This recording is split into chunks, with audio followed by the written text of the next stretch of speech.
I don't know. Probably you. Good morning. I hope everything is fine. Welcome, hi. Come on, little Android phone. Do your thing. Ah, how's your morning going?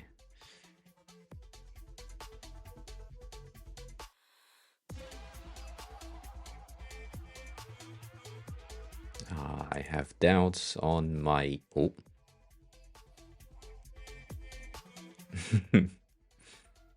I have doubts on my Rush Discords to work on the music import. What do you need to do for the music import?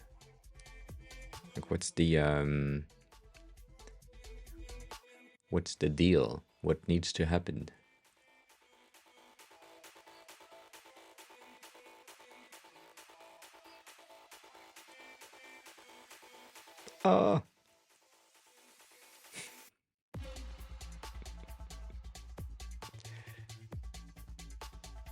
Yes. Sorry.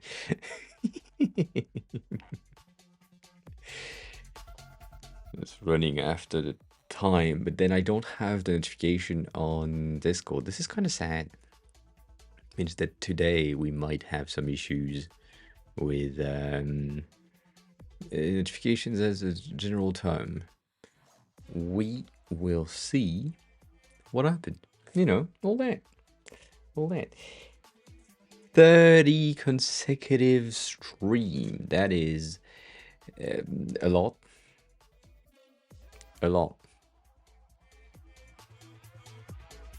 Like a lot. 30 is, yeah. No, it's not a monthly thing. It's a total thing. Knowing that I do 4 streams per week, you can't have 30 consecutive streams in a month. Not an option.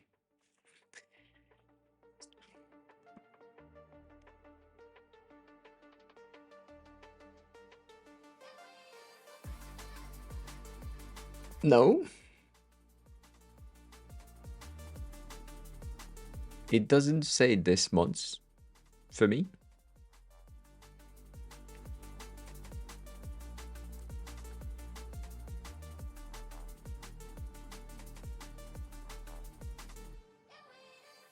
I don't see. I don't know where you're seeing month, but I don't see month.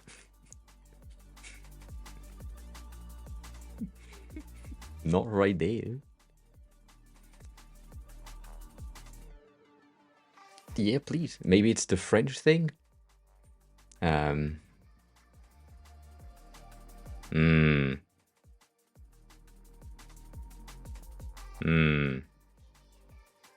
Yeah. Matty, hi. Good morning. Good day. Good everything. How are you? How is everything? So, god damn, I am indeed tired again. I don't know how long the stream is gonna be today. I have a bit of a sore throat type of situation. I think I went out in the cold yesterday. The cold of like 15 degrees, and it's hot for me, but today was a high of 20, and tomorrow will be a high of 22, I think, 21, 22.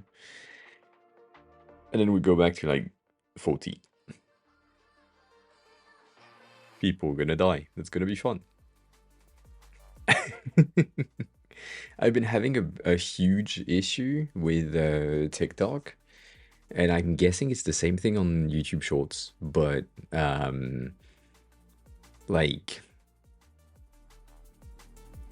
I posted a TikTok, obviously, that's the point. 1 minute TikTok, which is like a bit longer than the regular length, whatever, that's what they are recommending. But I post it, and then 5 to 10 minutes later, they remove the video.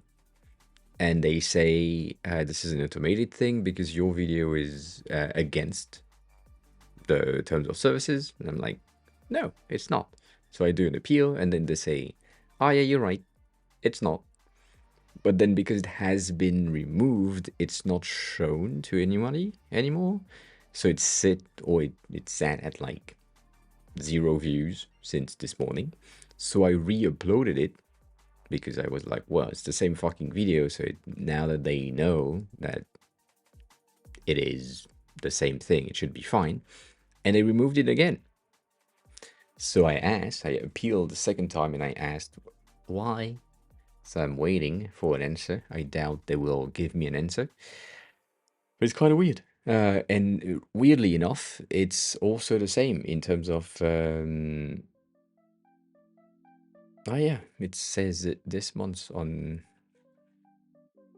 your side. Also, you are in Twitch light mode, Larkham. What the fuck? So, yeah, I don't know. It's this thing. This one is the same thing. It's kind of sitting at like no views. Like 9 views is kind of... And I don't know.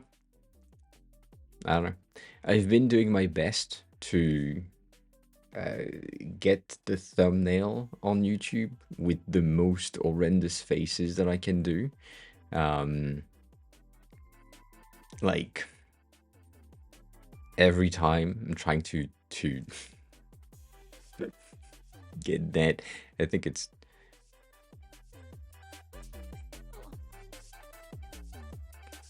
Like, look at that shit.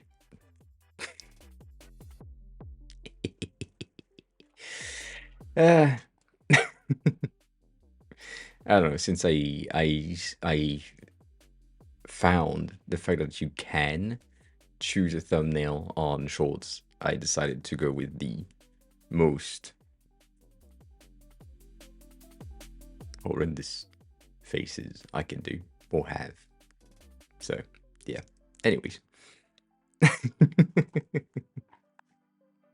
But yeah, like this is really weird that for you it says 30 consecutive streams this month.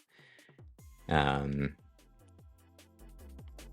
guessing it's a wording problem, as in it's supposed to say 30 consecutive stream, like the streak is happening this month.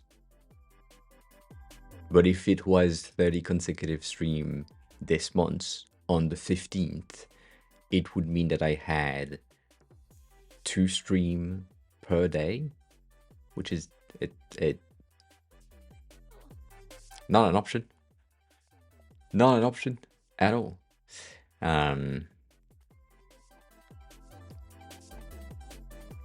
Anywho, Stoney, I have made some teeny tiny changes on this thing from yesterday. So I'm unsure about the call to action, the CTAs in the top right section. I feel like it's kind of not the greatest. And then I wanted to ensure I wanted to ensure that the thing works. It's more like a technical rather than a reality thing. But if you wanted to have like a light mode and a dark mode for the website, I ensured that this was a thing. And then the other thing that I did was ensuring again that this works. So technically it's not really, it doesn't change shit for you. You don't give a shit. Like it's right, whatever. But that way, if you wanted to have for some reason the same system of theme, knowing that the user already is logged in and has data that is taking in the theme of their platform, you could implement that on the coming soon page. And so if they go in there before they click on login, it's already in their theme rather than having the purple one and logging in and getting like I don't know, a green one. So yeah, so that is implemented properly, which is what I really wanted to have. I'm just keeping the purple for the experiments. We have a lot of issues with the logo itself when it goes in light mode. Like the regular logo is, I I can't get it properly. Like um in light mode, it's really not good. So the purple is fine-ish, but it's the only thing that is fine. And I can't really figure out how or what I should do to ensure that it still works through and is fine, all that. Um, like technically it should be like this, but then it's not accessible. So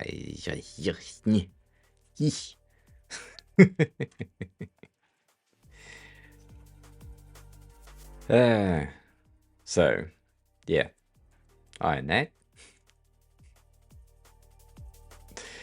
than that, it's pretty good. I added floating movies or floating cards just to bring dynamism into the page to go with the particles, and potentially, or not potentially, the thing that I did is the orbs, instead of being part of the background, which was the case in the first place, in order to make them switch colors, I changed the orbs and like created big ass orbs for the background itself. But yeah, that way we have something. Debatable how much you want to do, but just be white. The logo need to just be white on both? No. No. I also did this. I don't know. I don't like it. I don't like it because of the yo-yo, but also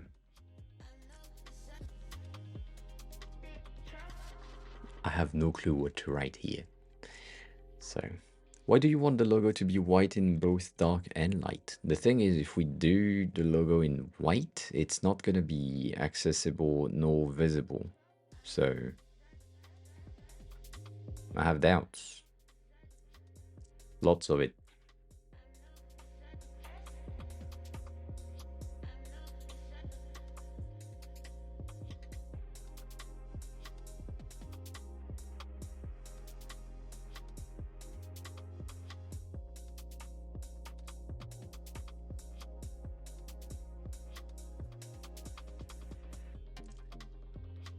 You mean this one?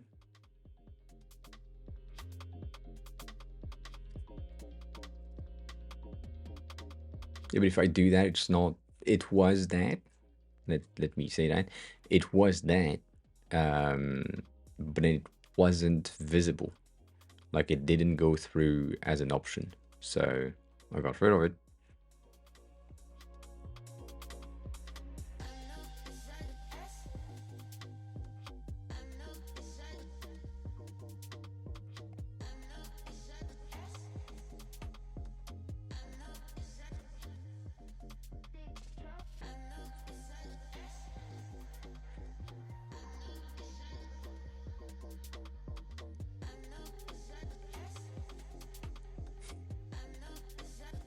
Yeah, that's not gonna work.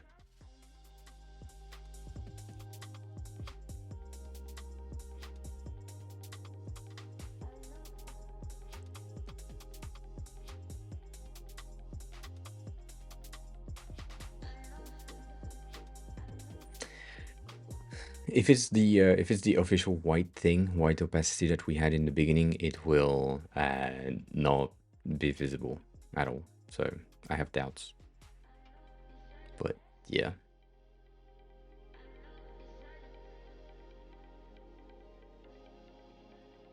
color conversion thing needs to work for the image model. Say that again? In a way that I can understand.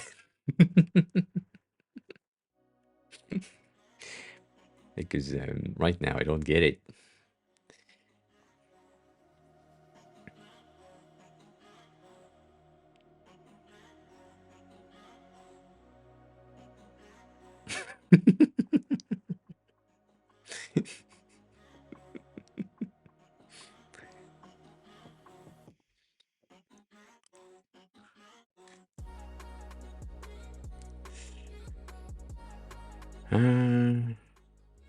God damn it.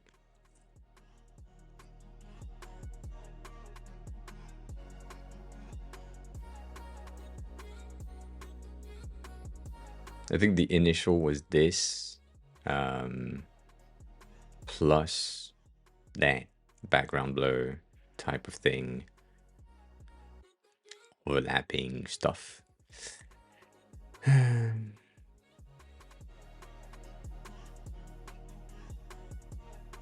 Yeah, that I don't really give a shit about the logo in the app. I'm giving a shit about the logo on the coming soon page. That's why I changed it here specifically. It doesn't really change much.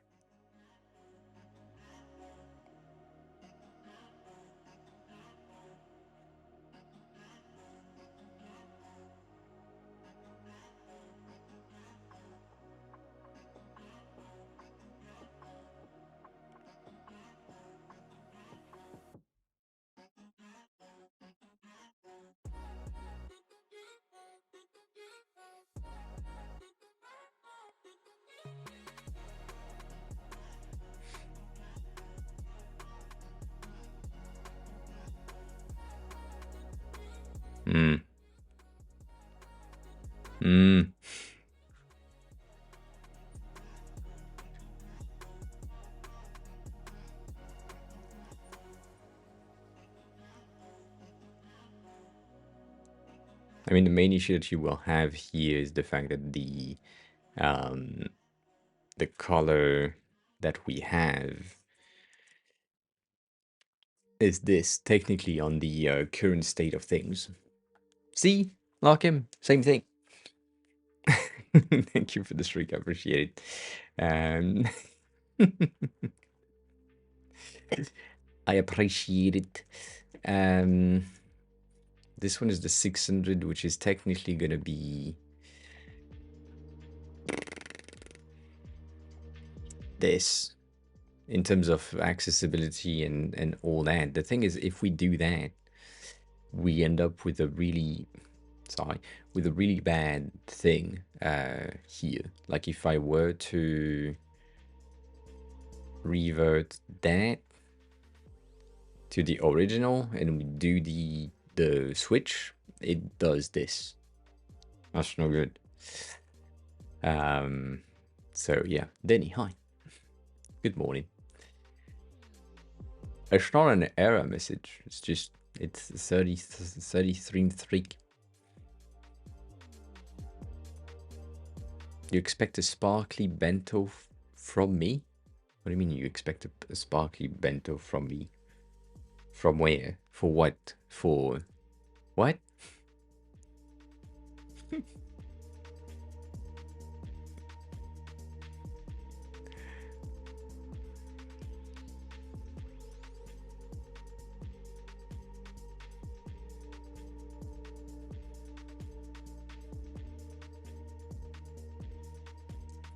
I think the this I wanted to have the card like float a bit based on cursor positioning, but I doubt that Stonia will do that. Same thing for the particles. And technically, if it was just me, the particle would be particles, as in real particles. So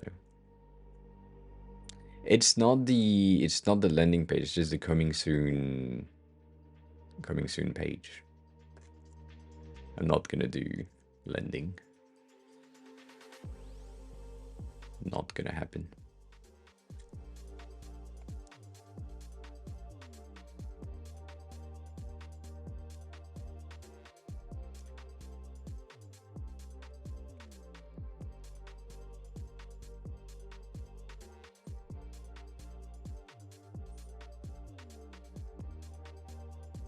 I mean,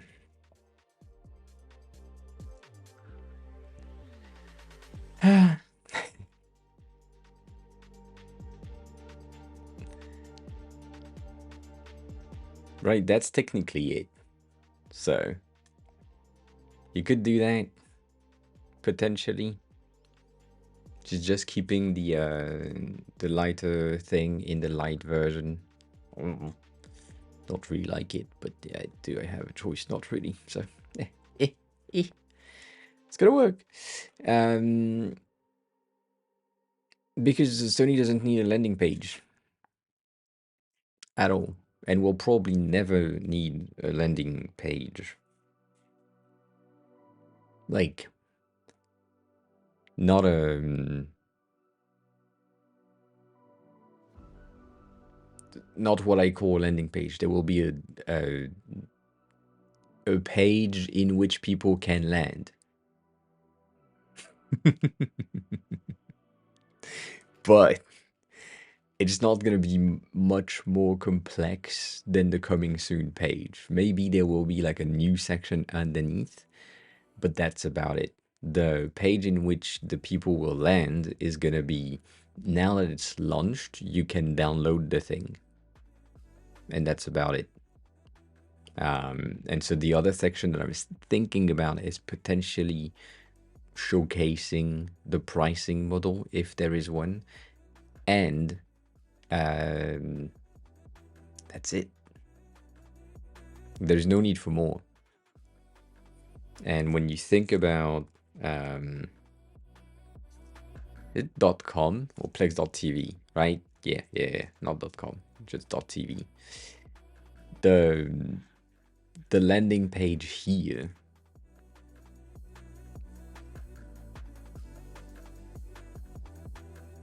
it's way too much, in my views,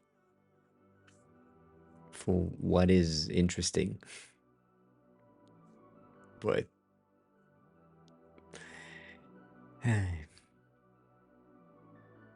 I kind of never looked at it, and now that I see that this has the orb, I'm thinking that maybe it's not a good idea to get the orb as well. Ah. Ah.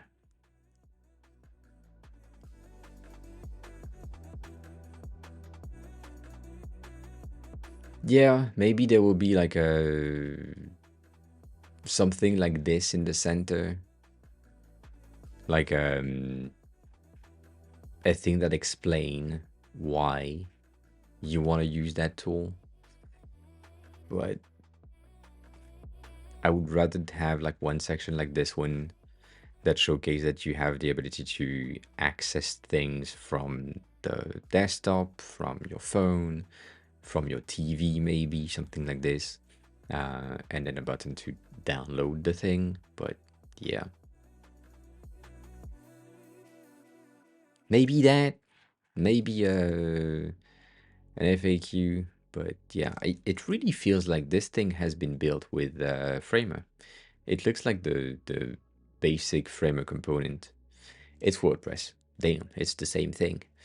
Alright, cool, fine, whatever.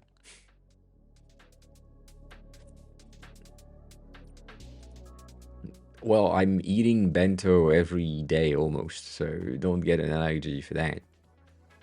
Bento are good.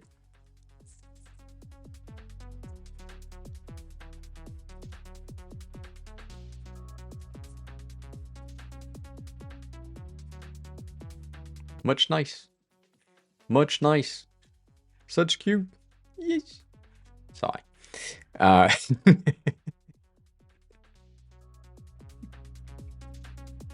yeah, that is where it comes from. It's a bento box, and so it's just a box that can contain multiple food items.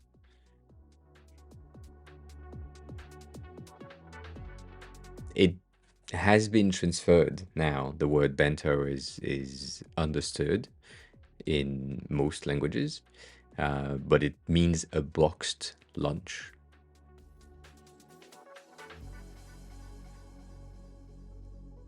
Yeah, and you can see these are the classic store bentos, which contain three compartments at the top, a compartment for sauce or like wasabi, other things, and then you have your meat and your rice. Like it's really organized in a way that makes sense and that give you a healthy mix of everything. Hassan, hi. Good day. Good time zone to you. How are you? But then now we have like plenty of more stuff, and a lot of different shapes. I think these are the original shapes. I mean, not original, but like the metal boxes. This one is plastic, but like oval type. It's kind of popular here. But yeah, this one. And some of the thing that is pretty good also with these boxes is the fact that you can add compartment. So for example, you can see that there is a slit right here. If you wanted to have a divider in the bottom or top and bottom, like splitting the entire thing, you could. Same thing here, like this wooden compartment is removable if needed. So that's a thing. And then some of the latest generation of bento that we have contain levels. So we have the ability to get the rice at the bottom, and then on top of that you have a secondary compartment that is containing like your meat or your fish or your whatever, and it's on top of it. I wish I could find a picture of that, but apparently there is none. But yeah, like basically this is in the store downstairs. We have like these things that cost 400 yen, which is $2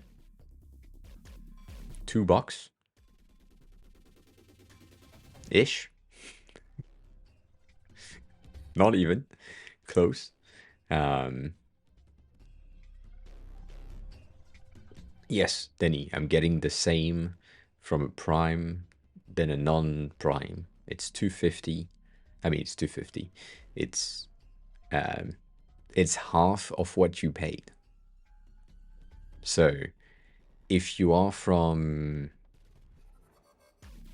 the US, I'm getting 250 in dollars. If you are from Turkey or India or places where the subs are like really low in price, I'm getting half of that. So when someone gifts subs or subs with Prime from these countries, I'm getting 10 cent, 9 cent as a kickback, which is kind of sad. But yeah.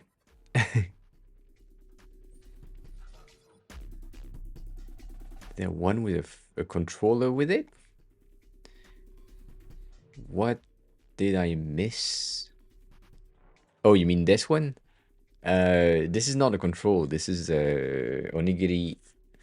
So it's rice balls with seaweed outside to create shapes like that. It's Japanese stuff. We do that often like that.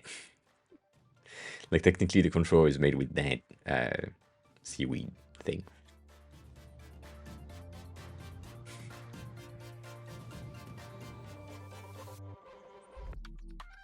It's an art here. Like it's there is a lot of housewives in Japan that are on TikTok or Instagram Reel that have videos of the bento they make for their husbands and children in the morning. And it's just like cute ass things like this for the child or the dad or something. And you end up with that.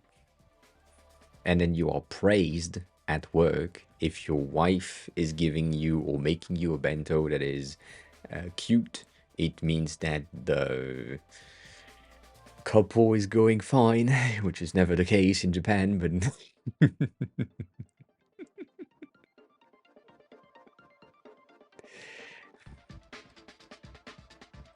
so yeah. And as a no, I don't play video games. I watch other people play video games because I am not good at it. But there is one type of video game that I'm good at, which is puzzle solving. So all of the things like Breath of the Wild, things when you need to do some head scratching to find solutions. I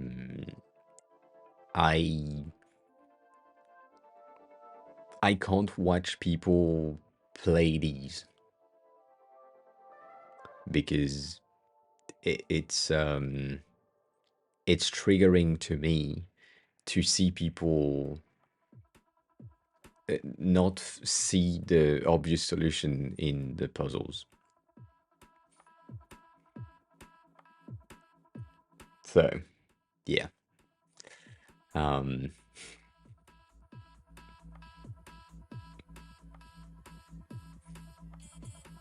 And then you have a lot of artistic foods, but you don't really have plating. Like, I mean, you do on pizza. You have like some people that do position plating to define like the pizza and all that, but also I don't know. I'm trying to find and as I have never seen. I don't think I have ever seen Tears of the Kingdom. Maybe I have, but I just don't know which one it is. I played 2 games intensively. And when I'm saying intensively is like with a cumulative hour time of more than 24 hours. That's what cumulatively means for me that doesn't play games. I played Borderlands, all of them almost, and Overwatch, first one. That's it. I played Call of Duty in the beginning, but that's a long time ago.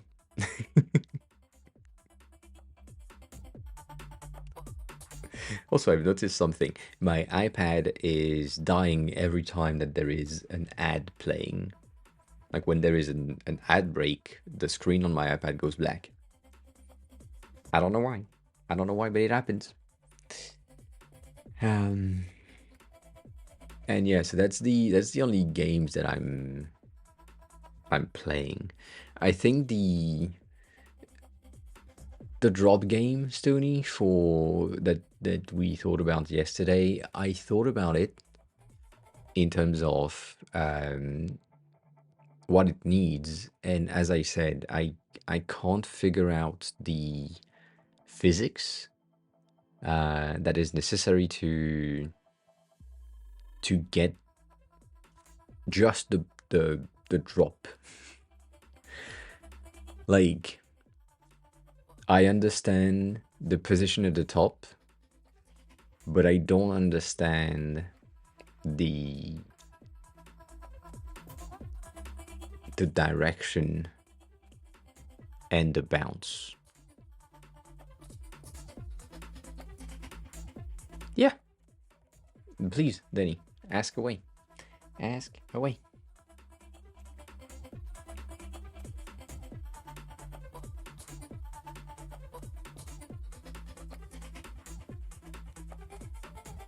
So I try to wrap my head around like the thing. As I said, it's just 0 is going to be far left, 1 is going to be far right, and it's math random that just decide where the thing is starting from.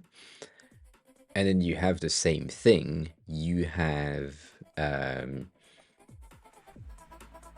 a math random that will be 0 is somehow like 2 degrees, and one is gonna be 178 type of thing, so that you have in terms of angle of drop potentially.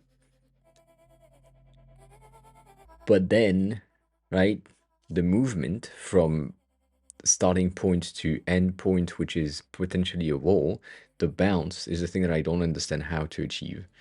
Like ensuring that from here, just bounce from the side of the screen, and it doesn't need to calculate again. But yeah, you start at minus 20 pixel, 48 pixel, and just increment the x and y base on velocity. The recursive function that stops when y equal 100% height. Start at minus 20.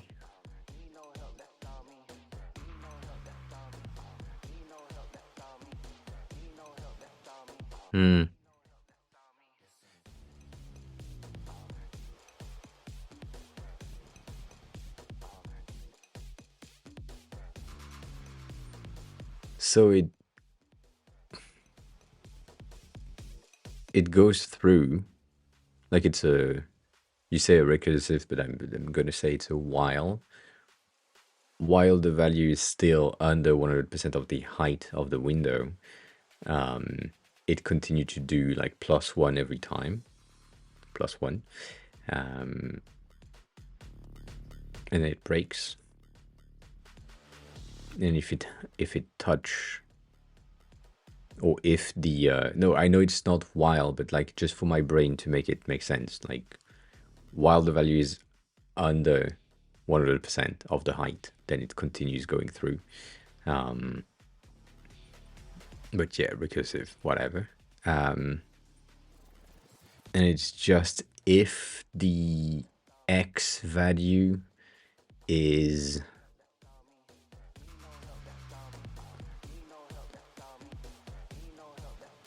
zero, which is the border of the window, then you go in the other direction, meaning that if your x value hit 0, instead of going down, or instead of reverting from whatever position to 0, it goes then to the other side. Debatable.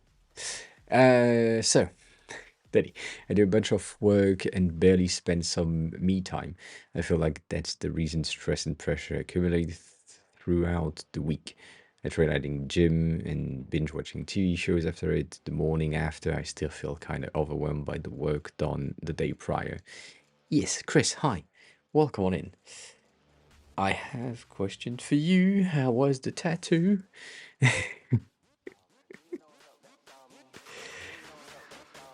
Welcome back. Yeah, I study. I think starting with the DVD screensaver would be better than the game. just so I understand how I can do that fucking thing. But yeah. Also, I remember that because I was editing the video. I saw your answer from 2 days ago that I didn't acknowledge while you said that. But and then yeah, I'm gonna answer your question in a second. But come on. You said that your left arm is abstract geometric, and I don't think it's the same type of abstract, but that's my left arm, which is also abstract geometric.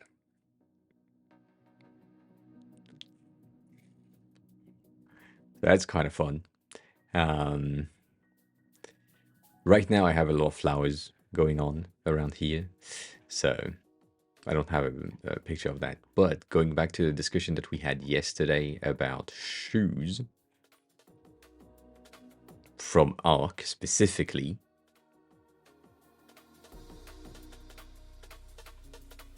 I have some. This is one of each. These were the best, and they died, sadly.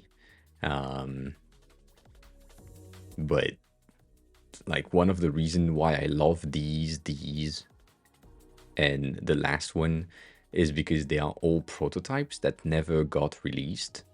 So the Nubuk, like inverted leather here, like fake, in green, never existed, and then the fact that the ARC logo is in the same color, this is so good. But yeah, they nonetheless.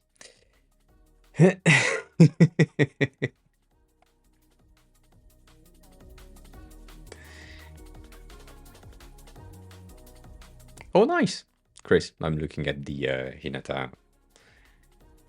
The eyes are really cool. And the scarf is nice as well.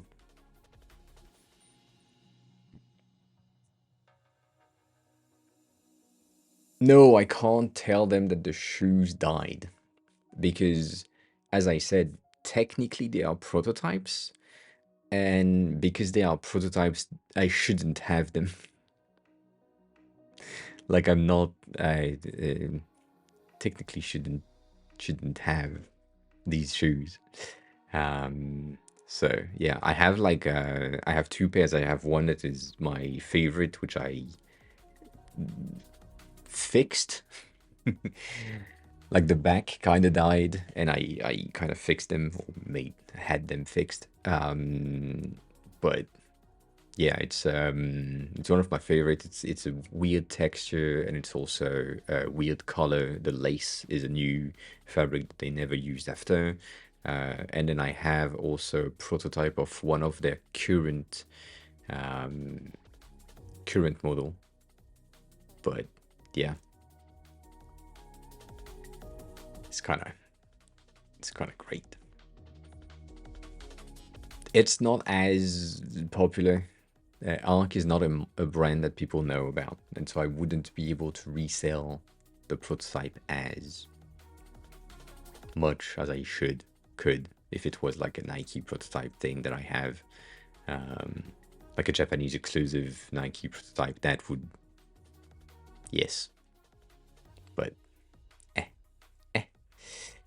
Um, so yeah. By the way, I bought the black one yesterday because I wanted to take the blue one from the same brand, and they didn't have my size anymore. So eh. I've had Nike prototypes, yes, from the same store that has like showroom of potential thing that could come out, just to be displayed. I had things. Never took pictures of these though. I mean, kind of sad because I had to throw them out. The main issue that I have with these prototype shoes is the fact that um, the sole and the glue and the stitching, because they are prototypes, are not as sturdy as they could or should. And most of the time, the sole are breaking out really, really quickly. So I can't really keep them a long time, but I also just pay like $20, $50 for them. So I don't care.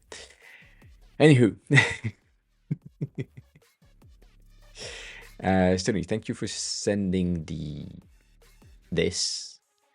I'm gonna have a look right after, but I need to answer Denny's question first. So we'll take a look at how it works. You have multiple options, Denny, when it comes to work-life balance and making sure that you have enough time to do the thing that you want to do. You can either get less work, or you can find what recharges you, which for some people it's going out, having a dinner with friends, going drinking, whatever. For some people it's reading a book. For some people it's just getting out in a park and laying down in the sun, if sun exists. So all of that, it depends on you. And if you know what recharges you, charges your battery, then do that. If it's sleep, do sleep, right? That's an option. The thing for me that is kind of weird is I was watching anime and TV shows a lot, and then since I arrived here, I might have watched 2 seasons of things in a year, maybe. So it was good when I was in France, but now I rather go on a walk. It like kind of better for me. Not interested anymore. That's the thing. And also nothing, I mean, not nothing. There is a lot of things that I would love to watch, but every time I start, I feel like it's not interesting enough to keep me watching in a way. I don't know. The only one that I watch really quickly was the Muscle and Magic Mashle anime. I watched that in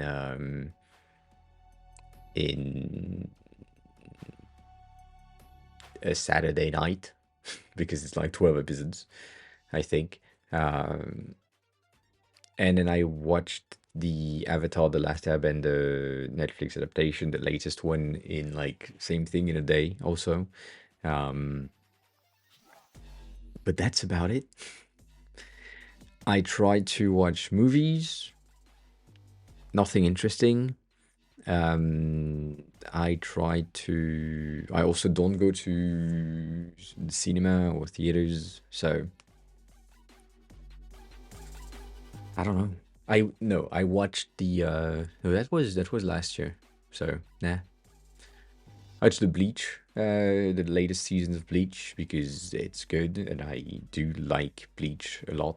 Um, but yeah, that's not much. And No Game No Life is good, but it's also not good enough. Like as I said, I tried multiple times. I tried the first episode, didn't catch. Fine. And if I'm not in the mood for the thing that is supposed to be the thing, then I'm not gonna watch it, which is kind of sad. I know, but yeah. Um, so that happens, and then with the hospital 2 weeks since then, as I said, I haven't been going out walking as much as I should, or as much as I used to. So nowadays, my current walk is about an hour every 2 days, when it used to be about 2 hours to 3 hours per day. So that's a lot of different change in activities. But I'm still going to the gym every 2 days. I need to go this weekend, like Saturday, Sunday, because Monday, the gym that I'm going to is closed. So just need to focus on that. And that's not really an issue. But then once again, I'm editing so much video during the day that I don't really have time to do shit. And sometimes I'm just like ending up the before stream and I'm like, oh, I didn't eat. I didn't get out of the house.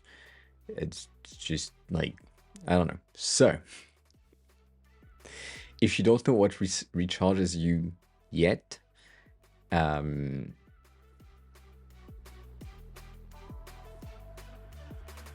maybe you need to destroy your health for a month. It's not an issue. Like, once again, I'm gonna say that, which I told you in the past, but like, you're young enough and you have enough health right now to be able to take a year not knowing what you want to do and exploring and experimenting with everything. So if right now you can just live off less sleep and more binge watching TV shows, and that's fine by you and you enjoy it, do that. That's what I mean by destroying your health.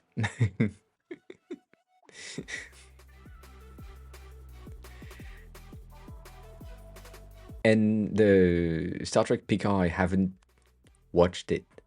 I have enjoyed the Star Trek Discovery, the other one. I mean, I do love the Star Trek universe more than the Star Wars universe, but yeah.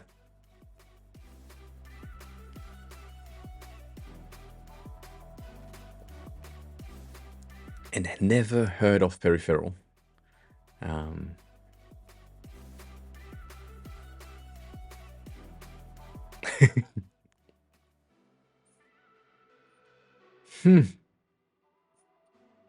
I mean, that's a discussion that we had, I think, or that we have almost every month, Hassan. I think. Oh,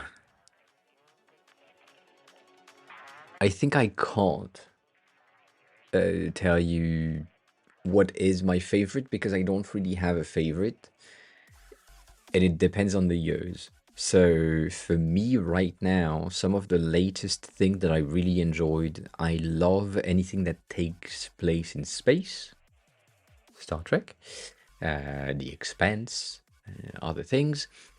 And I love everything that is related to magic. So the Loki TV show was really good. The third season was really good to me. Like I really enjoyed the Marvel universe as well, so that makes sense. Um, but um, right now, I don't know. Right now, I don't know. I think it also really depends on the type of things that I like at that instant. Like the Jujutsu Kaisen, the latest season was pretty good. The movies were pretty good. The latest season of Bleach was really good as well for me, as someone who likes Bleach and liked Bleach in the past as well. Like the new pace and all of that is really good.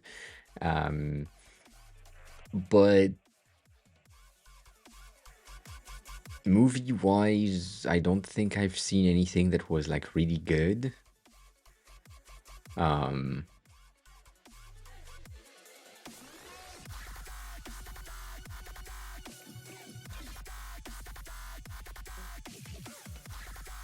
yeah, not much.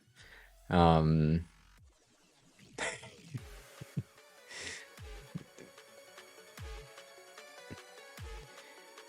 I haven't watched it because there is too much hype around it. Um, like Euphoria is, I don't know. Mm. No, doesn't sound like a good TV show. It sounds like a an overhyped TV show based on the cast, not on the story, acting, things happening. Which sometimes sometimes it's fine. I don't mind it, but it's just like I don't know. It feels kind of weird. Um, so yeah, I don't know. Denny, just to give you a hint of things, 2016 is when I bought my first Bitcoin fraction to go by legal credential on the dark web for Netflix and Spotify. 2016.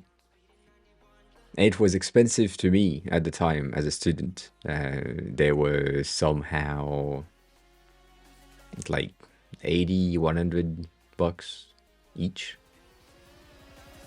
It was expensive.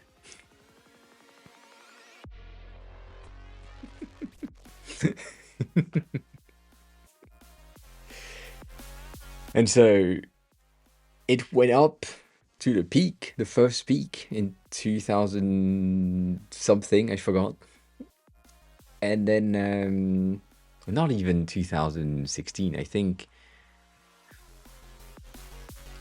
you might be right in 2013, 15, whatever. It had the first peak that went at 220 per Bitcoin.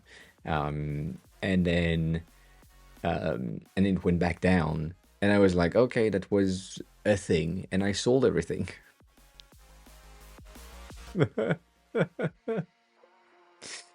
Ah, so that happened.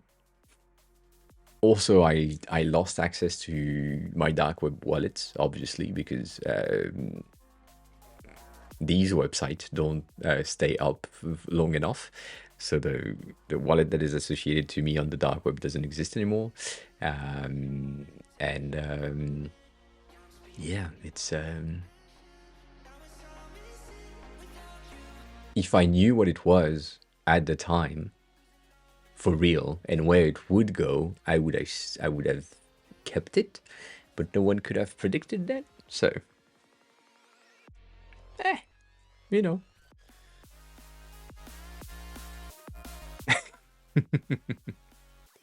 Everything is going back up. So right now I mean I posted something on Discord on the Money Talk thing right here, which you might have seen, but this is my chart on the hour, on the day, on the week, on the month, in the year, and so technically, right? It looks nice, but then on everything, read my high. On everything you can see that around here, and that's Coinbase. So that's when I started to have like an account for myself. um I think I invested around here the first time. So yeah, 2016 kind of. uh, it's going up. The trend overall is pretty good, but also like from here to here I lost a lot.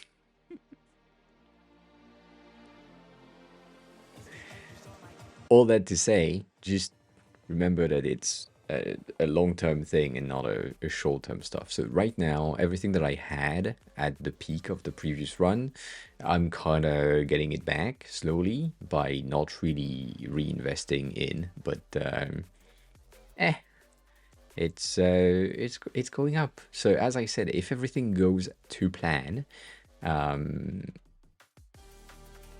it's gonna be fine. It's gonna be fine. Like right now, my best investment is in shitcoin.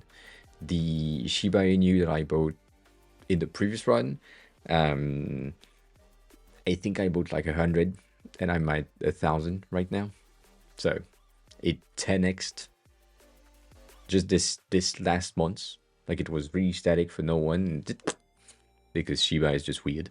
So you know, ZP high. Um, how is you?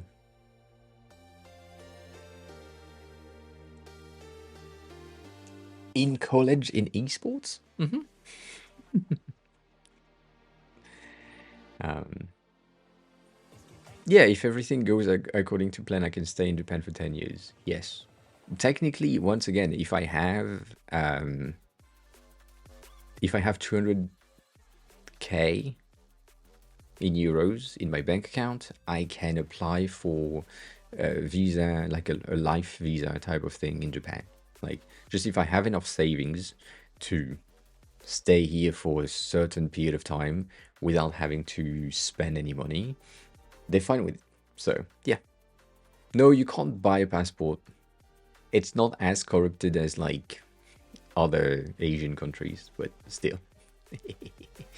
um, so yeah, if I was in like Thailand or not the Philippines. The Philippines are not. I mean, they are, but not exactly the same. But yeah, um, I could, but nah.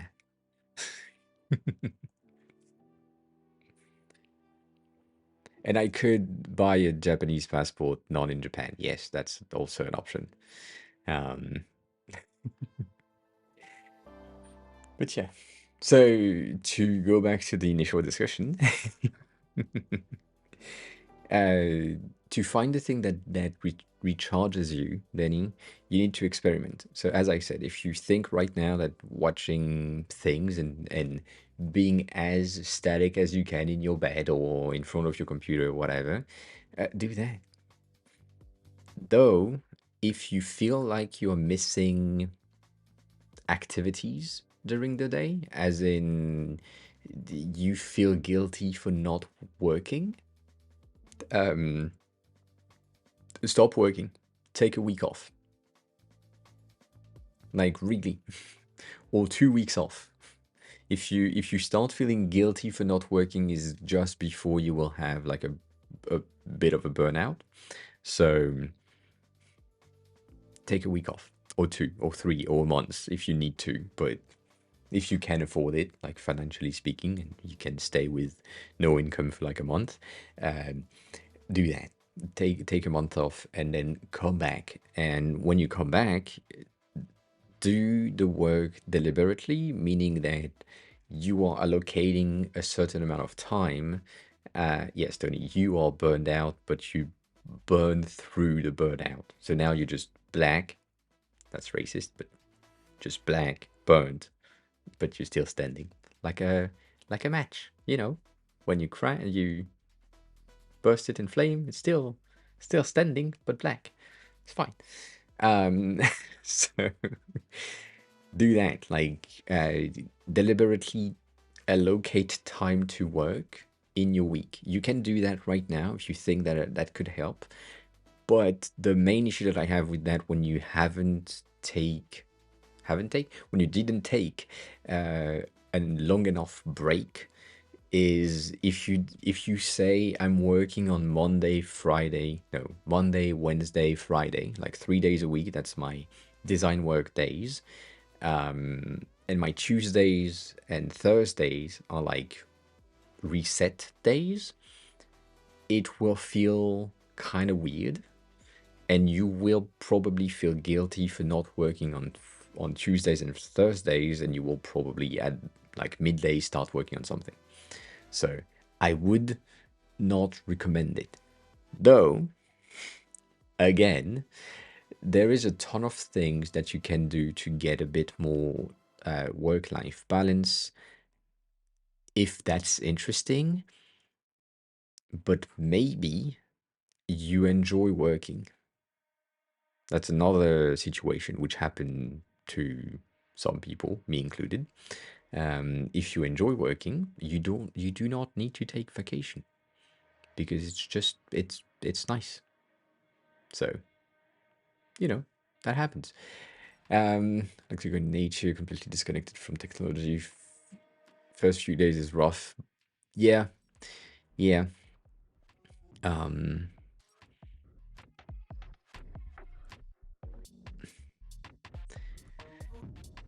so they, my brain is going somewhere that most people disagree with me when I'm saying that. Um,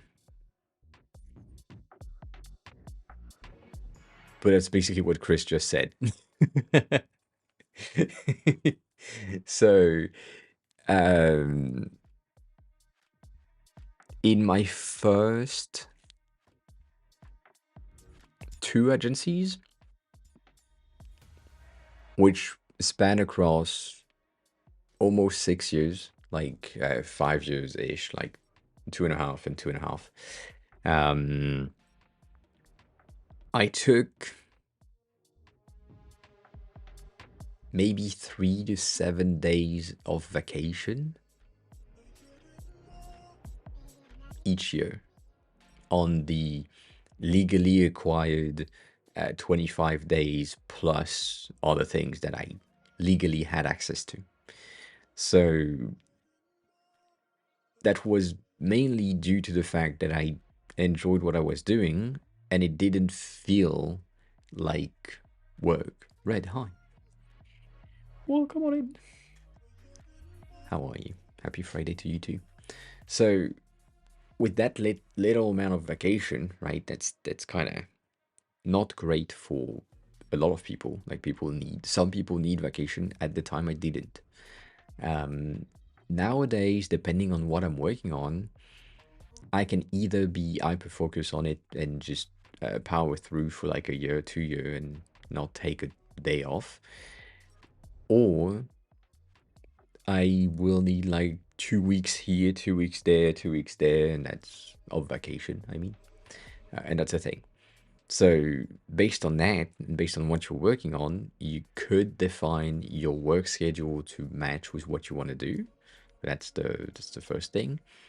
But if you really enjoy it and it doesn't, sorry, let me rephrase that. If you really enjoy it's not supposed to burn you out.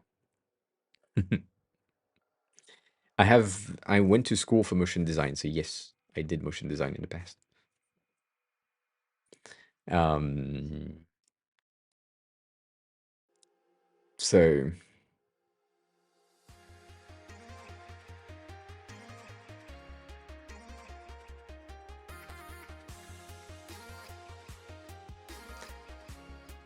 I don't, maybe I do, Eric Jordan, but it doesn't. If you have a link, please share.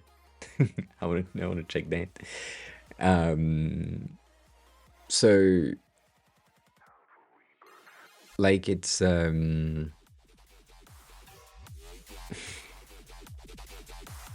music today is kind of crazy. Um,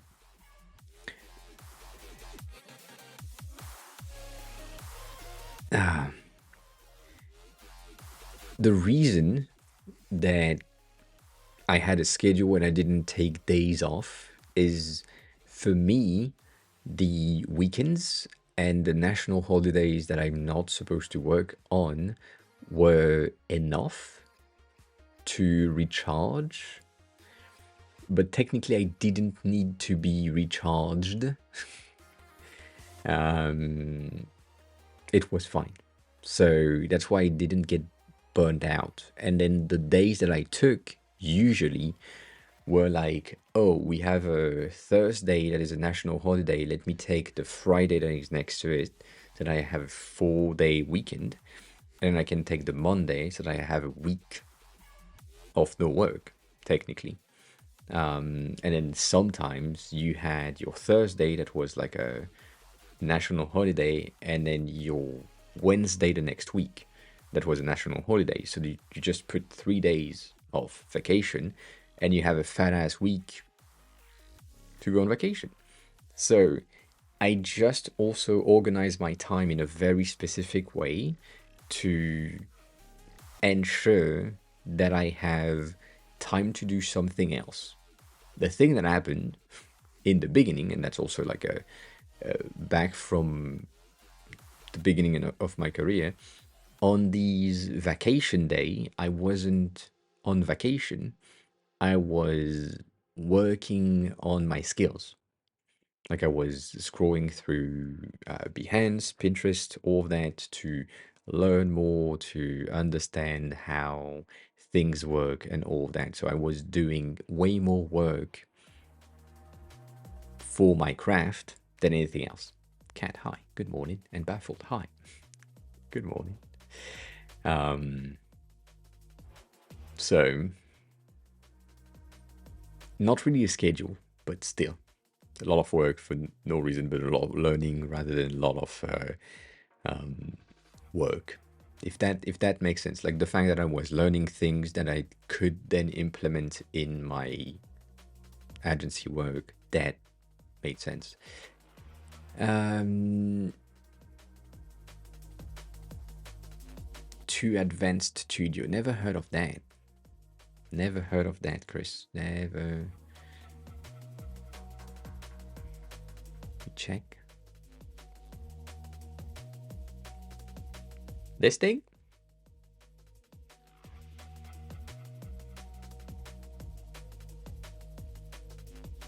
Yeah.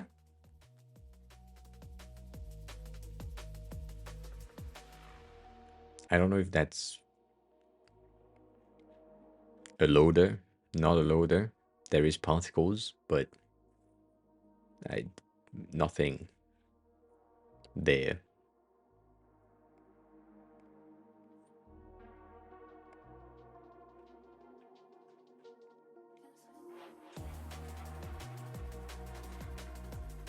Ah, the company is dead. That's why.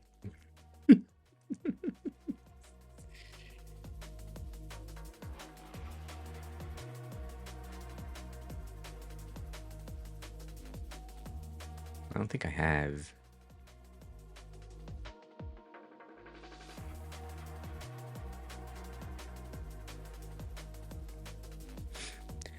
I don't think I have seen. I mean, I've seen that, but that's also specific to an era of design. Um,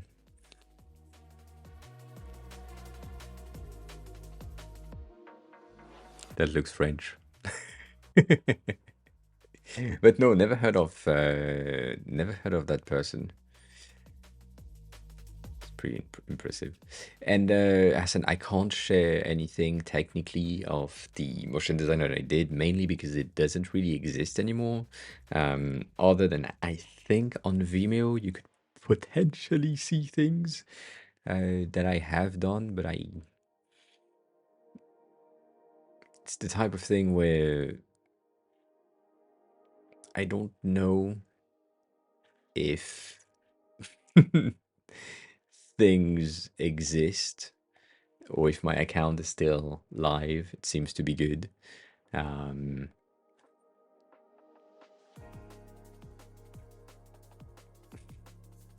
Recent video from 9 years ago. You have shit like this. I'm gonna mute that right then and then. This is the thing that I was talking about last week about rendering 3D. That took me like days.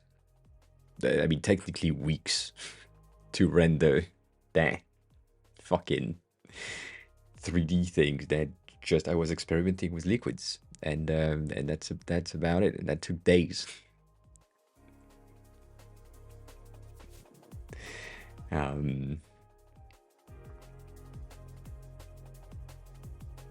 It was the goal was to ensure that the animation was on point with the sound. And then I got copyright claim because I used someone else's music on this thing.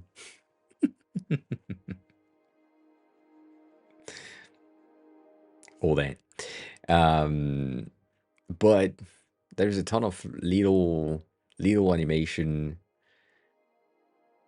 like fireworks like this. Made no sense. Like that.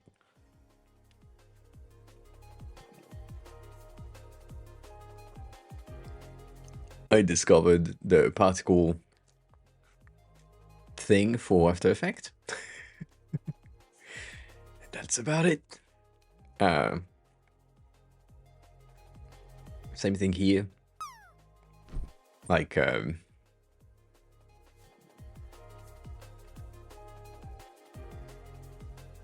really old 3D thing. Makes me laugh because I know exactly the sound effect. This one was I mean, all of these technically were school-related stuff. GK, hi, good morning. Like, these was a thing when I still use like a tablet to animate stuff.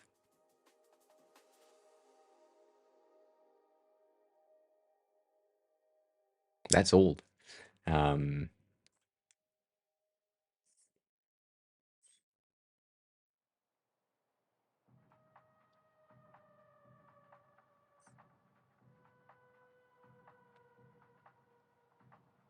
So, yeah. just these things are, yeah, school projects that didn't require a lot of tech at the time, but a lot of time these were animation projects, like drawing, hand animated things, just to play with like sound and video. But still, kind of not great. Codrin, hi. Good morning. So, all that.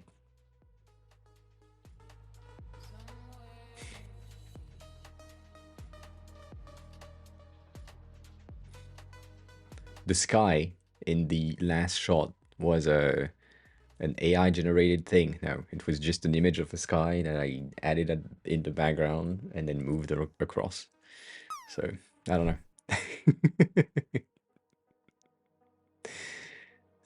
So much stuff. Like, at the time, there was no real interaction stuff for like animation, so I had to go with After Effects to do interaction with elements, and nowadays just like way easier. That's one of my first logo.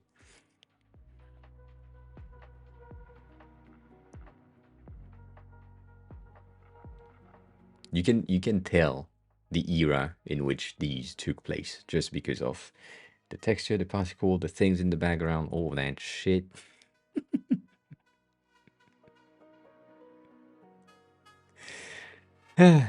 So yeah, never heard of this person, or maybe I did, but I don't know much more.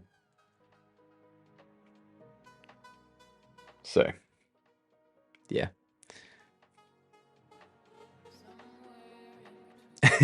I mean, you can see my first logo somewhere on I think on Behance. You can find that, which I wouldn't recommend you to go check. You know what? Let me rephrase that. I don't think you can have access to it. I think it's in my drafts. So, yeah. Have a good luck, GK. How's the I'm doing that every time. How's the portfolio going? Yeah, we've done that on stream at some point, but also I don't have access to the first things that I've done. I have access to some of the first design that I've done, but it's just not that or not as good. So yeah, that's some of the animation motion work that I did in the past, and yeah, and Reds, yes, if you draw gifs of people throwing up, you're a motion sickness designer. Yes, 100%.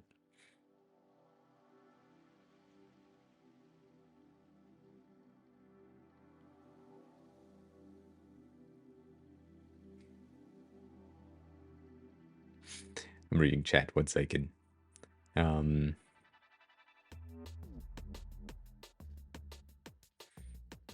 They went with another candidate at the end. Yes, that's sad.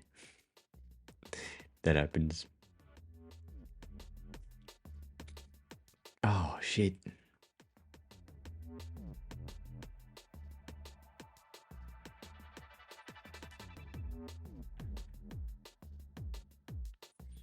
Let me see.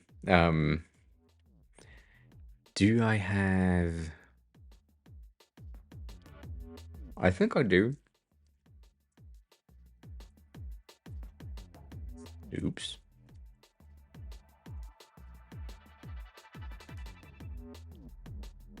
Yes. So some of my first, also Behance, introducing Behance Pro is comical to me.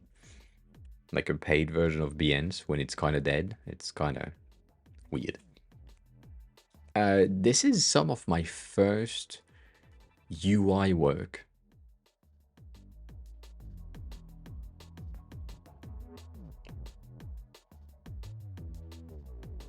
From 2010. 12. And it was an idea of a split cam, which obviously I had no fucking clue how to do a logo at the time, which gave you the ability to have your front camera and your back camera split on screen, which didn't exist until I think 3 years ago or 5 years ago from Samsung. Like a native thing. Like now Samsung phones can do that natively. You can have your front and back camera at the same time, record yourself and what's happening in front of you, so that you have both perspective, which is great. The iPhone cannot do that, which is kind of kind of fun. But this is some of the first-ish design that I've done. It's really bad. There is a ton of accessibility issues. No text is readable ever. But this landed me a job. iPhone didn't introduce that ever. It's still not a thing. You can't have your front and back camera at the same time. Not yet. Not even in, I think,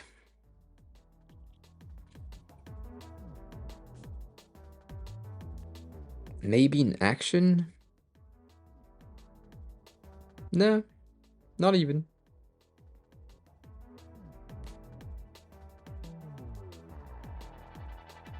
Yeah, not even.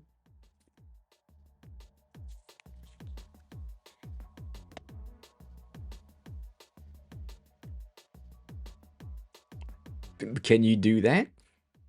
Like it? Because I don't. Yeah, no, yeah.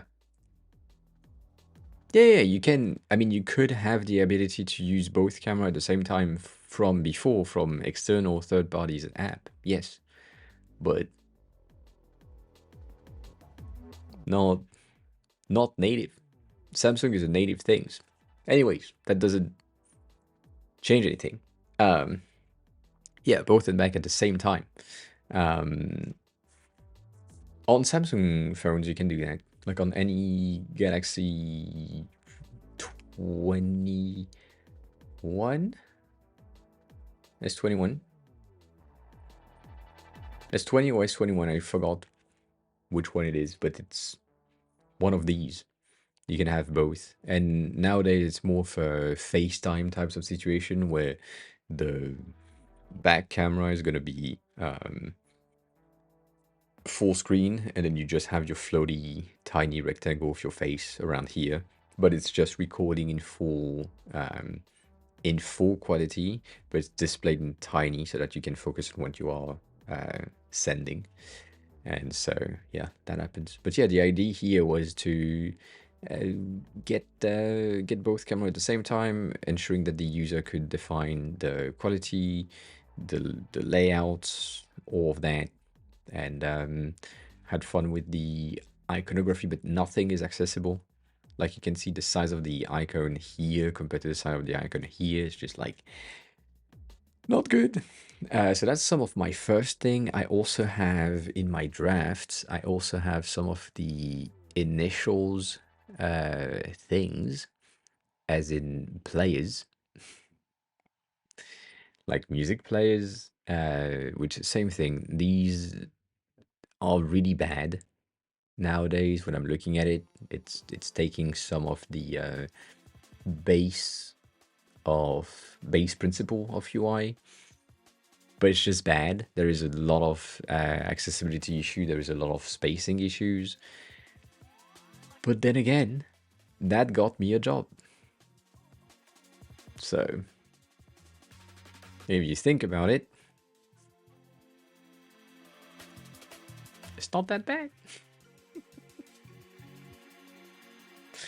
It's not that bad. And this one is one of the first that we have seen also, like multiple times. I showcased that on stream many times. Bitch, what the fuck? Um, where it was a bakery, obviously from me, a bakery, a French bakery thing, where they just wanted yellow as their base color, and at the time, contrast ratio was not a thing. So you can see a lot of white text on top of yellow backgrounds. And sometimes I was like, you know what, accessibility is important. I didn't know that was the case, but yeah, darker yellows here, but lighter yellows here, which you can't read shit.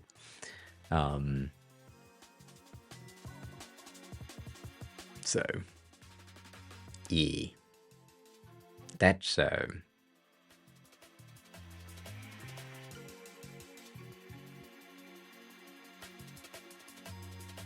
I feel like this link is still.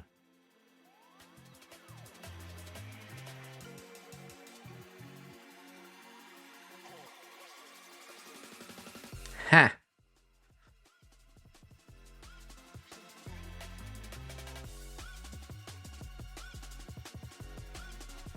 I mean,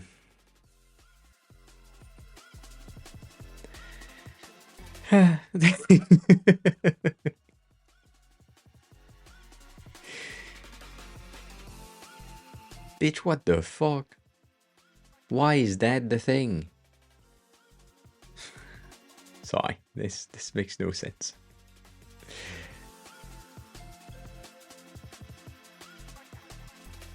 Yeah, these are old stuff.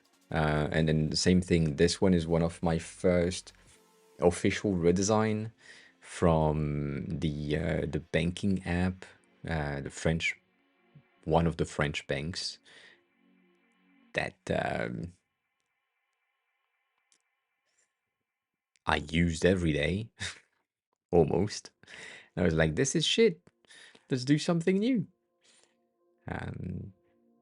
I tried to redesign the stuff, and it's not great at all.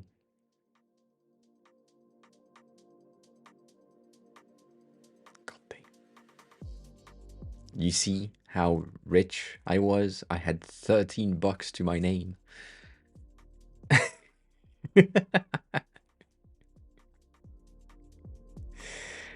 Ah, for fuck's sake.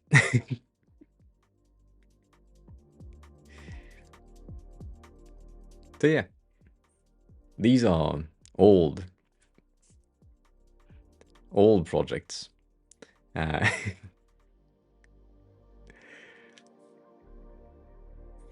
and baffled, yes, 100%.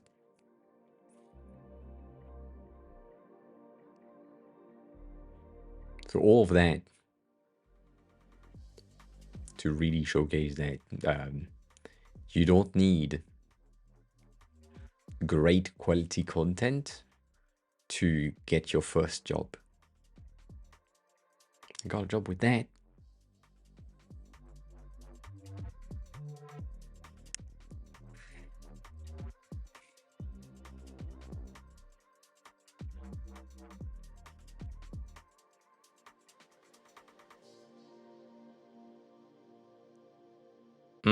Baffled. What the fuck? It was a pretty good job in terms of experience, mainly because of the discussion with the devs. It was a bad experience because it's the one that generated this thing. I mean, we talked about it in the past. Let me just go there for a second.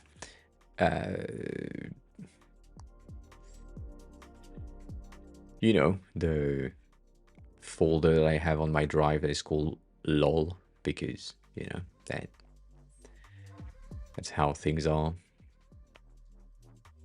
You've seen this in the past, right? I created these, and then the devs, which was the boss of the company, so that and said, yeah, I can do that. Yeah,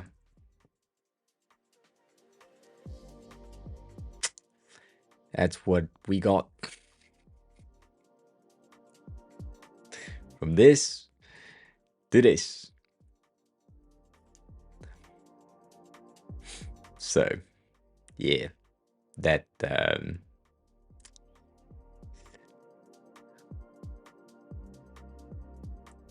and then from this to this. That, yeah, that's close, but I don't know how. So yeah.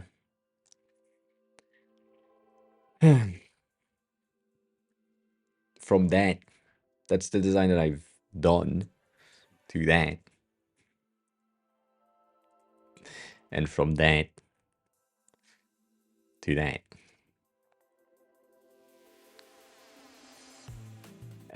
Yeah, because the colors were exactly the same.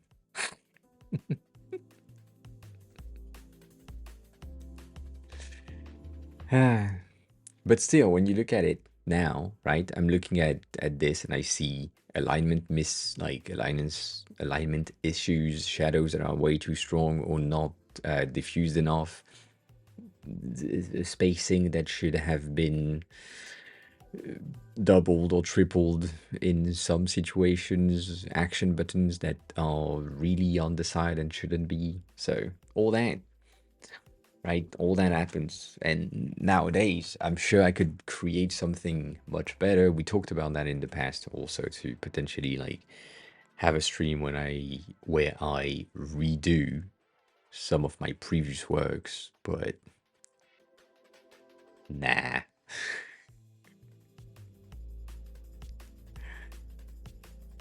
I don't know if I have.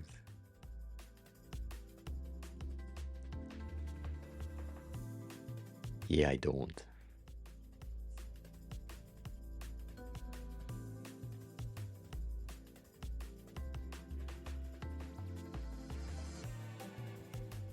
This is one of my first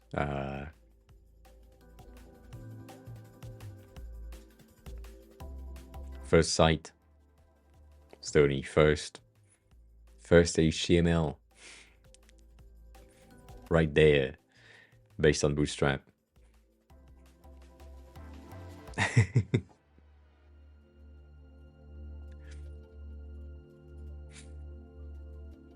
Anyways, so yeah.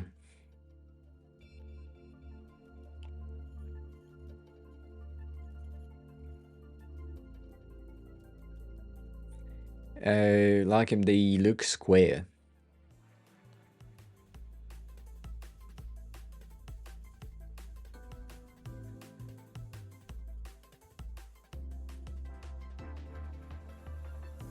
But it looks fine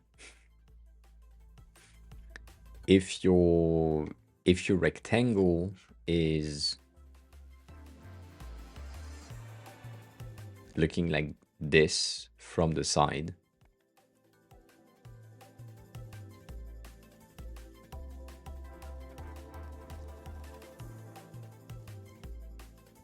Like if I cut that thing in half and then I just rotate it, if it's like this, yeah, you're good.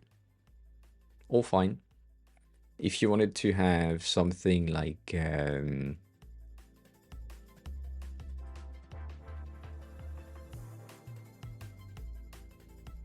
that,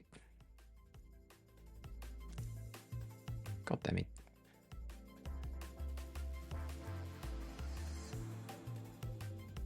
Like a bit more dome, then no good.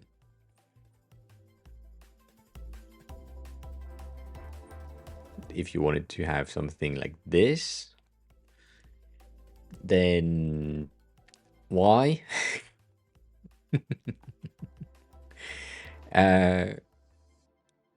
Almost right now it's really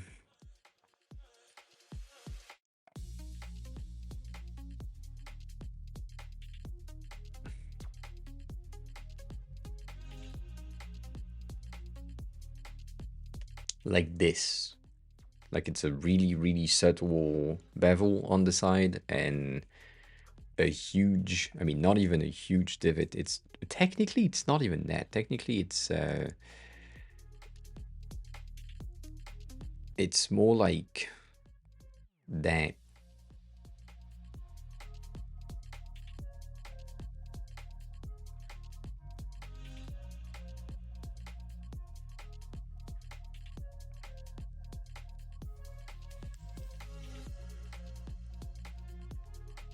Like right now, you have this as a dish. Kinda. It's a bit flat in the center. If you want something that is a bit more concave, you need a bit more uh, distance for your inner shadow right here, and your highlight is pretty good, but it's really highlighted and not enough shadow, so you're lacking a teeny tiny amount of shadows right there, but that's about it. It's pretty good.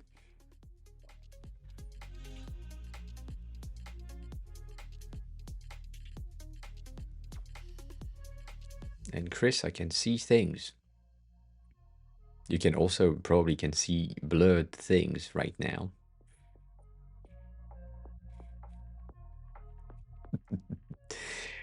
I've done really similar things.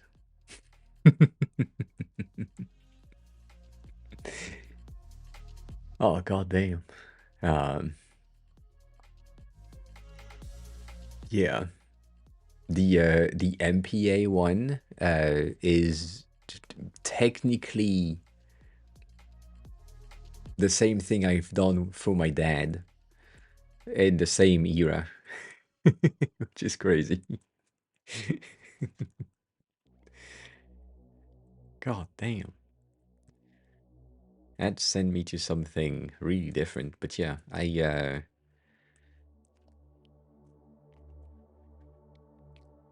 I've done that. I had like an aluminium um, company at some point. Then you sent me something and then deleted your message again. Is that what happened? um,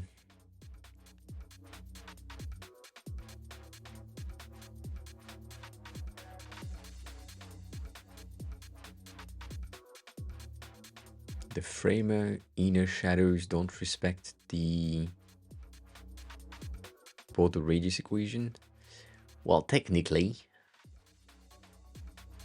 the framer one is more close to what you would have in code. So what you do in Figma is a mistake compared to what you can achieve in CSS. So, yeah.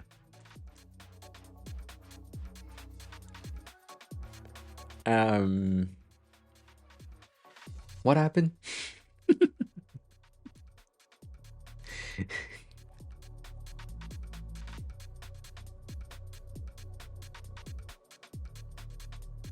Yeah, Chris, I do agree with that.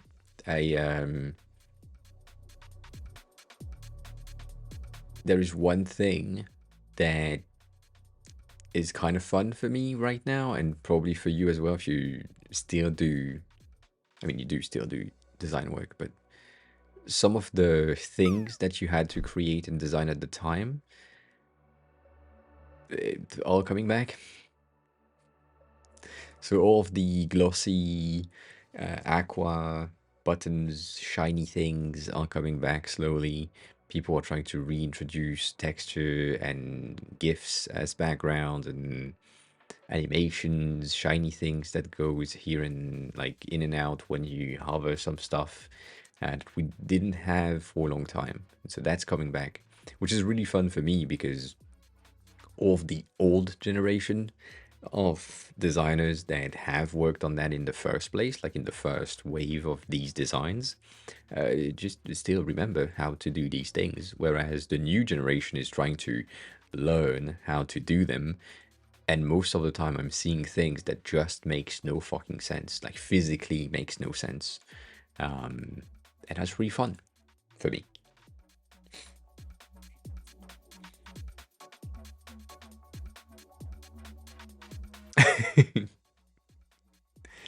Like I think um, I've seen them in my feed lately, but basically the person that has launched these breakdown, how can I say, breakdown trend. It's not really a trend, but it happened. Um, and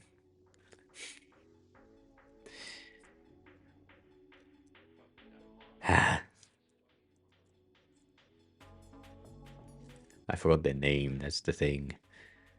Main issue is me. I wish. I wish. Um.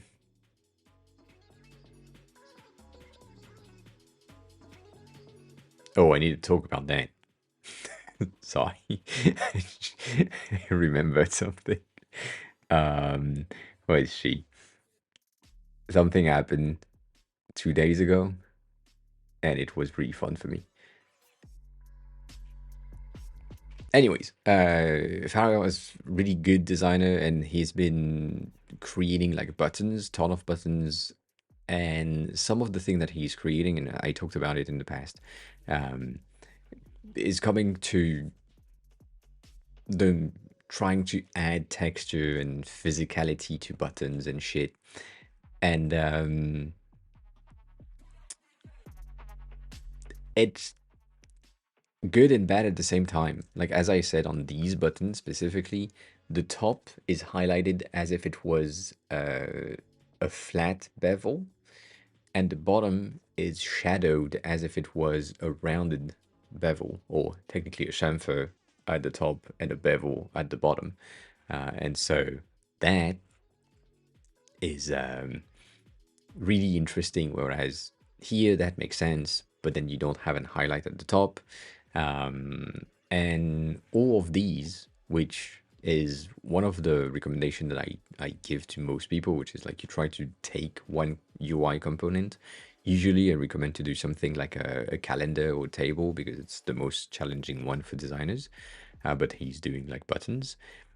If you do that any like enough time, you end up to a point where you're like, I don't know what else I can do, and then you do fun stuff like that. So the physicality that he's trying to add to these buttons is technically the thing that we used to do in 2006, 7, 12 to get like wood texture and all of that. And now it's coming back with the new tech that we have. It's a bit more efficient, but it's really fun for me to see all of that happen and buttons just coming back. I don't know. It's fun. Anywho, um, the other thing that I need to talk about is that person has posted this thing.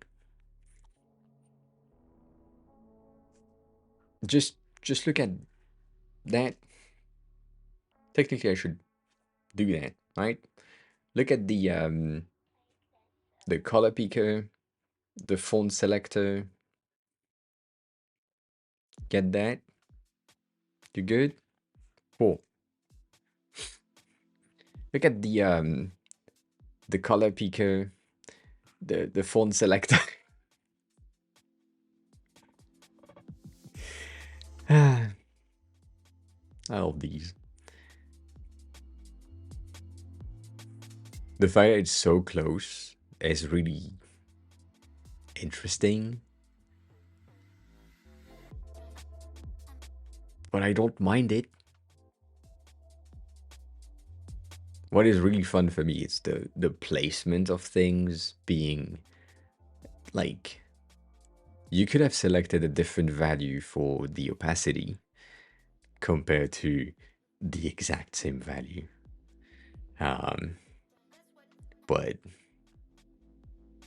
Yeah.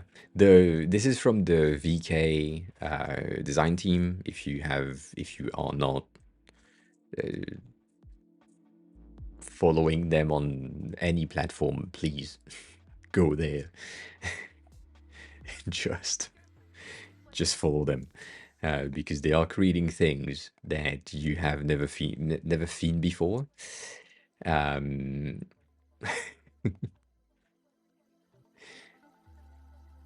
I have their entire design system in Figma, so I know where these are coming from, like the elements that she has taken.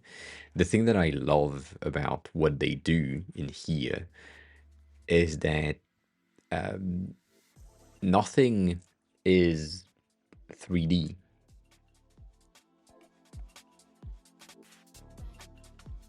Like everything has been made in their design tools of choice, but nothing is 3D. Everything is flat. And that's great. Like specifically these bitches.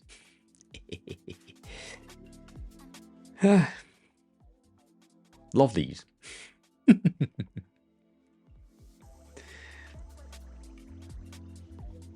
This is 3D though. I think. I don't think this one is. Yeah. Um, like this is flat. This is Figma. Only Figma that I really need that. But yeah, just check them out. Check all of these things. These elements are just great.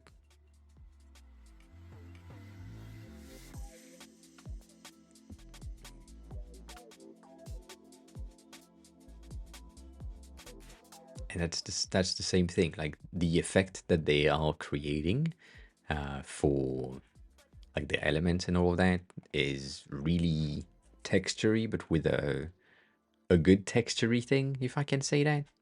It's really glass. Like you can see the depth of the buttons, even though it's just fucking two fucking layers on top of each other, and one of them is more transparent than the other. That's it. Um, but that's enough to give you the thickness, thick glass type of effect. I love that. Just cute.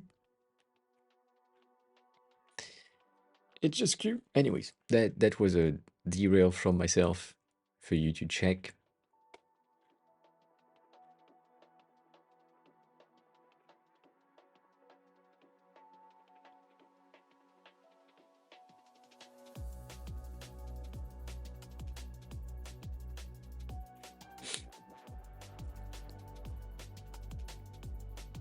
Oh yeah, I've seen that this morning, I think.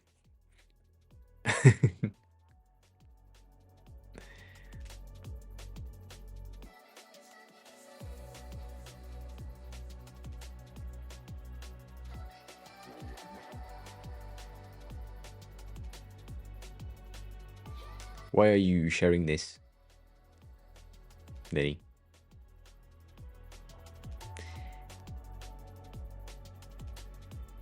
Eh.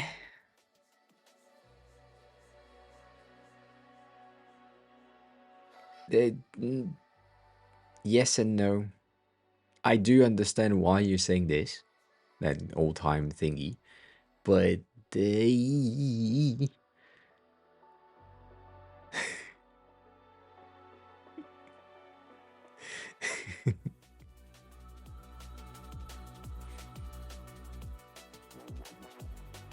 yeah, it's not really old style. For me, this is new style. This is the newest type of typography, newest type of illustrations. Um, but the fact that the illustrations themselves are based on the like the old tech, that's why it's old timey thing, but it's still really new.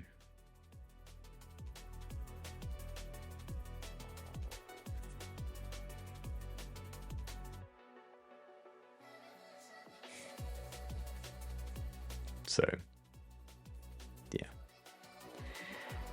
yeah.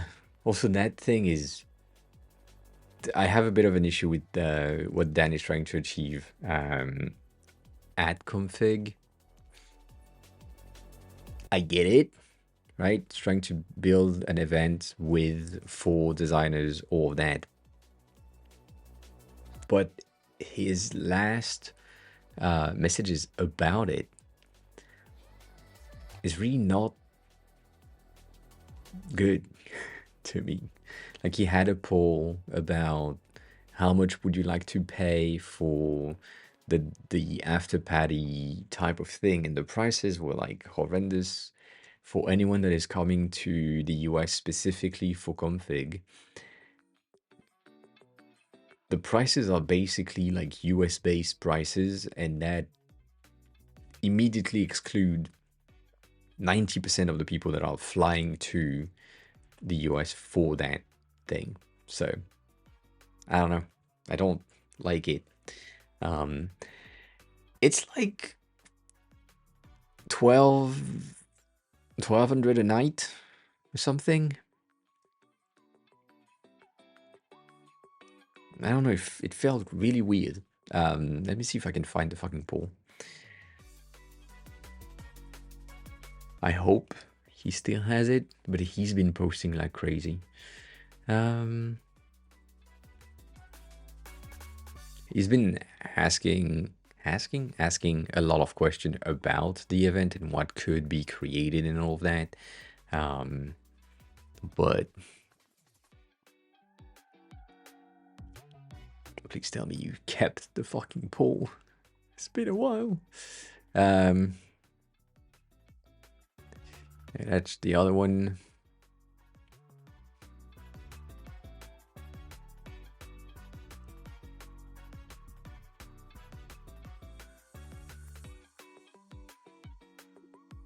I don't know.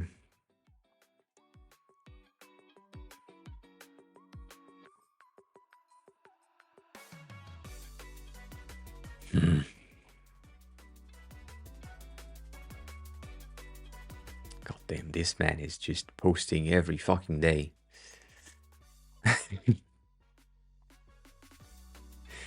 I know, I should do the same. I should spam everyone with content. I don't want to do that.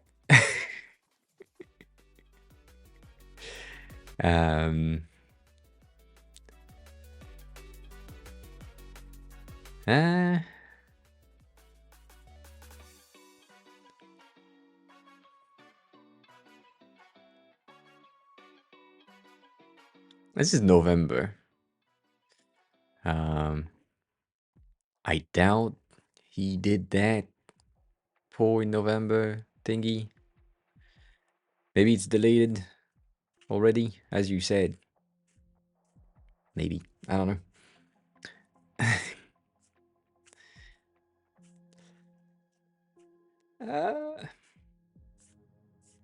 So he's reposting a lot. I think the poll about...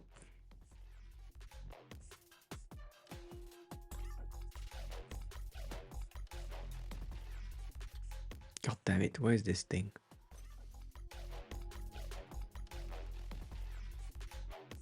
Could have been this one, but no.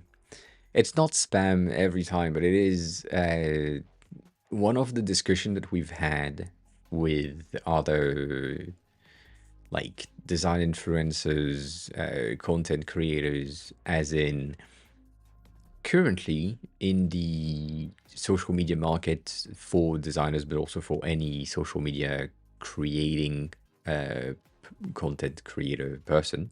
God damn it, that was hard. Today, it's you do something, you post it, and it's done. And then the analogy or the comparison that we had was, if you think about your work as advertisement, which usually it's the case, when you watch TV, you have ads on TV, and you see the same ads 15, 20, 30 times per day. In each of the fucking ad breaks, there is the same ad coming out.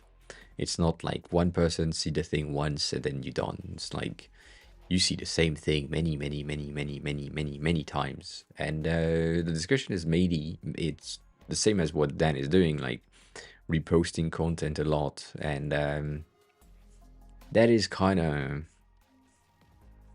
interesting. I don't know if I want to do that or would be willing to do that, but you know, yeah, I think he deleted the whole thing.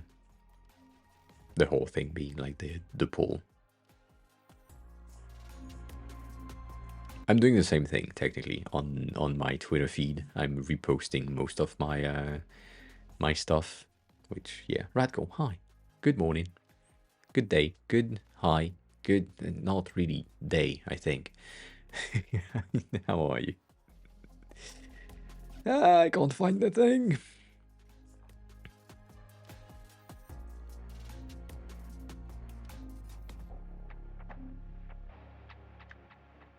What happened?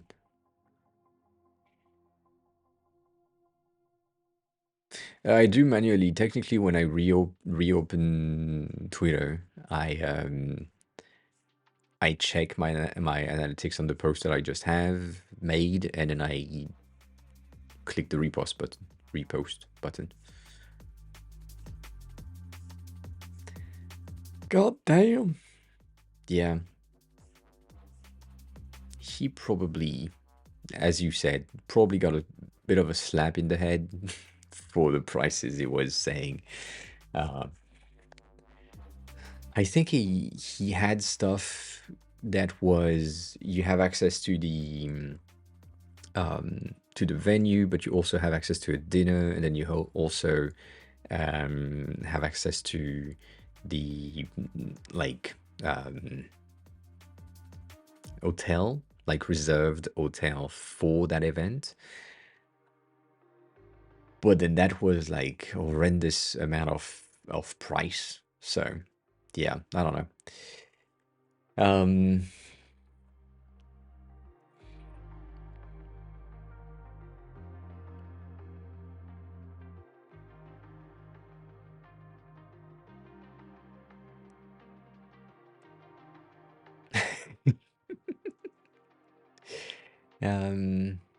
yeah, taking over a fucking producer, that is impressive.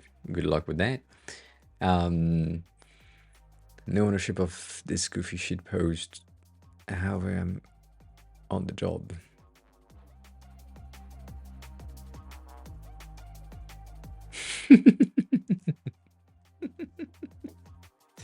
Do you want to share the link? Where do you want to share the link? That's the question. Do you want to share the link in chat, or do you want to share the link in Discord? You said do not share the link.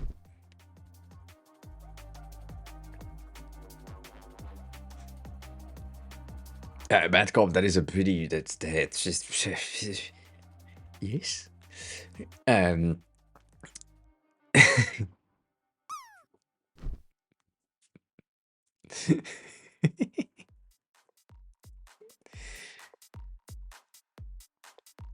You can DM me a Steam store link. Yeah. That's an option.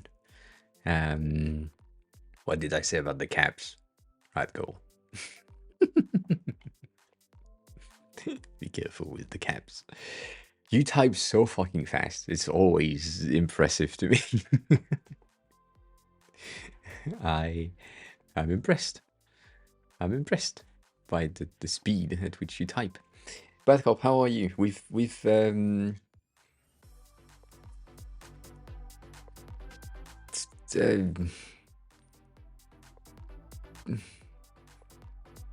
didn't make any progress in JS.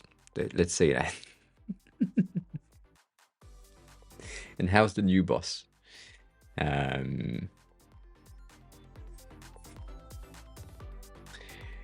Stony is saying that I should make a drop game for myself because now I kind of know everything to make a drop game. Kinda. But then we thought it was a bit too complicated, and so maybe something like this would be easier to attempt. But nah, I don't know. We'll see. We'll see about that.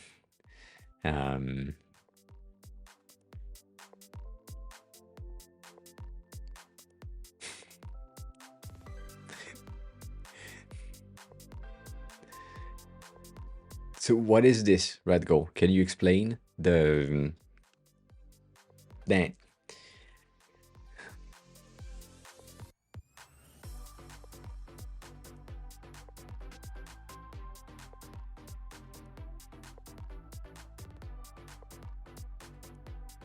I have to unmute it.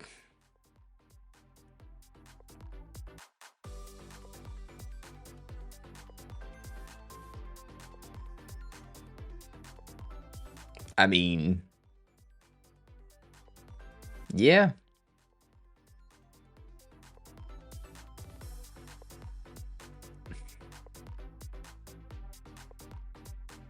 E to talk? I mean, E to talk, yes. E to pay respect? No. No.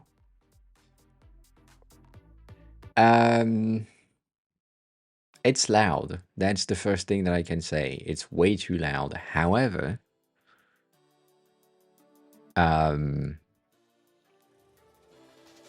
it looks like an asset dump, which is fine. That happens. Though, if it works and people like it, I don't see why not.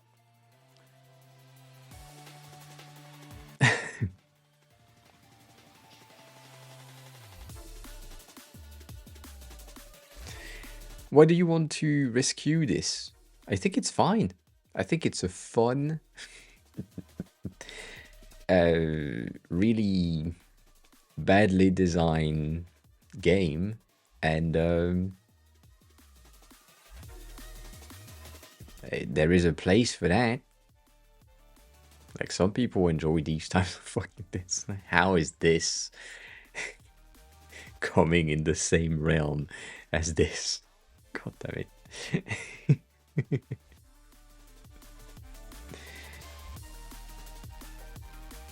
Yeah. I mean, it's seems like it is. Is it free? Oh, for now it's not even released.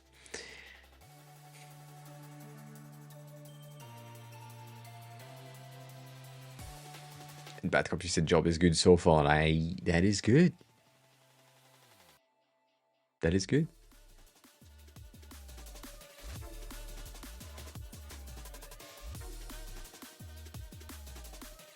I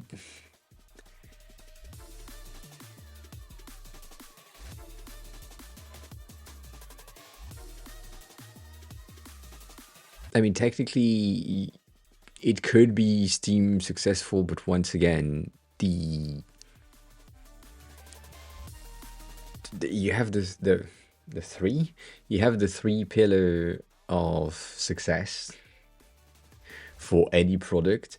Either the thing that you're creating is good, and good means that the user enjoy it, and that's a thing. Or it is successful in terms of profit, like people bought it and it's profitable, or it's a combination of the two first things. That's the three things. So in order to make it successful, you either spam ads to propagate this entire thing, or spam content on like TikTok, Instagram Reels, other platforms to advertise the game, or you hope people discover it by themselves. But I think it's could be good enough.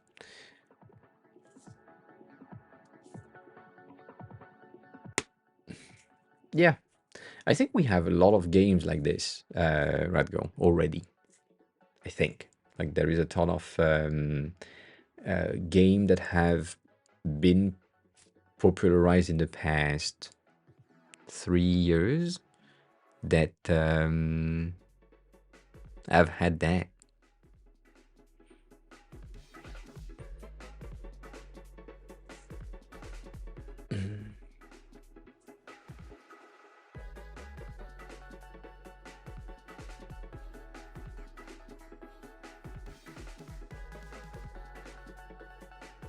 Yeah.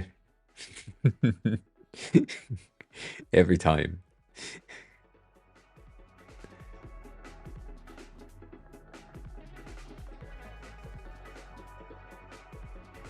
There's a lot of storytelling lore in each messages,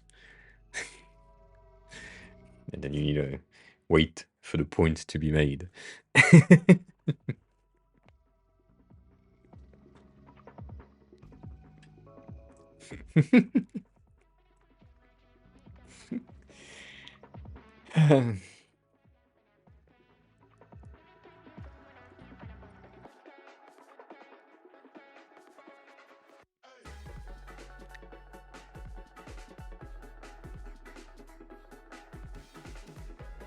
Oh,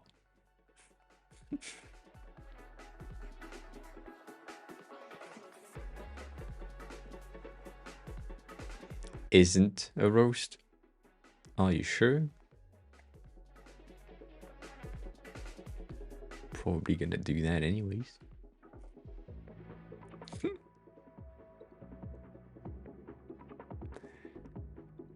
Sorry. Oh, okay. Shit. That's weird. So,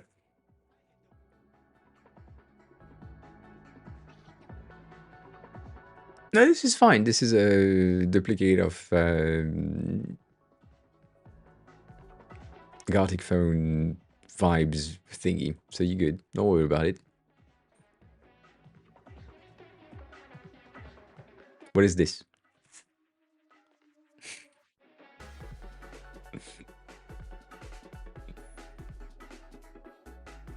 Oh. Ew. Ew.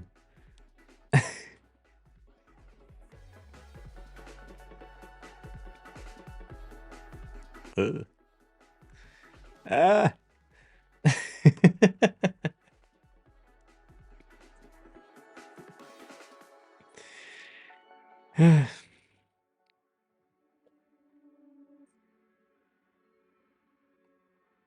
I have no doubt. No, I do have doubts. I think. Oh, you know what? Close, close to the in terms of numbers for the counter. Um,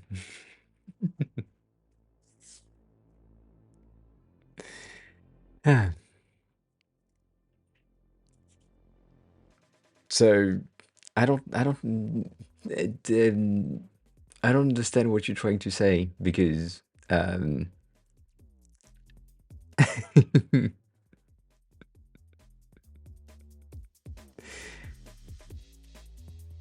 I have no idea about gaming related things.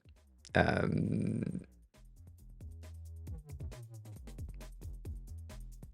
like I can't help on that realm. I have no fucking clue. Like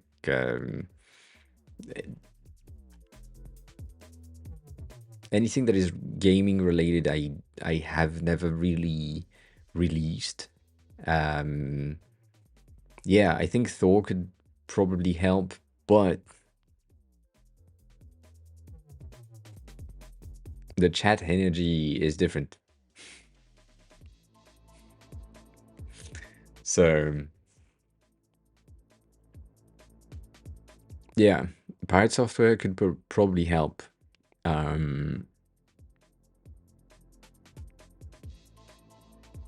The as I said, if you want the thing to be successful in today's like landscape, find some gaming Twitter account that have reach. Send them a copy of the game for free now so that they like promote that not one, 50.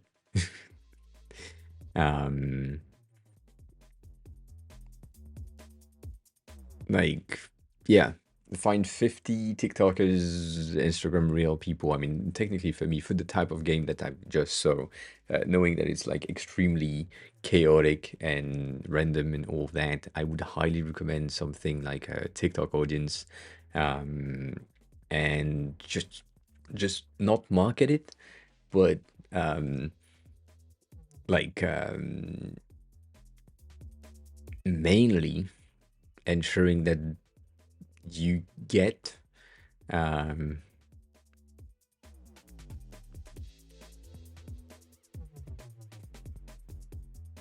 yeah. I mean, if you already have your market strat, I can't really help.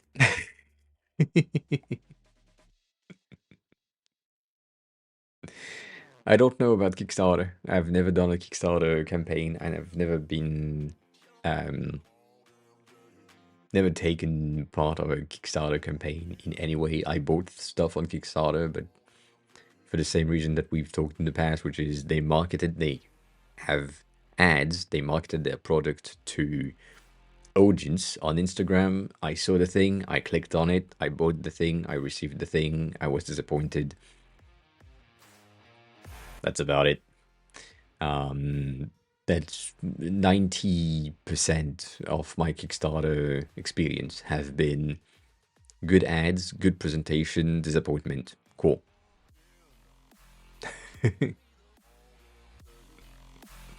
Nah, I don't. No experience in these things. Um, so it's just yeah, it's I even had um I did one once, which was uh, a pledge without a reward, mainly because it was like a friend's family member that had like a thing, and so I just bought in $100, just like doop, disposable income, doop, far away. But yeah, that's about it. So yeah, the UI itself, like if you go into Y2K type of vibe, which is technically that, plus a combination of Wii U or Wii Sports graphics, that could be good.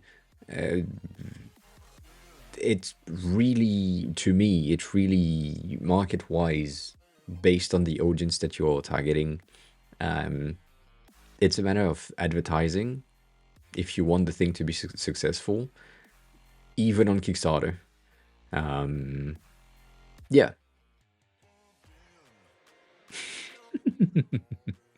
So really, like for me, it's TikTok, Instagram ads.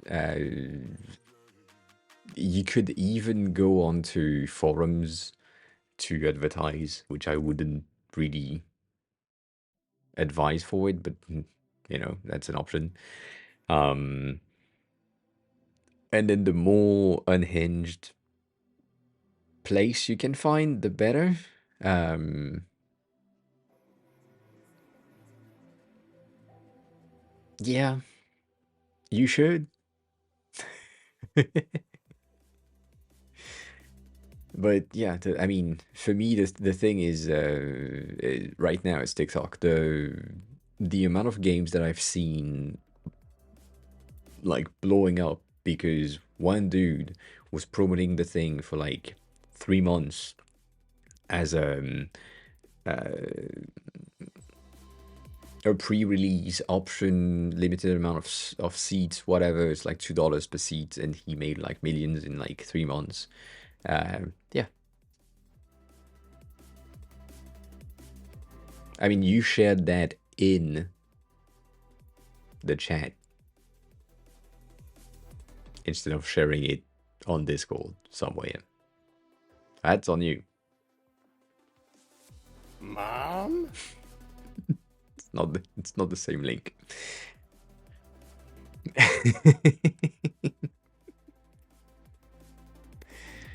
But yeah, no, overall, um, it could work. Like as for the target audience that you have, the design that you have currently, the video that is the presentation advertisement of it for now on Steam could be enough, and then it's just a matter of making sure that eyeballs get to see it as much as possible. So if it's 3 weeks, I don't think it's enough time to make it as popular as it needs to be, kinda. But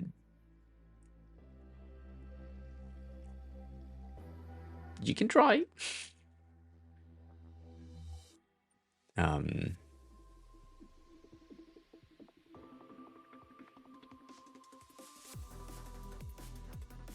yeah,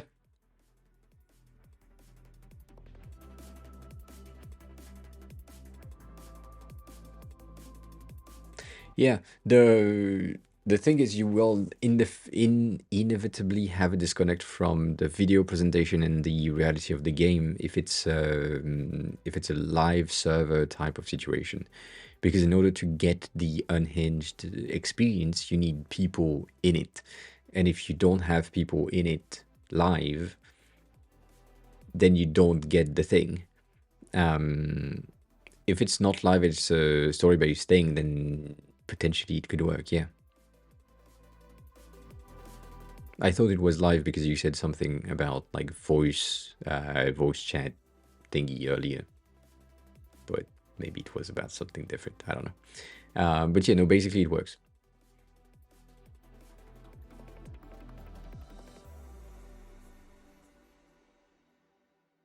Why though? To check who's playing the game live? Yeah. If the company that you're working for right now with that game has funds for like Twitch streamers, advertisement, sponsorship thingy, like 1 hour indie gameplay, whatever, attempt that. I know that Pirate Software is sometimes playing games that people are recommending, so attempt that as well. Maybe that's an option. I know that Charlie, Most Critical, is also doing some. I think it's on Wednesday. I think he has this thing like My Discovery Monday. He do a Discovery Wednesday or something, where he goes into the deep of Steam with games that just came out or that came out a while back, but that has no players ever. And yours being like kind of new, it has no players ever, so you could do that. Um, as far as I remember, I don't know if he's still doing it, but if he does, uh, like going onto big creators that are enthusiast about the indie game development type of situation, then could be fun. But yeah,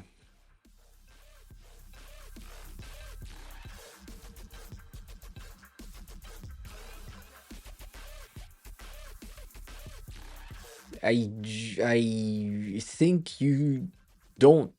I think you should flip the script. I think you should start shit posting today for 2 weeks, and then create a Kickstarter page in a day, like at the last day. But yeah, not even.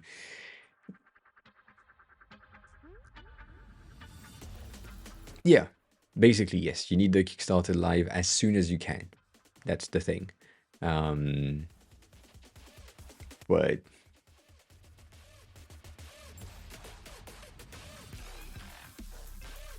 I don't know. And I personal feelings, Kickstarter, creating a game. I don't know if it really works. But also, I'm not a gamer at all, so I don't know shit.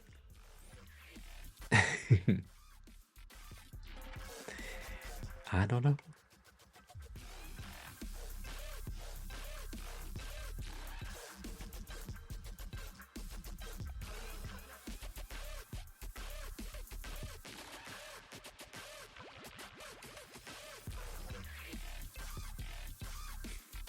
This is crazy. Um, no, Patreon is not better. So, Patreon is a monthly subscription. Kickstarter is a one-time payment.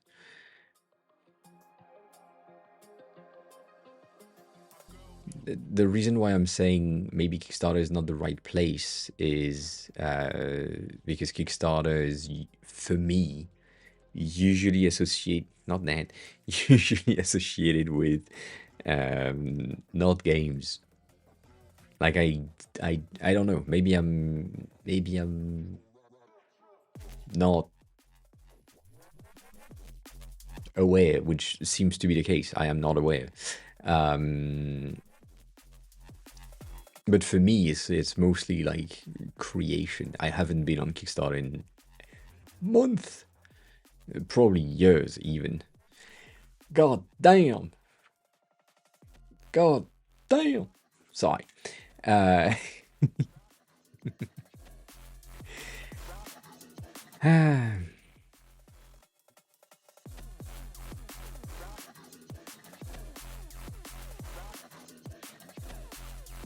yeah. I mean, I'm seeing this one 107% founded, 152, 114, 51, 20, 29, 140, 200. So either they are showcasing the thing that are supposed to work, or it's just like, I mean, this one is 18, 13, 16. Yeet.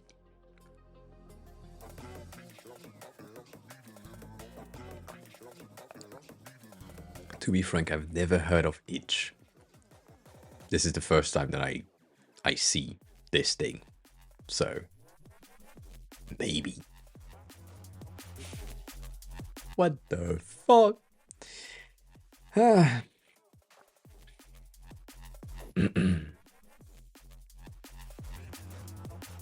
Maybe.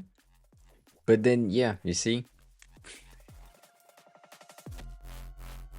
God the... What in the hell?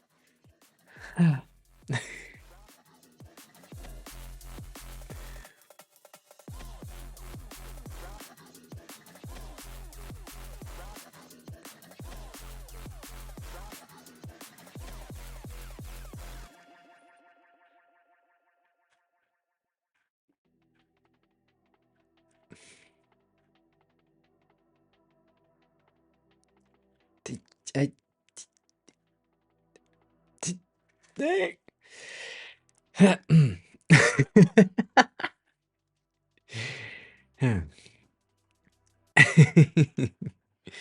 yeah. So I don't know. I don't know how long a Kickstarter is supposed to work. Like this thing is 0% funded. Maybe there has been no marketing done on it. Maybe it's because it's a golf game again, and we already have thousands of golf games. Or maybe it just popped in Kickstarter, and so that's why it's at 0.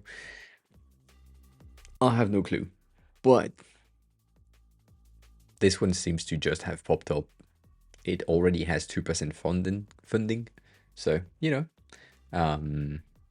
I don't think it looks fun. The Gleezy Supreme thingy. I mean, it's a scan of IKEA,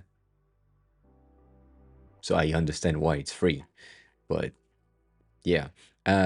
Itch, from what I've seen, it's just you post your game and then people can play, so it's a bit different than Kickstarter. But then again, like, goddamn.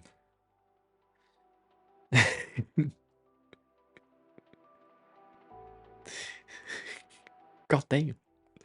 Like if you're expecting your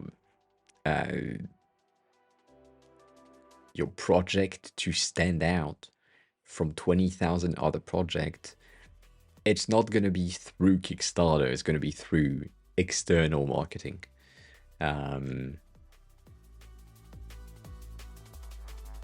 Yeah, no, I know, but still, like, either you go with the obvious terms of service check to attract people, or you go with, I don't know, something different. This bitch is 770% founded. What the fuck is that? That's a lot.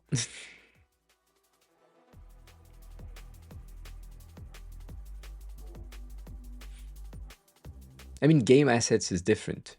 It's not the same thing. Like, you're not doing game assets for your thing, is it? No, no, I know it's the same website. I'm talking about the game that you shared from Steam earlier. Like, it's not an asset thing. No, yeah, I know, but it's the same thing to me.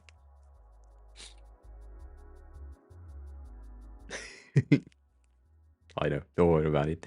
So Kickstarter, why not? Right? Why not? I don't know if you have some sort of a contract that says that you can't have a Kickstarter and at a GoFundMe or itch.io page at the same time, but if you have the ability to do that, just do that. Get a page on every fucking website, and maybe that works. The thing is, if you spread through the entirety of the platforms that let other people fund your projects, and then you don't reach 100% in all of them, you kind of fucked, because you need to refund all of the people that pledged. So that's no good. But then again, I don't know.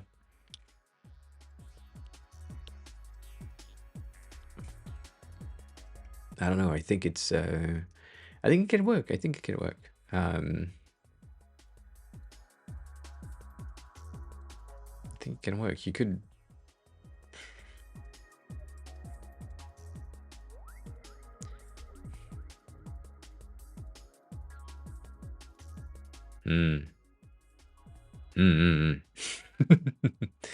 Maybe Kickstarter could work. Kickstarter could work. That's the thing. Just because it gives you the ability to, like, send people to a page where they can throw money at the screen to then hopefully get something in return.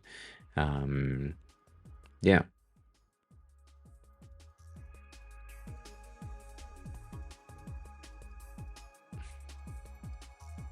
Yeah.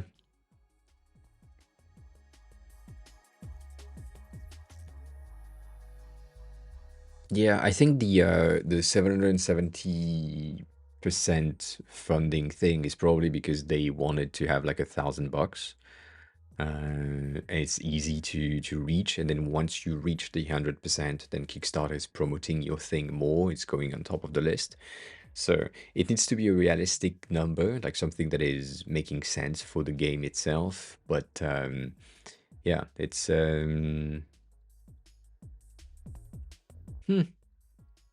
eh, yeah, all that. It's a game of marketing at this point. So yeah, you're good from here. Have a good rest of your day. Take care of yourself. So, this thing. I don't think that's necessary. Um,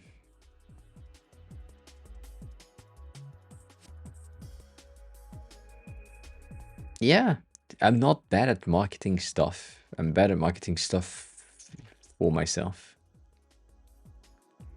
I know. Uh,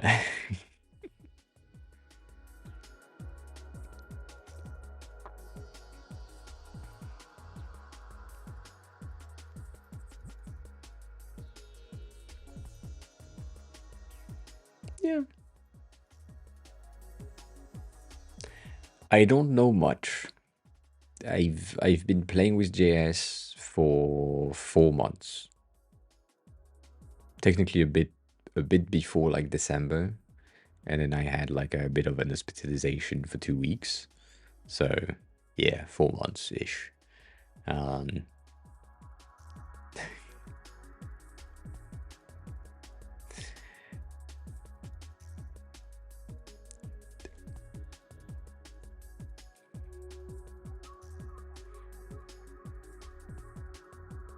this is kind of crazy.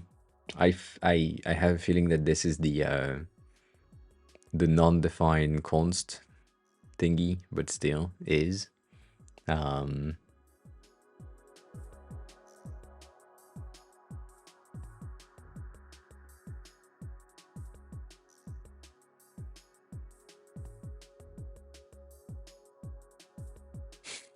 don't worry about it. It's fine. Um,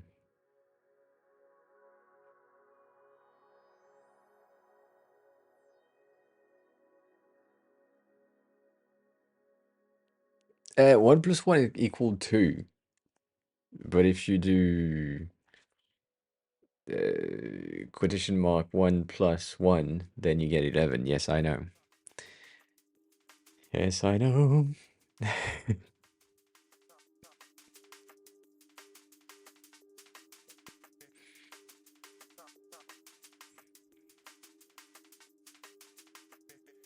If the thing is defined as a number, like if I'm using TypeScript as a base for JavaScript, which is easier for type, um,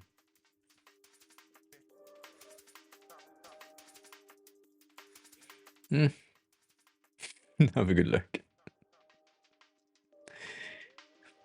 So,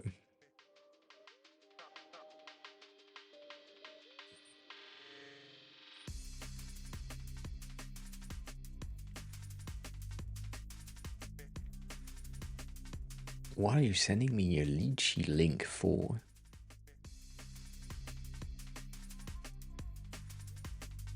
Why? Why?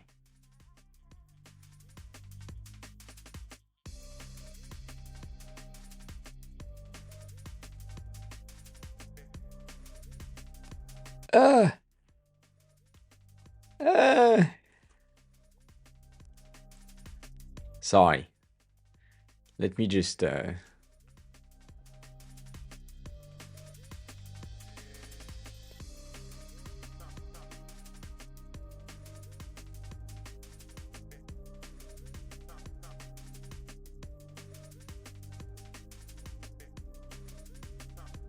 Ooh. Ooh. What the fuck?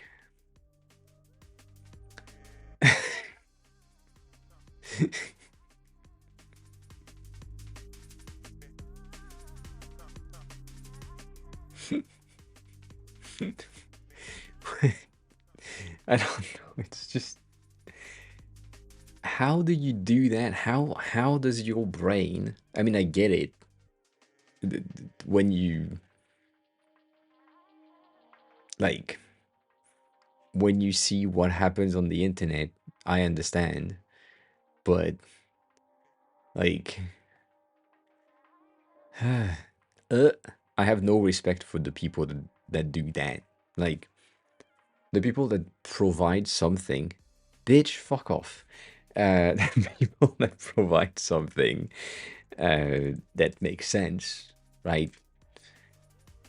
Then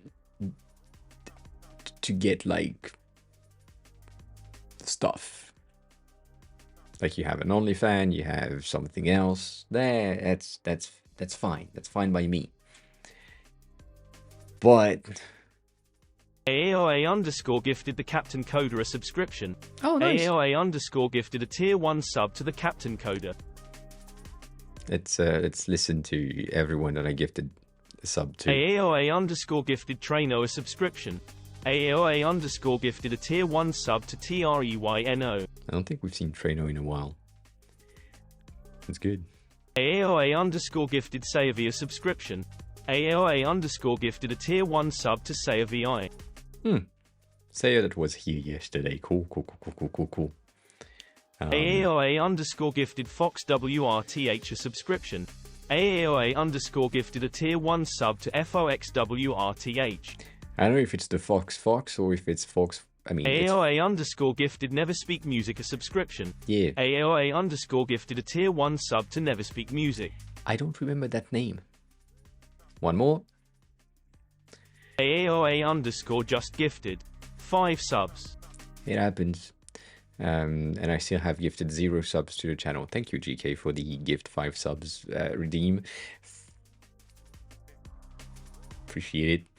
So yeah, the thing that I was saying, I have no respect for people that are using like GoFundMe or Lychee apparently to fund their lifestyle without providing anything in return.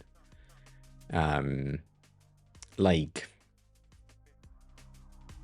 I have beef with the people that are doing this in the US for medical expenses. I understand why it exists in the US specifically, but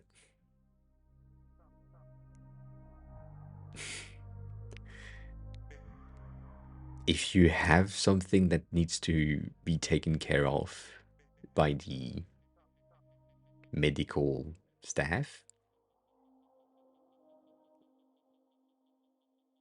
I don't know. Yeah, I mean it's yeah, whatever. I can't expand on that. I like the natural selection. I am pro natural selection. So if that happens more often,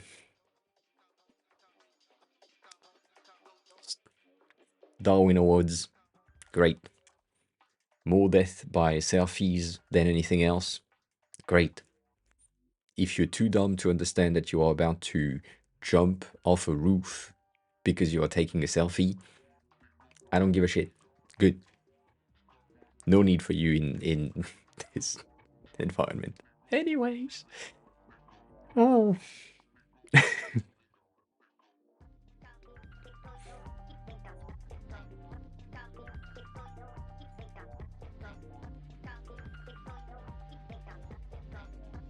Yeah.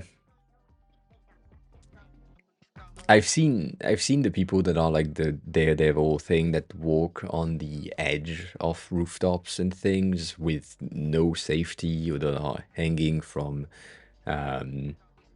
beams that are above ground that is like extremely high up. And for some reason, they believe that the strengths that they have in the gym will work the same way for an extended period of time on a thing that is not supposed to be grasped or gripped. It's like, did. Cool. Yeah, I don't know. He could have given him a high five, yes. But also he went from far away. That's the thing.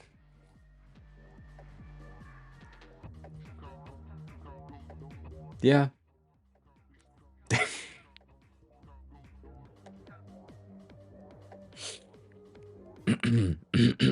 GK. Be kind.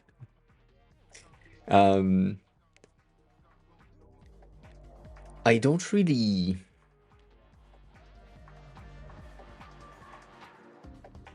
Yeah, no, it does. It gives me anxiety as well.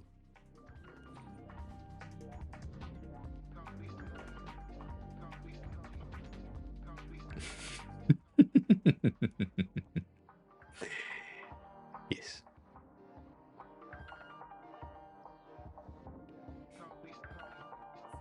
Oh, sorry.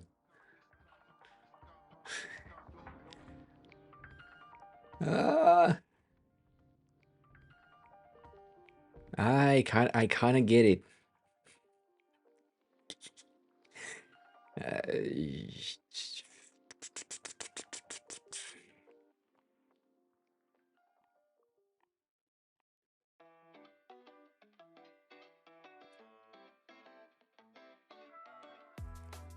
I half get it.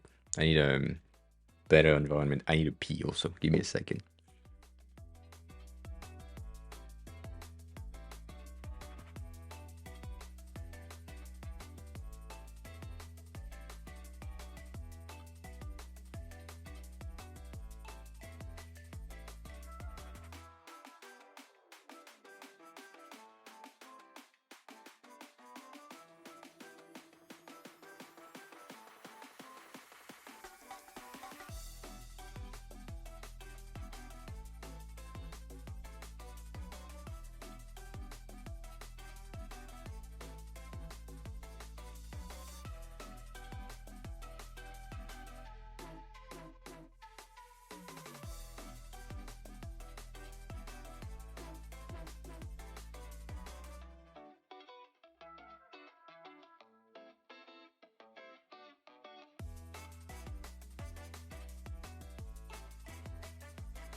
All right.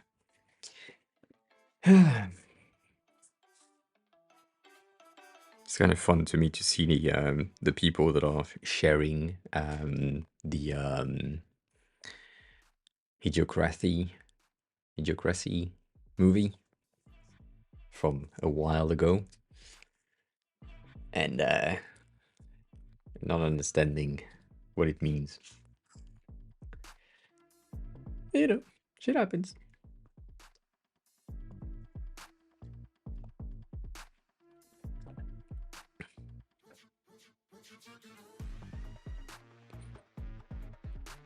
I've seen that, yeah. I don't think it's good. um,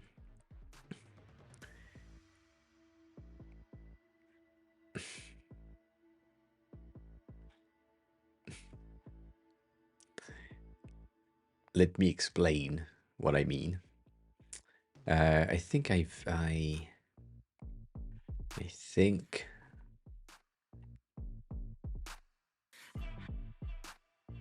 What was that?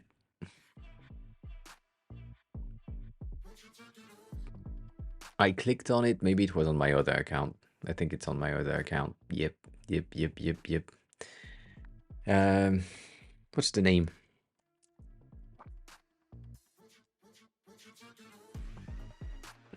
You know what? It's gonna be much faster. It's Design Loom, right?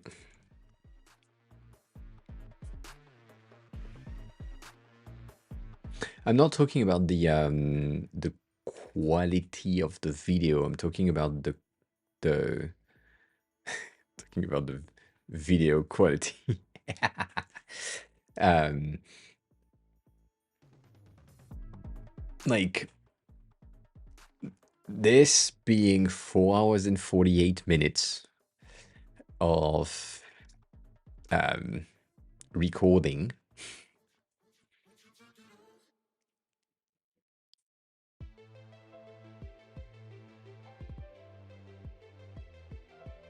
Like it's been 5 minutes already, and he's just picking out the background color.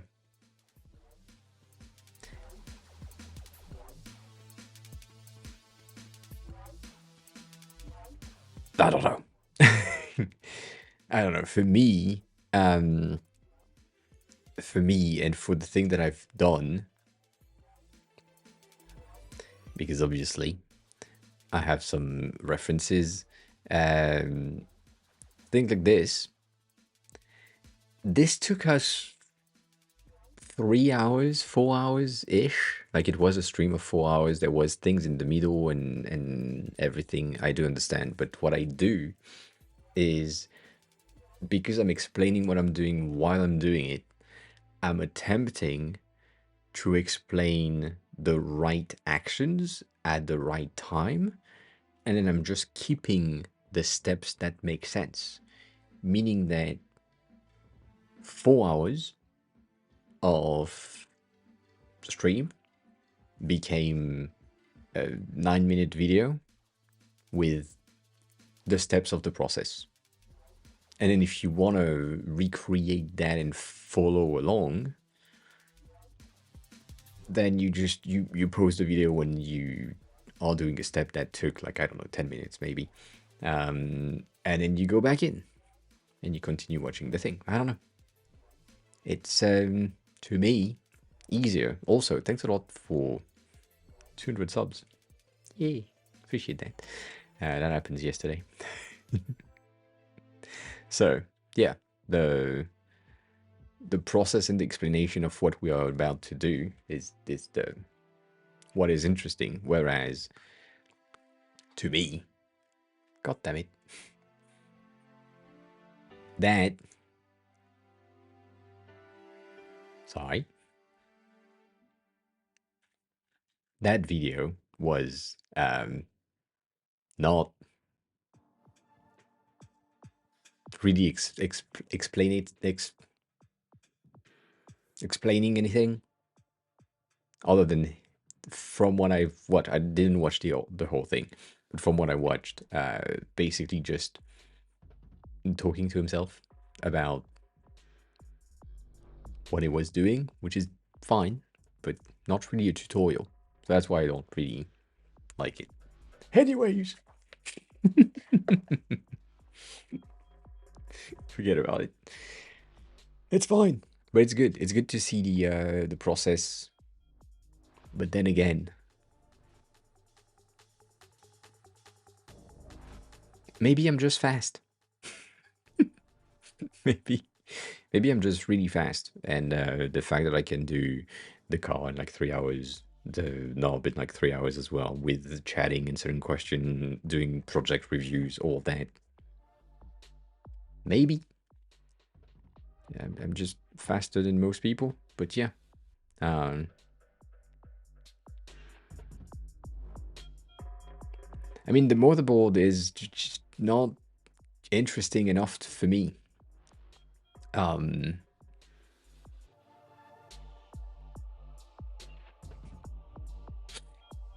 God damn.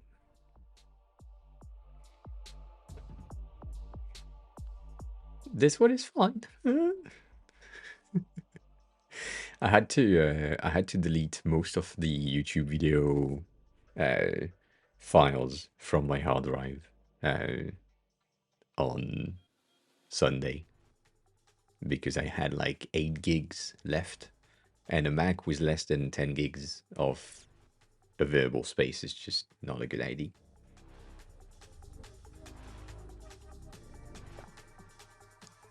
I think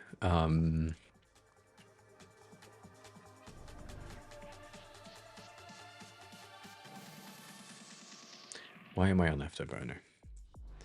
Why?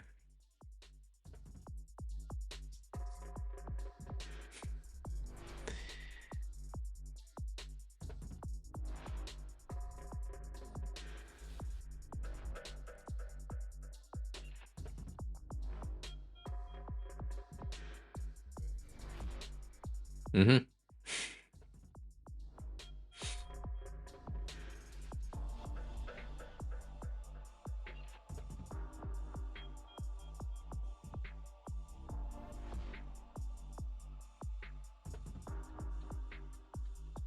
Do we have one of these? We do. Is that a full? No, it's not. Shit. Um. Yeah, I'm. I think it's the. God damn. What the fuck is that whole thing? Technically, here? Yeah. Um. I mean, this has a lot of shrouds and covers, but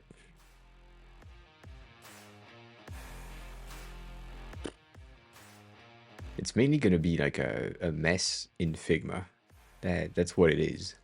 Oh, what's it gonna be? It's just gonna be a mess. Um. But then, if I think about it for a second, uh, and I wanted to recreate this,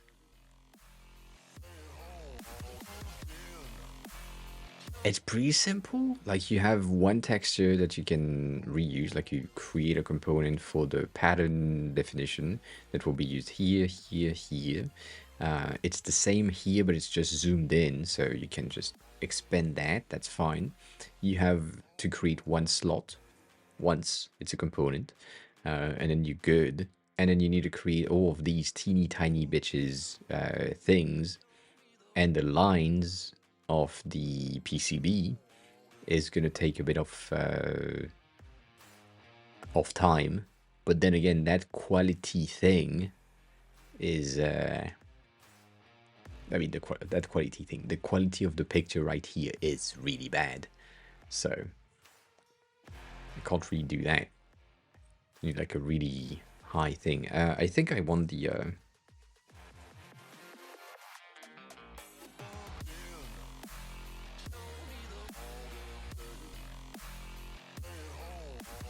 these are more interesting for me,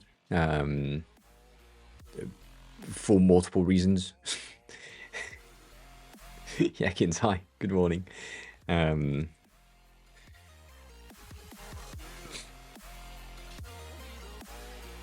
How are you?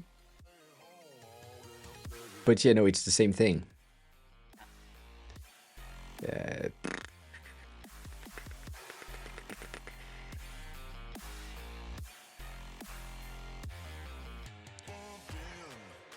God damn, that's new. Uh,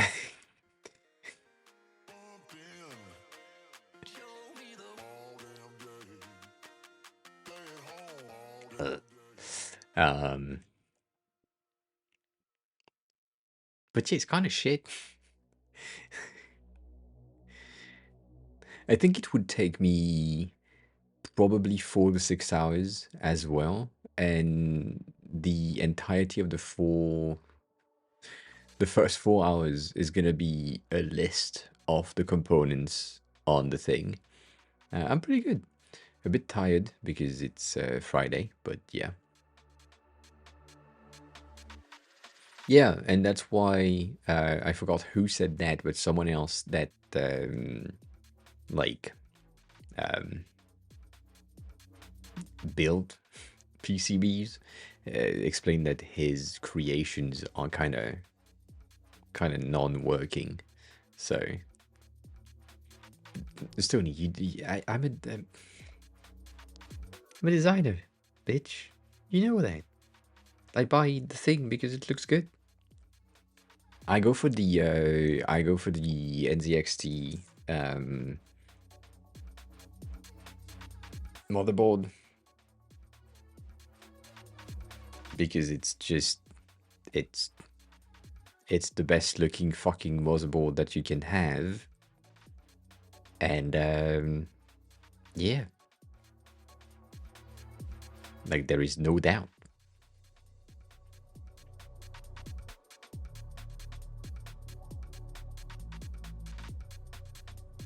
Like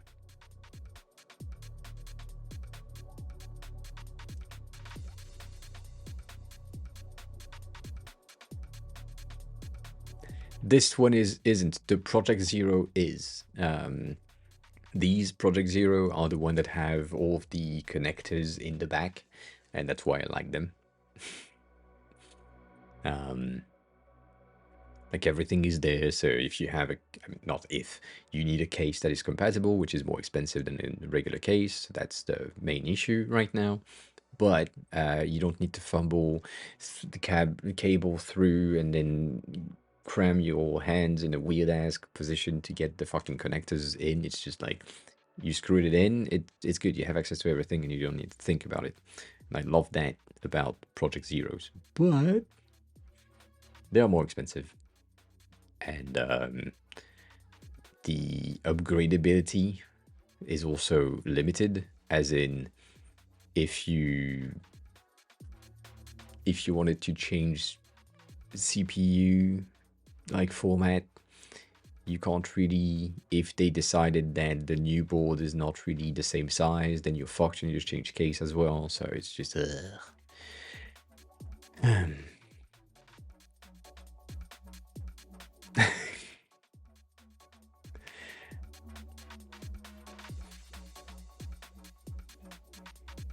but you know, this is great. And technically,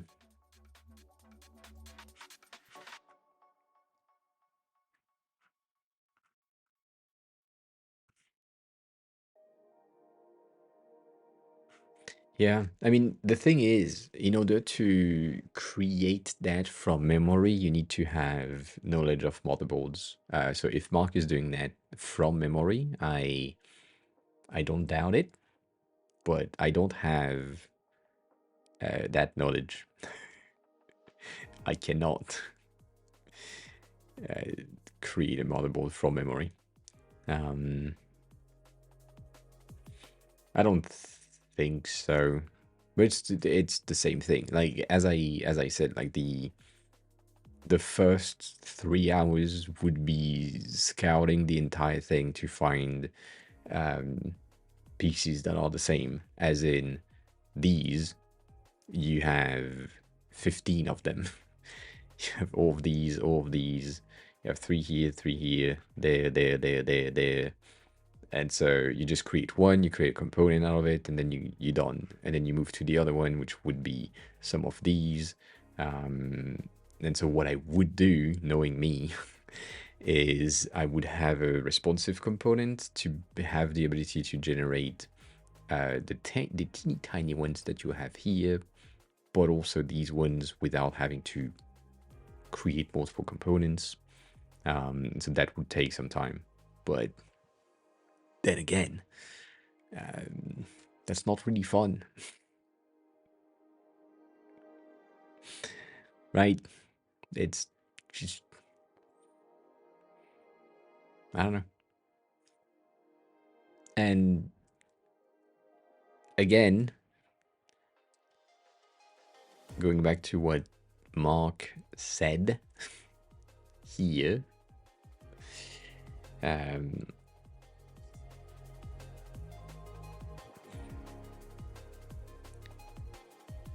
I don't understand the motherboards. I do understand the VST's UI, like all the things that are sound related. I get it. I don't get it for the motherboards. Like it has no purpose, and I don't see the point. I do understand that. Like if you have ever used a VST sound thing, you understand that these are the interface that we have. But eh, eh, I don't know.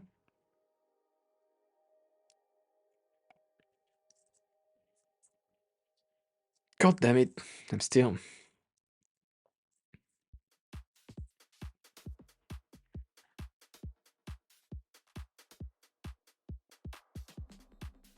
Like,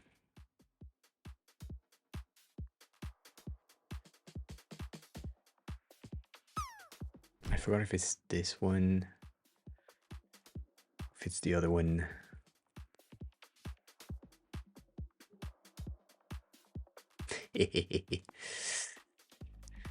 That's me. It still works.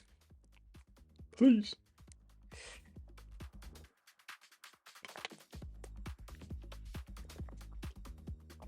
These are great.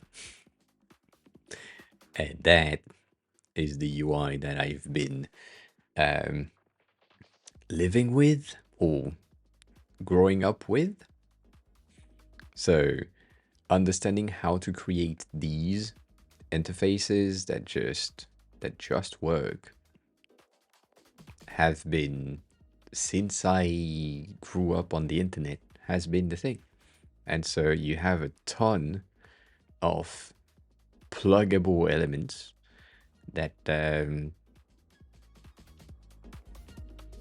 like get you shit like this. I don't know. Yeah, there is knobs everywhere. There is knobs, there is matrix, there is things that generate sounds. It's just so good. Have pedals with knobs. You have knobs with knobs. You have weird ass thing with weird ass things. It's just great. And all of that is what I learned to build in the first place. And so for that, I do understand what Mark is trying to create. But yeah, this entire website is a music generator thing. So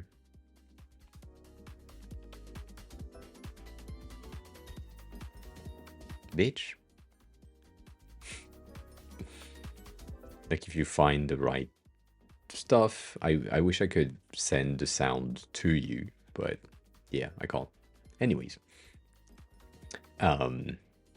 this is great.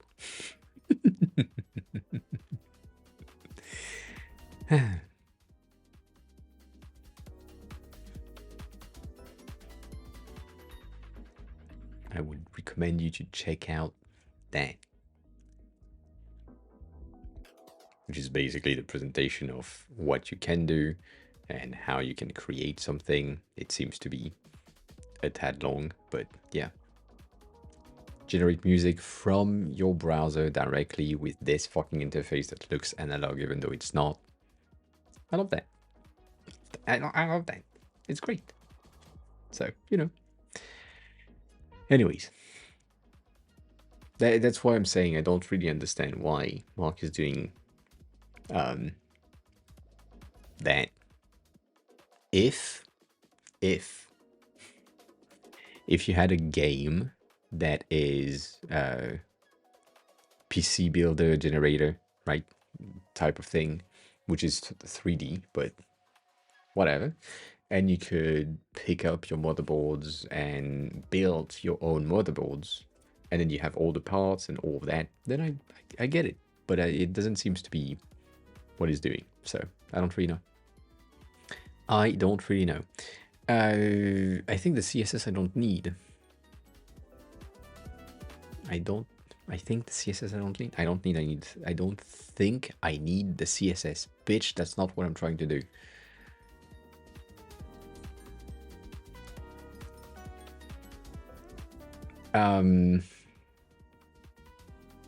So we did nothing for how long? I don't know, 3 hours. Good. Not that we had anything planned, but it's there now. I don't understand why you have all of that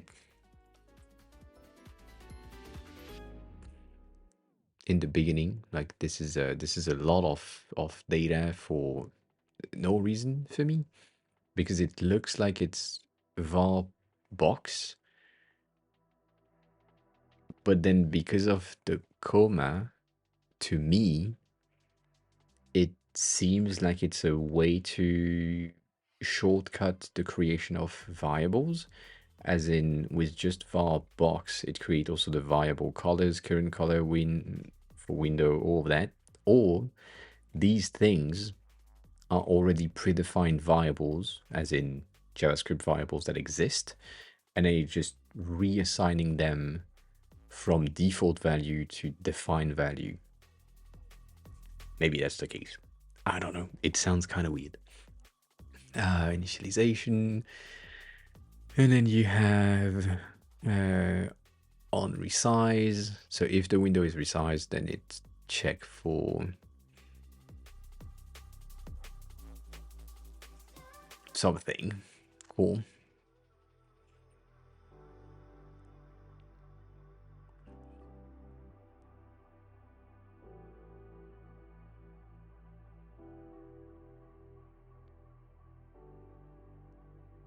Mm-hmm.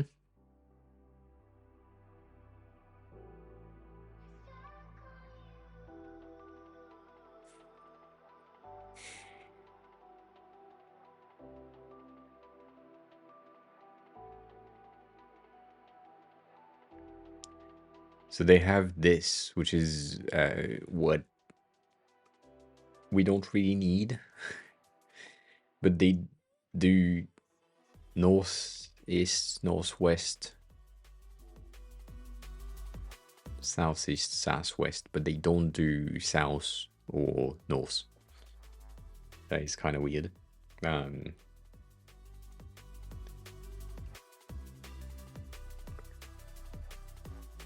But that's fine. And so technically for a drop game, it would just be south, southeast, southwest, south, right? So you have 3 values, but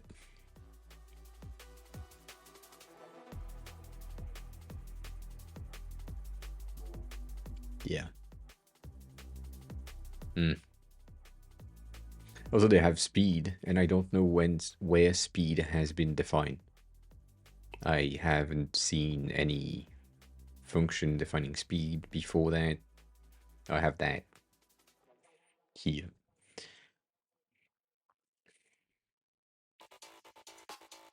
And technically for a drop game, it wouldn't be a constant speed. It would be a redefined speed based on the user and math random thing. So that is more complicated than I thought. And also, I think the syntax is kind of weird to me. Like the full switch color things, I don't give a shit because, well, I don't. It's not really useful.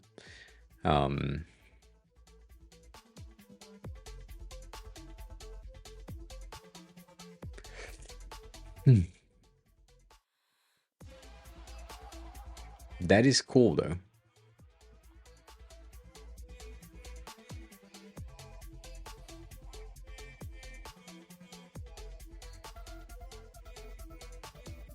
That is useful.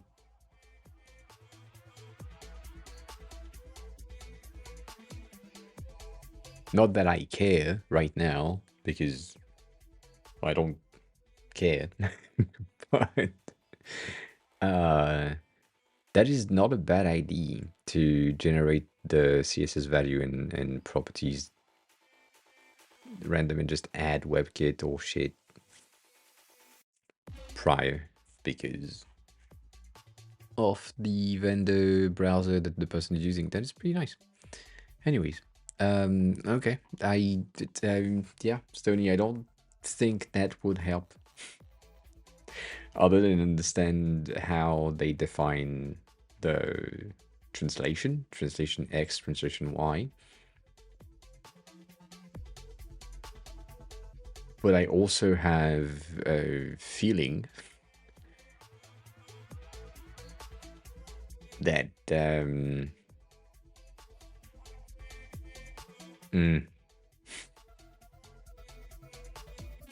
it's more confusing than anything else, or this one at least. But it's not. So that is tiny. Why did you, Stony, why did you send me this one specifically? Other than the fact that it's a simpler version of boundary definition. I think that's the reason, which is the definition of the box thingy.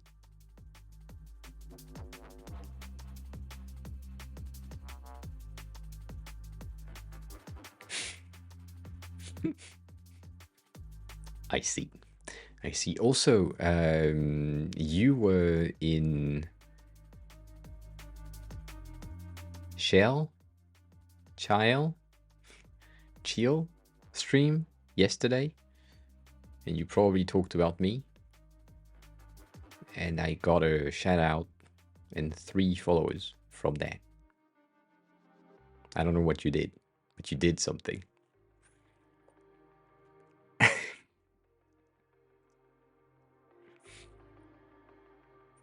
I don't know. There. I don't know what you said, but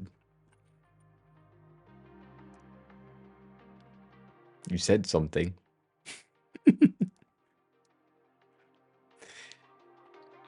uh,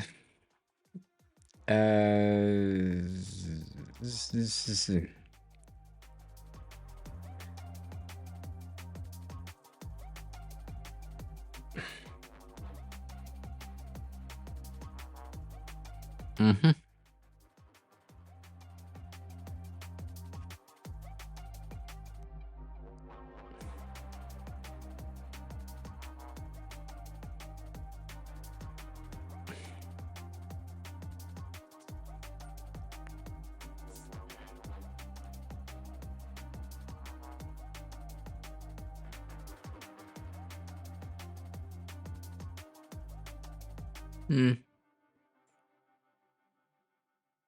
It's a lot of definition for no reason. Yeah.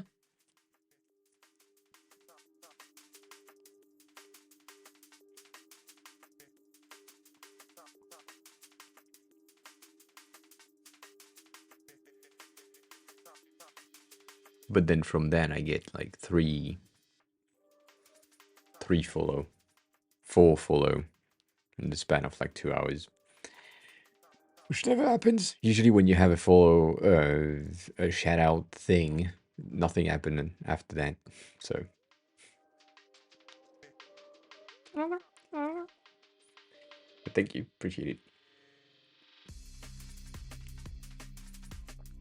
So the drop game thingy is not gonna be interesting to me. I'm trying to think about the usefulness of it, other than the fact that I'm sure it's buildable in a different stack than JS. I think JS would be fine, but if I use like a Canva or a 3D builder like Spline, it's easier and it makes more sense for me because it uses physics, whereas JS doesn't.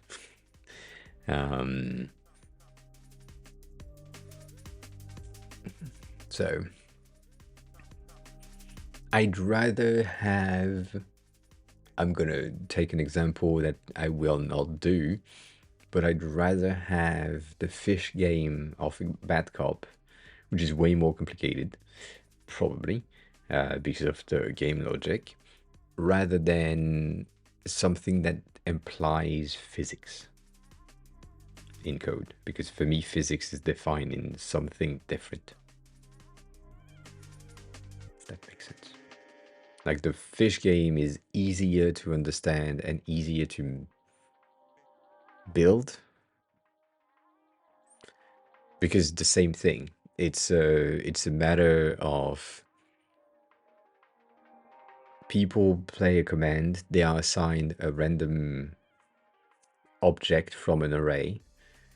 That object has different stuff, and then person number 2 is assign a different object from the same array, and then based on the stat or the props of each of the object, then one of them is going to win.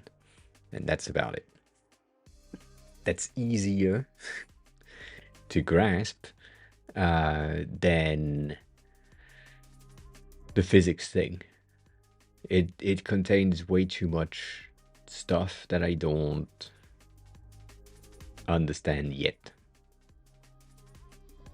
I'm trying to find a thing that is similar to the spam battle behavior that still is challenging, but is not as challenging as physics. That's what I'm looking for. As in the battling in between two objects is easier to implement, but it's still not interesting. Because if I can think about how to build it, then it's not challenging enough.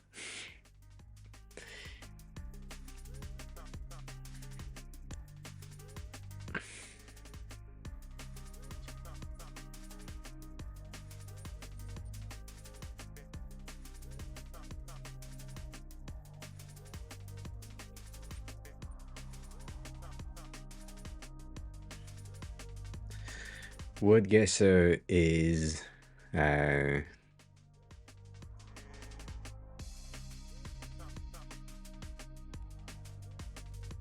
array of words of 5 letters splitted into single letter strings. So similar, I think it's split, splice, whatever. And then from there you get an if. Josh, hi. You get user message letter, if letter equal one of the string, single string, then you're good. And because each string is defined as like you split each of your words as an array, each letter has an index. If the letter is equal to one of the letter and the index of its position in the word that the user has guessed is right, it's green. If it's not, it's orange. Yeah, no, that's easy. And that's easy. In my brain, that's easy-ish. I'm not saying that I can do that. It's just like, if I do understand the logic, it makes sense.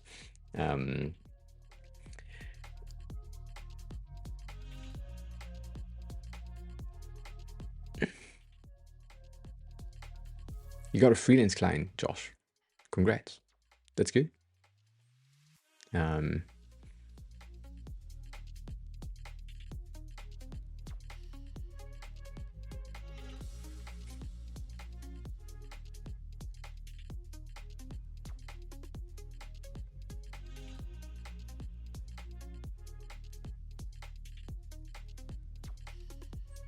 If message length is equal 1 and word includes message. Ah.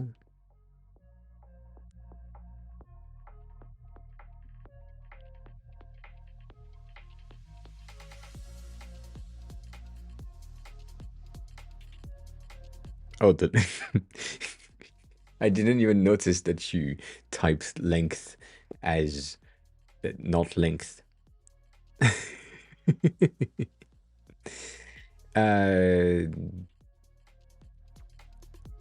Josh, the 3 beginner UI UX project that we have is a weather app, because it implies that you have some illustration to do. You obviously have a to-do list app, because it implies the behaviors of to-do, doing, done. And then the third one is usually a music player. These are the three that people are doing when they are starting, and I could recommend whichever. It works.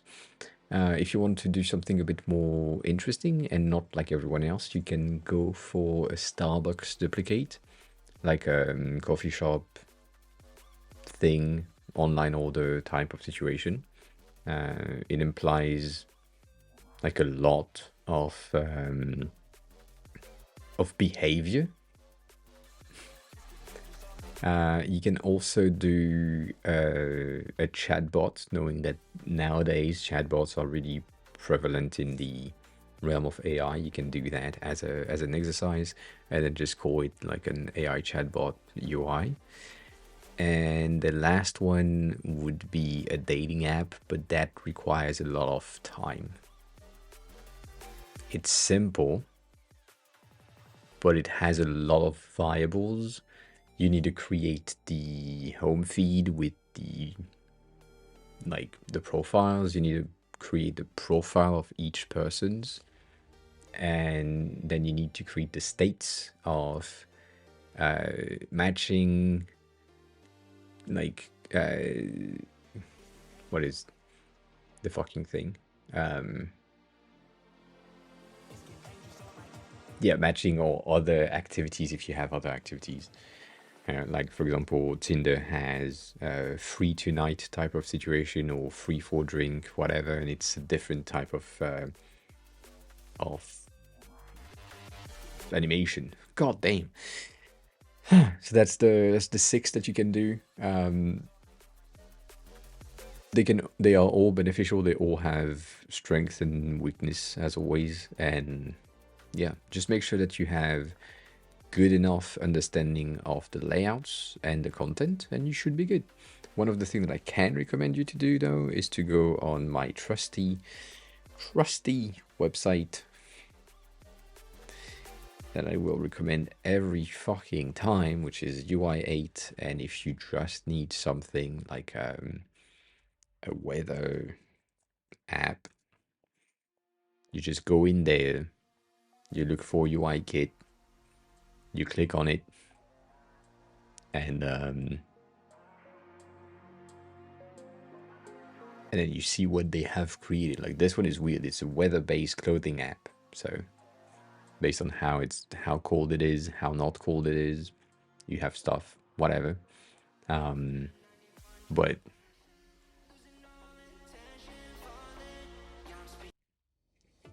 like a dating app, same thing. Can go in, see how and what they have created, what makes it interesting, like what's the difference compared to the other platforms.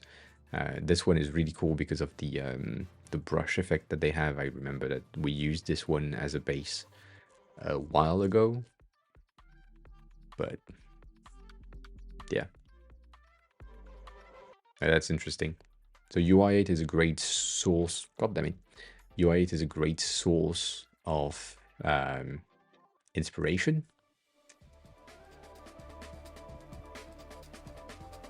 It's good to check. Tell me hi. Good morning. Lunchtime, morning. That. Oh yeah, all the time.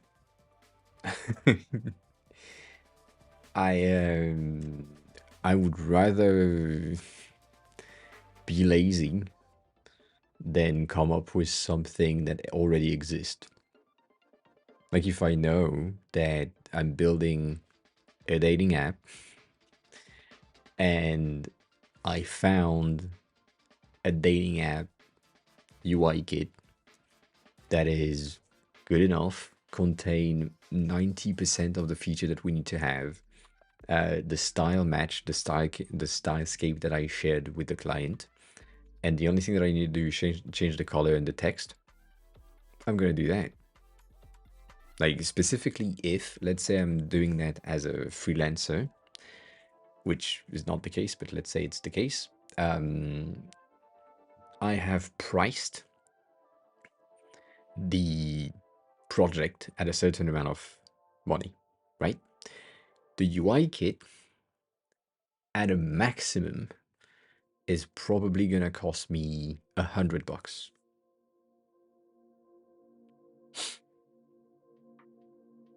That's it. And then I'm done. I changed the name of the client, I changed the logo, and then I changed the text, and ta-da, it works. I changed the pictures, all that shit. It's the purpose of UI kits. So yeah, the favorite UI kit, mine? No, my favorite UI kit for basically any like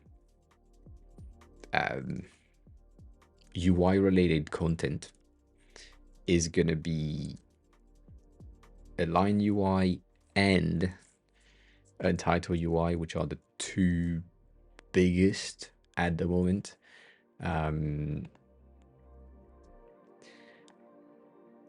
The Entitle UI is the most overused kit at the moment. Like everyone and their grandma are using Untitled. So it is really simple to spot when someone has used it and not updated. And then Align UI is a new one that I have doubts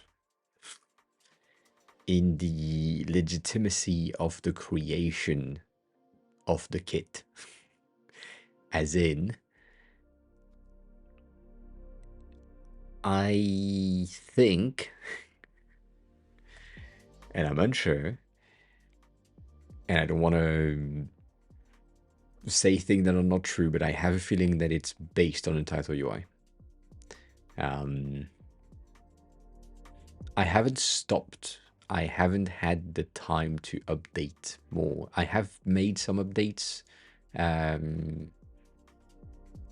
on the solid icons, which is what is taking me the longest time, and finished the duotone from the latest update. And then for the UI kit itself,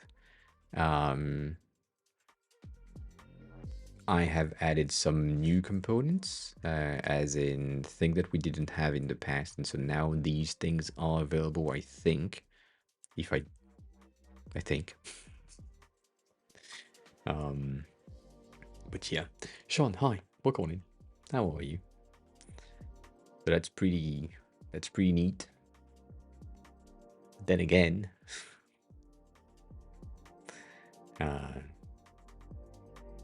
not much update because no time. But that's about it. Beige, hi, welcome on in.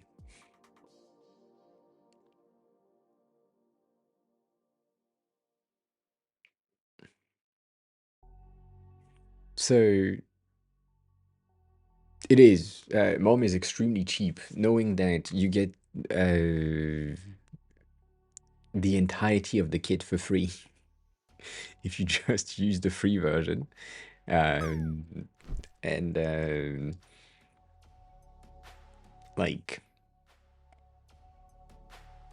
the only difference from the free version compared to the I forgot that it's not a direct link. The free version compared to the full version is you don't get variables. That's about it.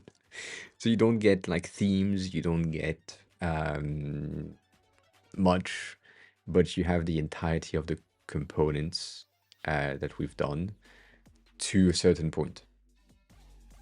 And all of the things that are previewed as light mode are images, so you can't really do stuff. And if you want that, you need to buy the full kit. Technically, the difference of $69 compared to twice as much or twice as much Yeah, and you have the same type of content. The main difference from mom and these two is these have pre-made values, pages, dashboards, profile pages, all of that I don't have. Like I just have small elements, as in I needed right that. Like I have a profile block, but it's not the profile page in situation. I have a pricing page, but it's not like, it doesn't have a nav bar, it doesn't have a header, it doesn't have anything. It's just the blocks themselves. So yeah, that's the thing.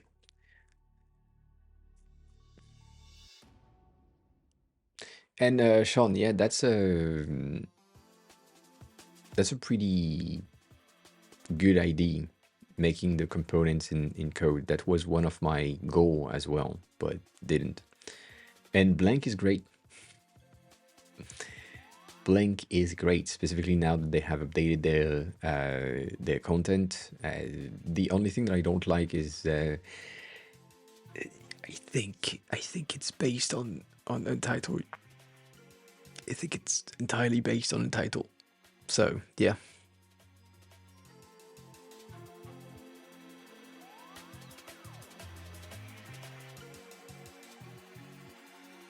And how to get freelance clients? Go on freelance client boards like Contra, that you have somewhere in the chat already, or Upwork, or other platforms. And maybe I said that in the wind because there's ads. Yeah, I mean, I'm not gonna I'm not gonna lie. All freelance platforms are kind of garbage. So yeah, I need to pee again. 1 second.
Nothing happens if someone claims drink and I don't drink. It's just it's the same.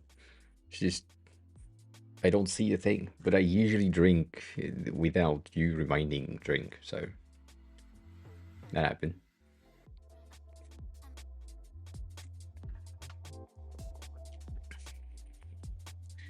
I mean, um,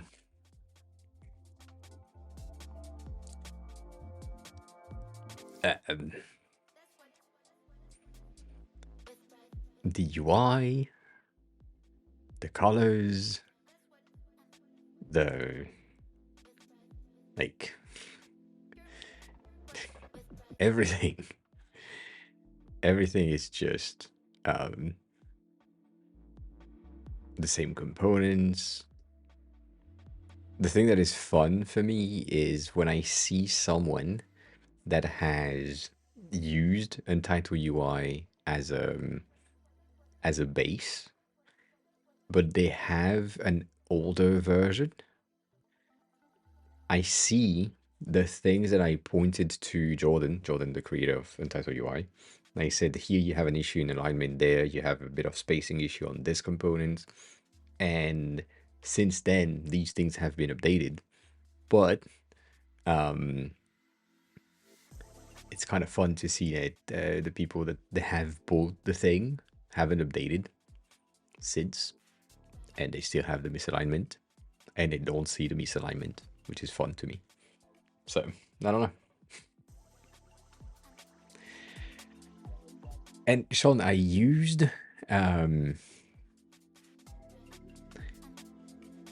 Cal and Calendly.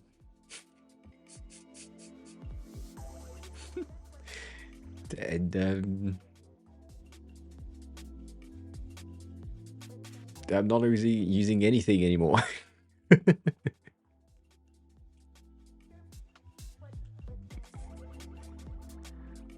So that happens.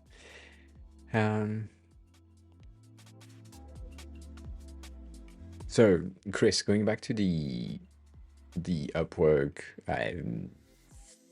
Fiverr, all that.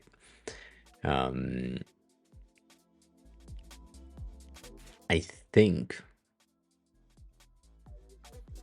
nowadays they are useless. These platforms make no sense other than hosting your profile to redirect people from Twitter, Instagram, Facebook, whatever social media platform you want to there so that they could use the platform to book you for a service or something, which is basically what you have in chat right now.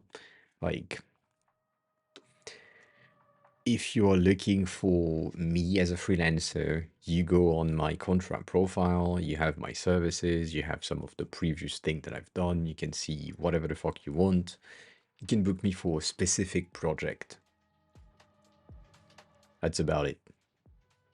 I'm not marketing it, I'm not doing anything. I don't like, I don't do shit about it. So, yeah. Other than that, these platforms are not really useful. They don't share your profile to people that are looking for someone. Like, it's kind of weird. When I had like a job opportunity on these platform, on Contrast specifically, they shortlist a set of freelancer that they think would be a good fit for the job description that I have created.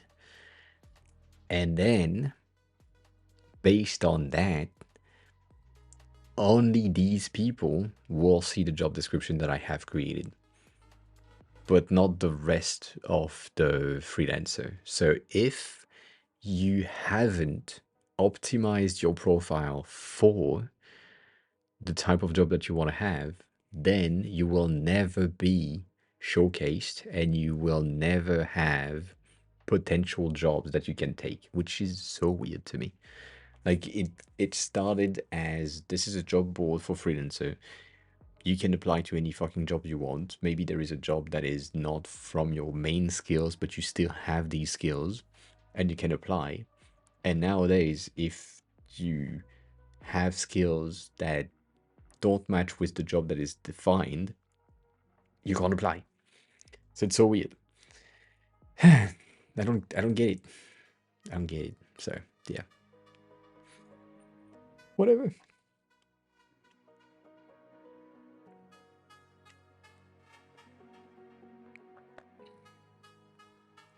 Whatever.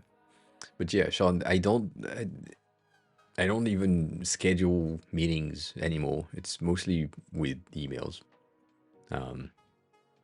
So yeah. Yeah. But even, I mean,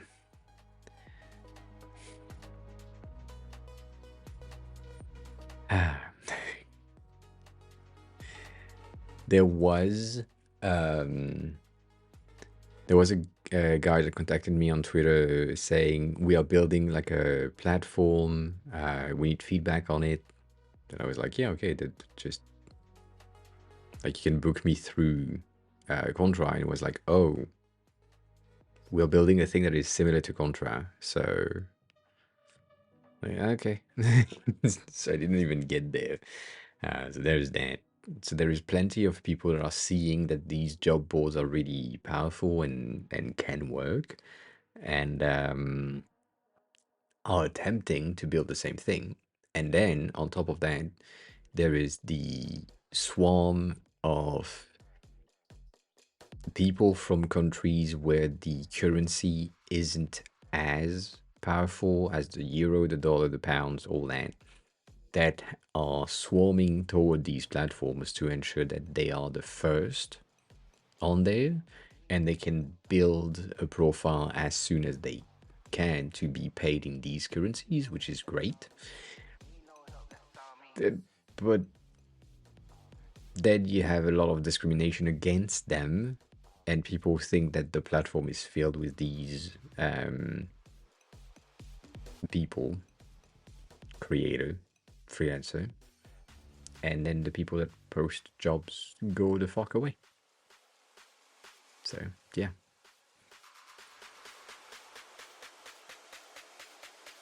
Yeah. The thing that I wanted to build at some point, and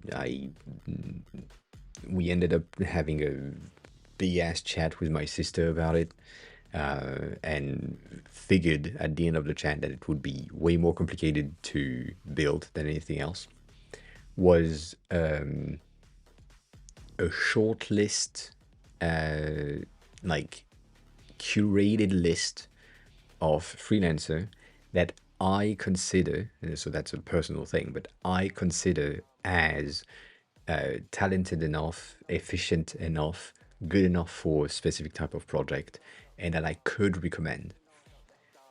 And then you have the finances of it would be like, do you get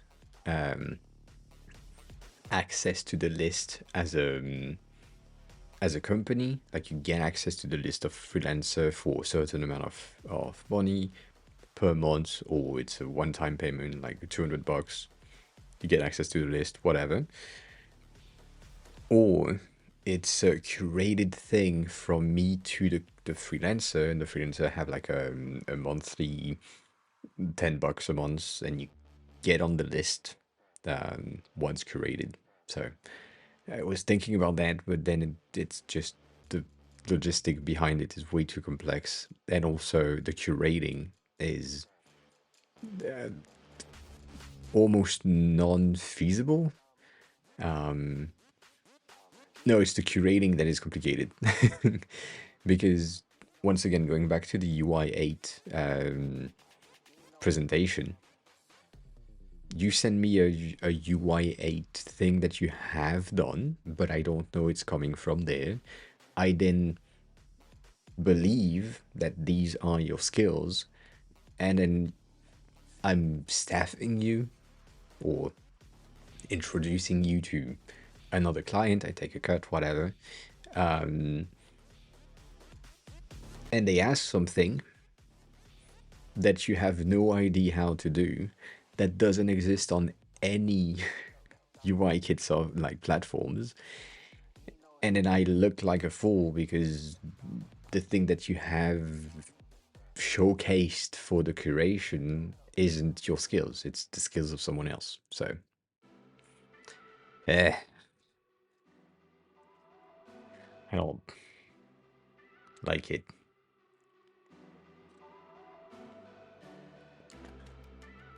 But the base is really simple, yeah. um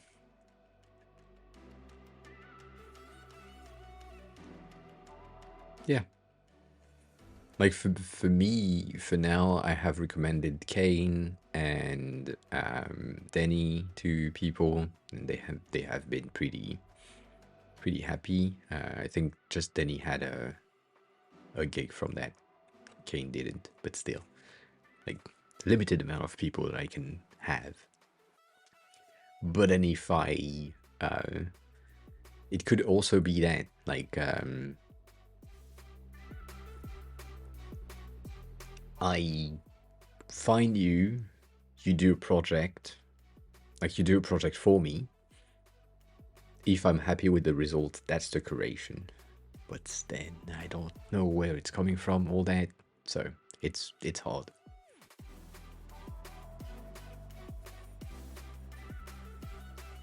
It's hard.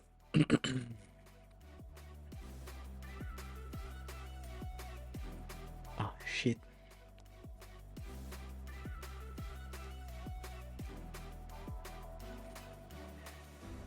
So yeah, I don't know. I don't know. But that was an idea. That was an idea at some point, and then it crumbles on the recommendation thing, and it crumbles on the finances, like the business model thing also, because it's kind of weird. Like if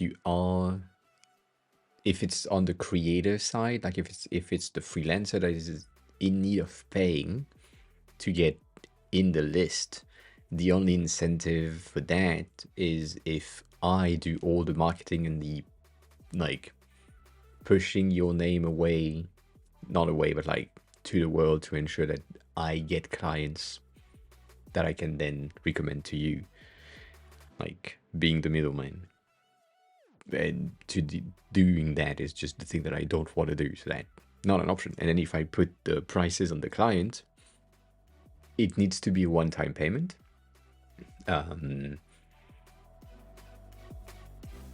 But then you get access to the list, and then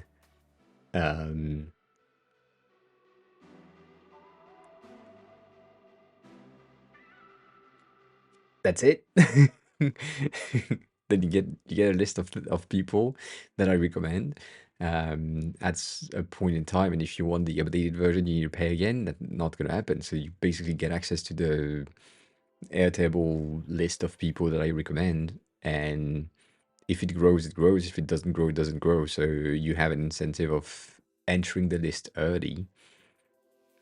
But after that, what's the point? You can check the repo or the directory of freelancer that is recommended by A. Cool.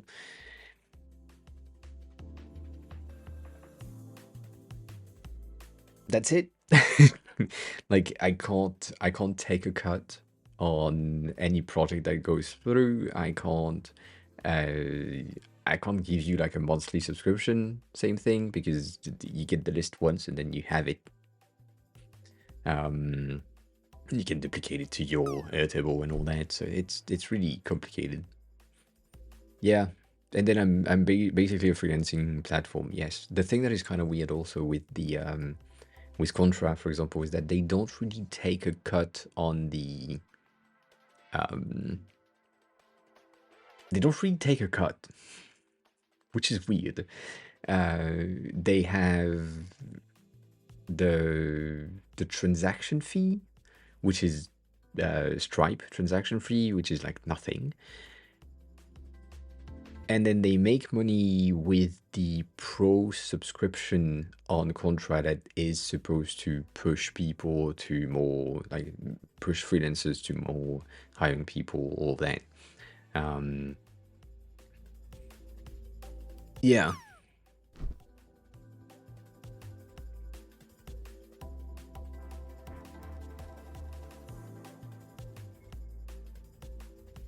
And the thing is with that, feels hi, good morning.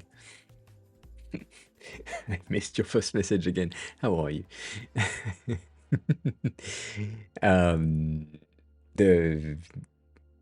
The other thing with that, Chris, is the fact that if I'm taking the agency route and I'm like promoting my agency and then just I get a client in, cool, I use one of my employee, which is technically a freelancer, so I'm hiring a freelancer to do the work for a fraction of what I'm getting paid, which I hate doing, but right, that's the goal.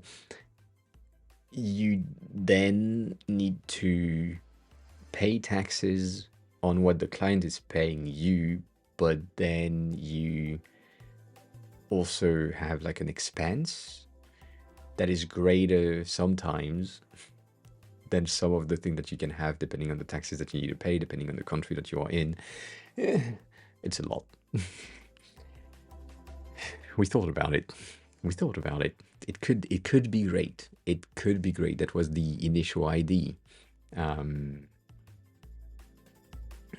it is. I mean, it's it was that the reason why we have studio is because of that. That was the idea. Um, like giving the ability to do that. The thing is, it feels weird. It feels really weird to me. There are things that should work. And then again, there is this thing. Some of the points that we have with my sister was, um, I get the subscription model type of thing for the agency, and then um, I don't want to underpay freelancer. That's one of the things that I've always said. Like if I'm hiring someone, I'm paying them fairly, and I don't want them to work for like $500, even if they work from a country where $500 is like gigantic pay and they are used to like 25. No, I don't. It's like you paid at the level at which I'm comfortable paying, and if my monthly like recurring revenue for that client is like, I don't know, 5K a month, and I'm paying you 1K, that sounds weird. But then again, if I'm taking out the Cauldron, hi again. Didn't you say hi earlier? Oh, I hope everything is fine. Right, if I'm getting paid 5K, then I know that on the 5K I have 25% that is going for taxes, and so then I need to take the remainder and pay myself and pay the freelancer on like fairly. So I would technically pay myself less than what I would pay the freelancer, obviously, but then the profit that happens to stay needs to be somehow viable for me to eat. So, yeah. Yeah. All that. I've tried to get. We talked about that with GK about potentially getting like an agent that takes care of everything for me in terms of like not advertising but like sales and closing and acquisition, all that. That is then just paid on commission, meaning that they sign a client at 5K a month, they get 15%. But then if I do that on top of it, I need to think about, right, on the 5K, I have 15%. I mean, technically on the 5K, I get 25% that is taken from the government. I have 15% that is taken from the agent. I have, from what's remaining, a certain amount that needs to go to the freelancer. And on that remaining thing, like when you take out almost 40%, I mean, 15 plus 25, that's almost 40%. You are left with something along the line of $2,000, and having a freelancer that you pay $2,000 on a recurring period then can be counted as an employee in certain country in which I need to pay some other things. So I can't. The paperwork's. It's just. I mean, yeah.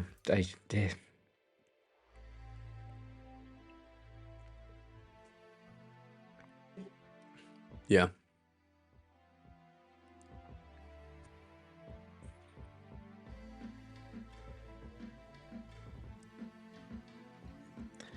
So, a lot of thinking on that agency studio thing took place, and then they didn't take off.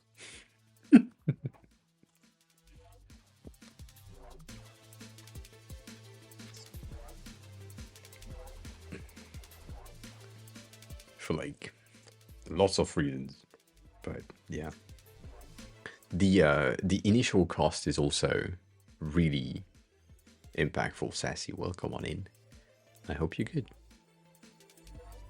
Since yesterday.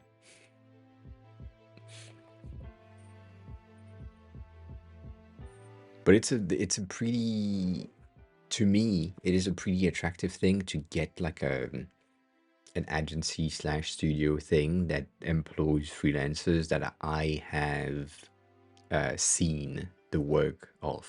Like, I don't have time to do work anymore if I do the agency thing.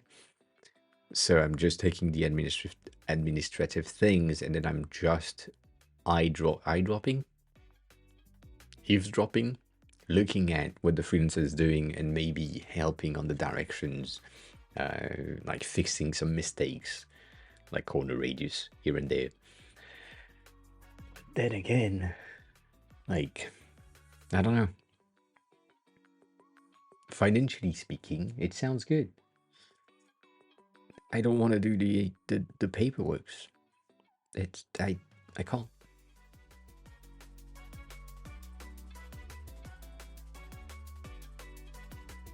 And so in order to achieve that, I would need, or I would have needed, different formulation, to be able to do that entire thing on my own this year, as in starting the like starting the studio, getting clients, getting paid for the clients, and then, and only then, being able to hire someone else. But before that, I can't. And even if I get like one or two equity partners, like a trio founder type of situation, if there is no work coming in, even like, it's not really an option. Like, if I can't pay the partners, not a thing. And once again, if it's like,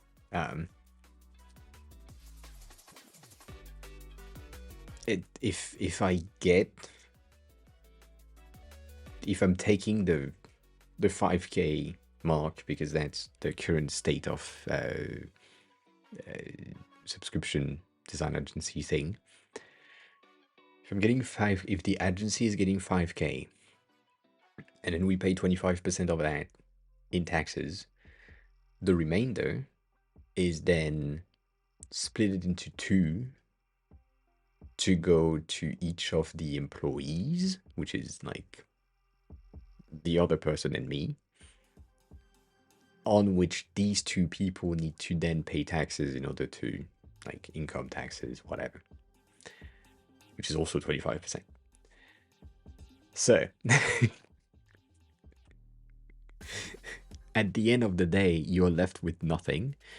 And unless that equity partner is a sales rep, that is willing to not get 50%, but like 30% of the business type of thing, it cannot work. It cannot work. The business building finance is pretty simple. That's, as a French person, like, my business is already built. That's the thing. I'm already paying taxes on everything that is coming in my bank account, that is from Twitch, from other platforms. That's coming there. So the business building finances is fine. It's done. Nothing too important. But then Yeah, I was about to say that. The advertising is, yeah, 100%. Like I spent last month I spent $500 on ads, or $600 on ads.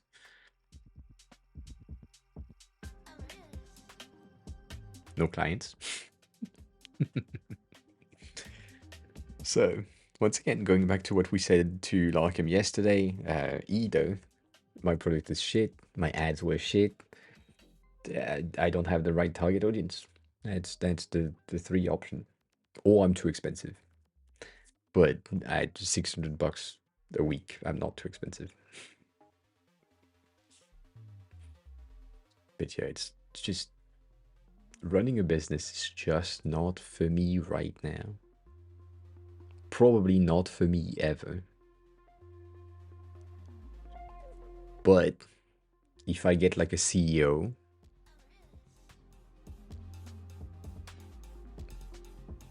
and I'm a COO, like I do the operational thing and they do the execution thing. But god damn. Ma! Just thinking about it is tiring.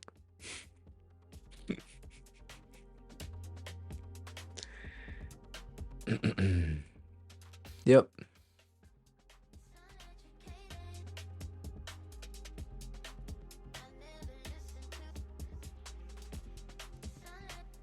It's starting at, I think.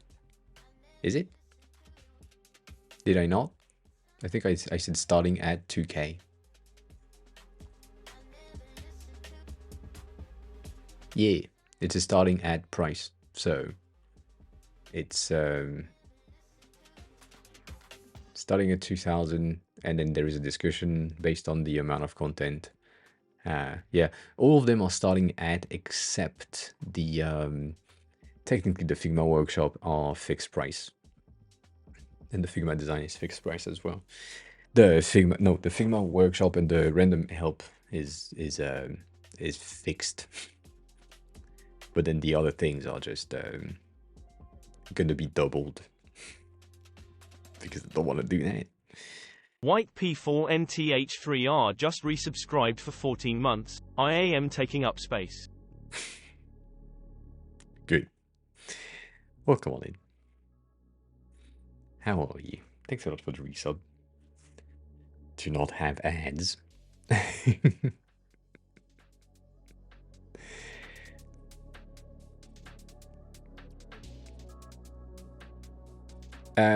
Hassan, do you mean how much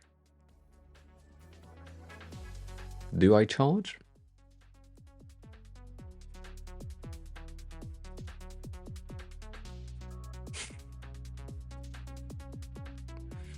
Genie, hi. How much do I charge for a single landing page design and frame a dev? It would start at 2K, and I would probably do the design and the dev at the same time, meaning designing the entire thing in Framer and then changing the things in there. But it depends on the complexity, the number of section, the amount of money that the client has. Like, if someone that has no money is looking for a website and I can provide the service, I'm gonna make them pay like $500. If someone that is like Microsoft is looking for a website for some reason, it's gonna be 50K for a single page. But yeah, it depends. It depends. And White Panther, yes, the banner is pretty useful. However, I never see it. If I'm focused on my computer and I'm doing some shit, I don't know when it's going. I have the stream on different screens and I can notice that something happened, but I usually just never check. So, yeah. Cool. If that's the case, then good. But yeah, it's we had to do that. It's pretty simple with Atom though, and it's a, it's not even a browser source. It's a single image with a scroll filter, and then it's a move transition to place it up or down. So with Atom, it's just if ad starts, which is a check. Like if ad starts, then move transition up, when end, move down. Really, really simple. And Chris, I'm pricing things based on the outcome and the value that the person is getting. So if, like, let's say once again, I'm building a website for someone that has currently 5 clients. The website will probably give them 2 more clients, 5 more clients per month, if it's a monthly thing, like doubling the thing. And so right now they are making X, I'm doubling the thing, and then they are paying me like a percentage of that improvement. If I'm building a website for Microsoft that currently get 5,000 views per day, and from these 5,000 or 50,000 views per day, 5,000 of them are becoming clients. They are making millions per day. So if I change the thing and instead of having 50,000, we are getting 100,000 views, that means that the numbers of clients that they get is now 10,000, doubling. Not the case, but still. I'm pricing myself through that. It's just like, yeah, so based on that, you're making now 10 million more per day. I want 1 mil. That cost you like 1% of a month. That's nothing. So yeah, it really depends on that. Depend on the outcome. Have a good look, Salma. I saw that you had a new video from far away. I haven't watched it. I just popped on my timeline. So yeah, I might do the same thing. I might do video directly dropped on the feed. Because I tried to drop the YouTube link, but it's not pushed. So that I don't like that.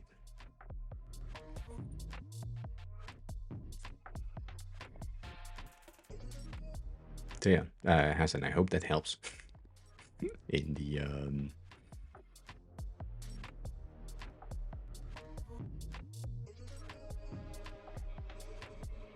pricing.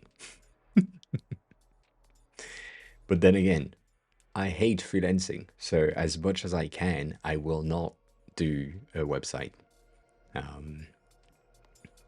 It makes no sense to me. And if I can, or if I have no choice, I will double my prices in hopes that they say no. And if they say yes, I'm getting paid double.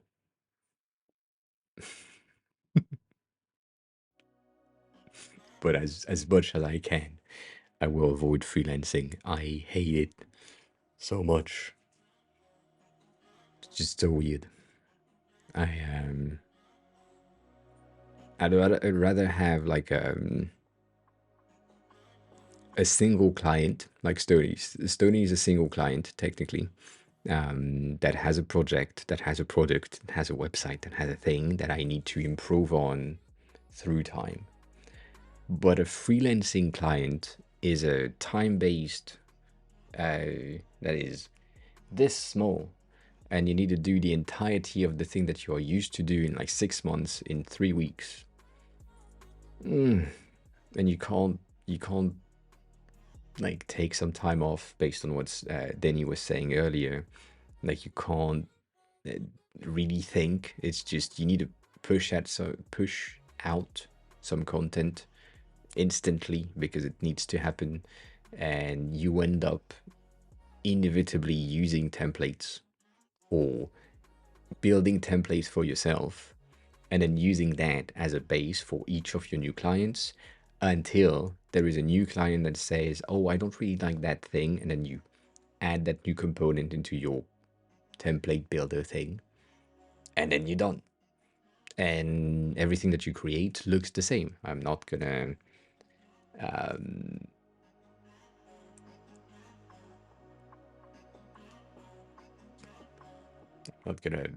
mention anyone. um, when you look at the latest project thing that he has, um, it's kind of the same. Like it's the same layout. Yeah, I believe him, of course. Like, why would he lie? That's always my thing. Like, why?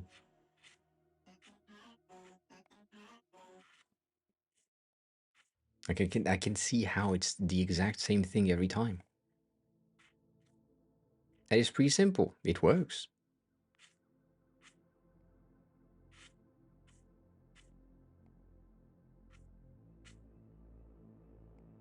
And also, he has this. How can I say that? Um,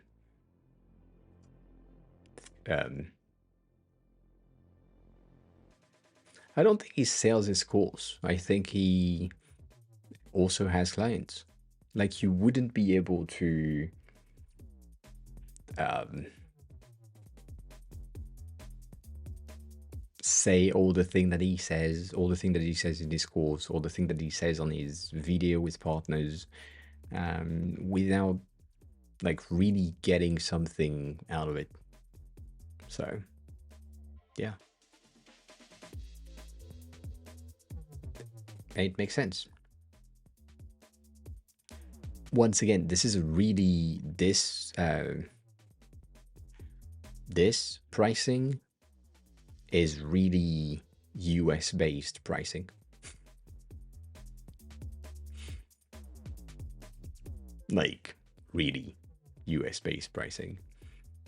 And to me, even though he says that he is a one-man agency, I have feeling that he does have freelancers that he hires from time to time. That's the logic for me. I'm not against it. I do think he has points in a lot of. You have a login page now. Do you think he has like some points in what he does, all of that? But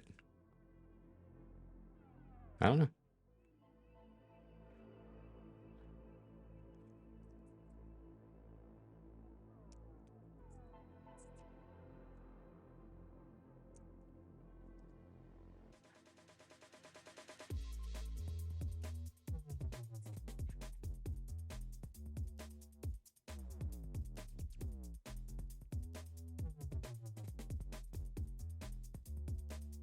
This though,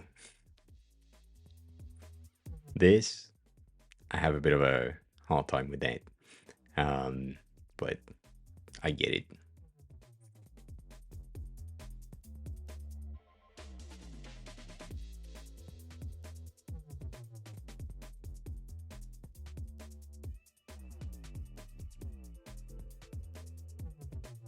Yeah.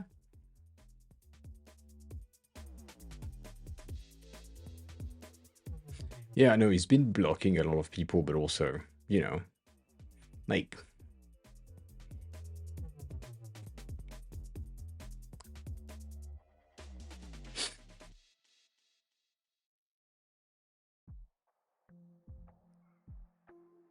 I think I've said that at some point, but yeah, I don't know. Like, even if this is like fake and you don't believe that, which I kind of do. And it's like generated based on something that he just made. Maybe he is on the fake it till you make it type of situation, and that's fine. And I don't mind. Like, it's just, it makes sense.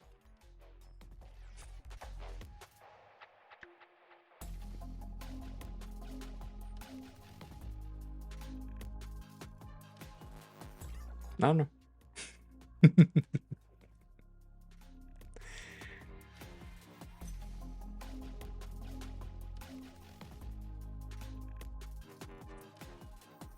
Yeah.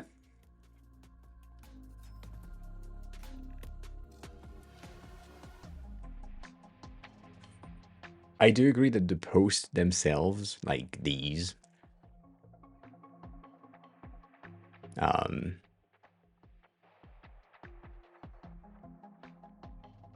yeah.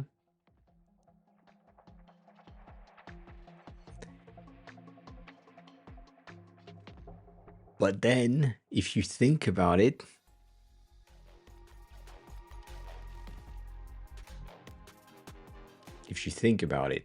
right? Why do people want to buy designer bags? Because of the luxury and the status that it brings you? Because it looks like something that is desirable and it's expensive and all that. His agency and system is looking like it's working from what he shared, even if it's fake. It looks like it is fake, or it is working, it's making banks, he has clients. And for that, clients are interested in someone that is successful. Because if you are a designer or a freelancer that is successful, you probably have something that works. Therefore, there is new clients coming in. And maybe they are coming in paying 5K, 7K, whatever, and then canceling the next day because that's enough. That's all they wanted. They just wanted a once of questions and things. That's about it. And if that happens and he has 10 clients per month that are churning, like really, they come in, they pay for 1 month, they get out. 10 times 5K is a lot. The guy makes as much as I used to make a year in a month with 10 clients. Even if they churn, like if I had the same thing, 10 clients, the month of March, 10 clients, 50K.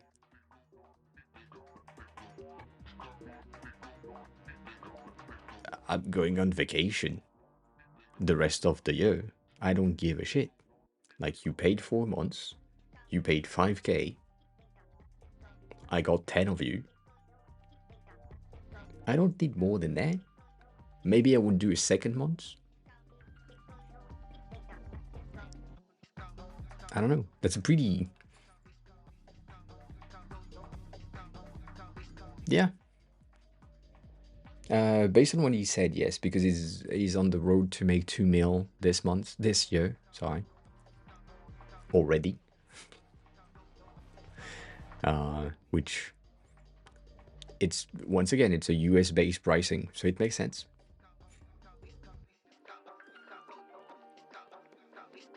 And so I do understand as well the people that are then seeing his post and his success and what I just said of you price yourself at 5K, you get 10 clients, that pays you 1 month, or you get one client that pays you for 10 months, one or the other, you make enough for your whole year because you are used to live on 30K. And if you are in the US, maybe you are used to live in 60, 70K, which means that you need 3 clients.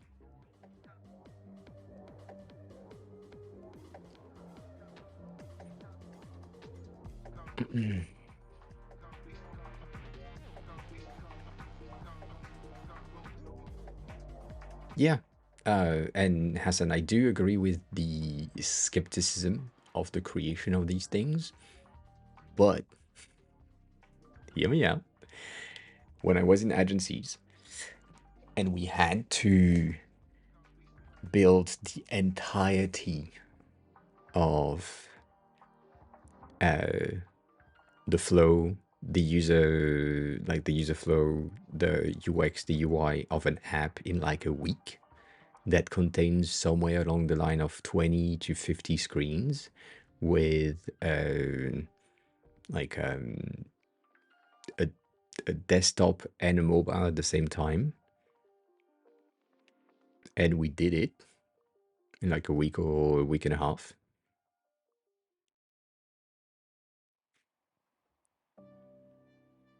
I can do that. And so based on his like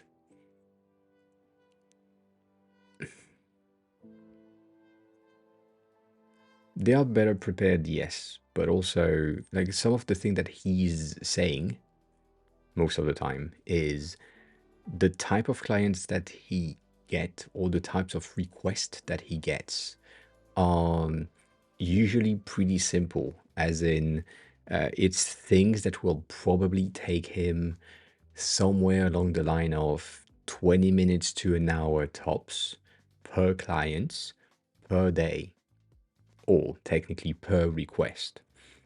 And so the request is going into, or the backlog is filled with request. The clients needs to take that request from the backlog and put it on the currently asking for that. That's on the clients to do.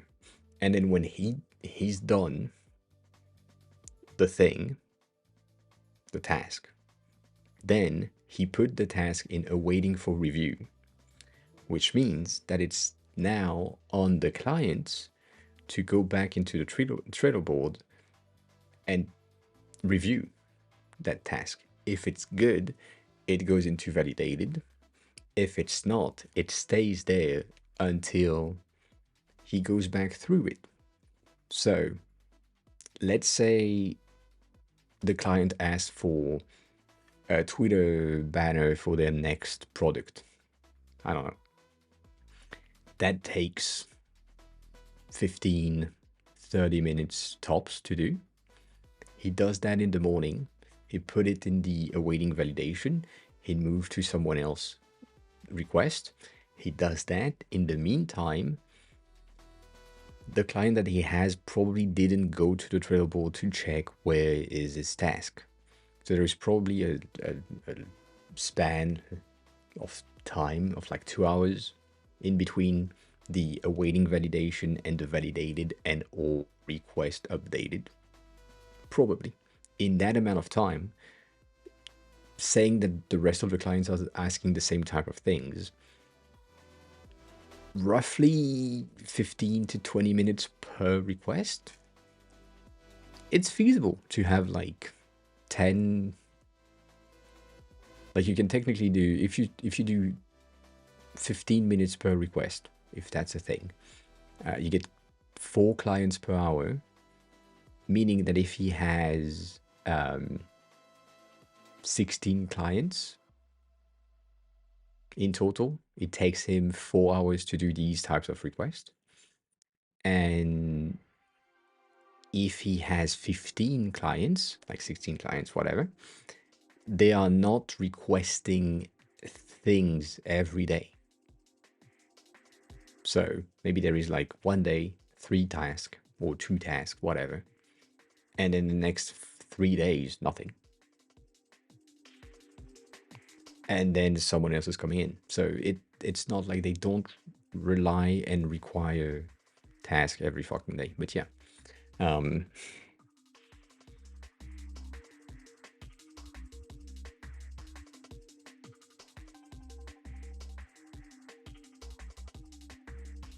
Yeah.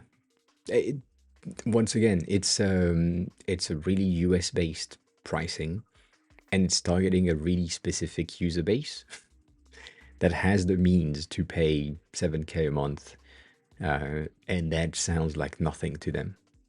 So, like, they don't have to. The main point is what I had last time. I don't know if I still have that. Once again, I think I deleted it, but we never know with me.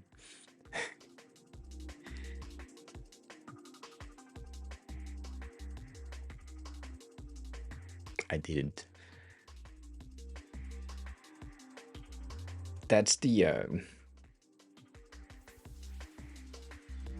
that's basically the point that I wanted to have as well on my landing page. At some point, I was like, yeah, you know what, that could work.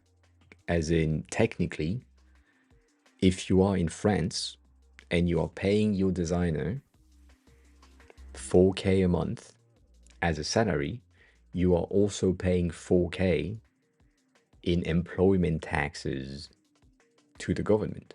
So you are spending 8K a month for one person. Whereas if you hire a contractor, you don't need to pay half of that to the government. So you can technically hire someone for 4K and it just costs you 4K. And that's it. And so technically, if I had that model with my previous company, I could have been paid way more and they could have kept me on a monthly retainer. And I'm not hired by the company. I'm hired as a contractor every month, and I have a new contract every month, and they have new tasks every month. It's the same thing. But that is in the, once again, US based company. It is really attractive to say you are not going to pay the government taxes. You don't need to pay me benefits. You don't need to pay healthcare for your employees. You don't need to cover all of these things. That is a really, really, really attractive thing to say in the US.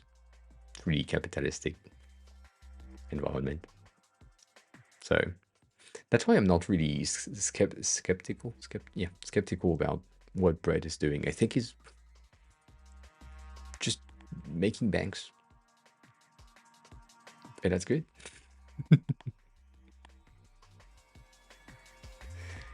But I agree. It does only work for a certain amount of clients, and then if you don't know his clients, you can check these and see. Like, for example, Xfinity is not a small client.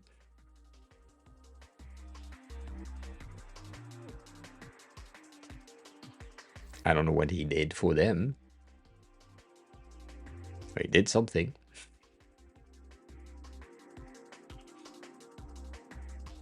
Yeah, I don't know.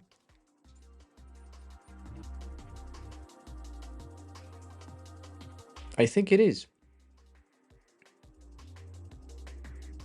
Yeah, probably not a direct client, but still. Um, I think it is the ISP. But also, Xfinity sounds like a company name that can be used for multiple things, and you could have like a sub brand that is called Xfinity, which is for cables, but not like internet provider. We never know. We never know. Could happen, you know.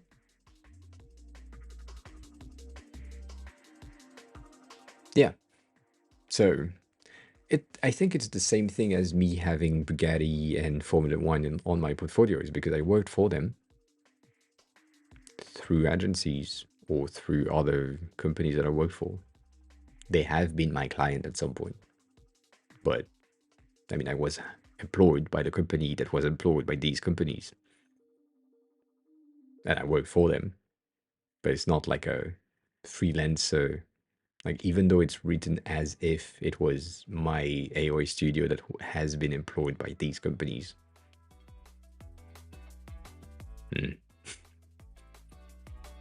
Not entirely. Anyways.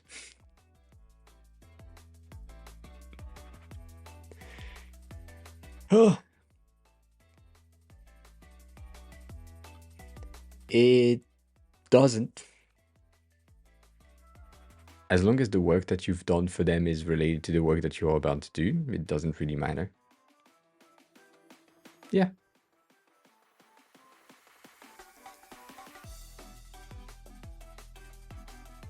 Ah, yeah. Yeah. The company name is really important for a lot of people. It's the same thing as having certain specific companies on your resume, because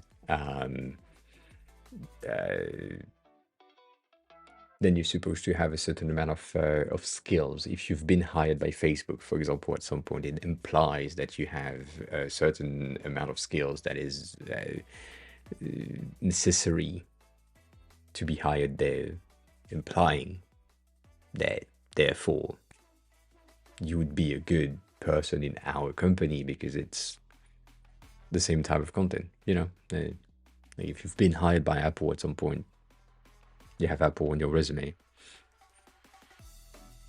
Probably interesting when it comes to design. Like, if you've been hired in the design department, obviously. Not if you've been hired in the customer success department.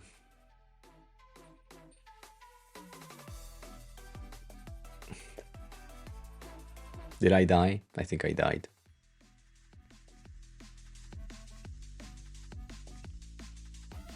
Yeah, I think the stream died for a second. Not even a second.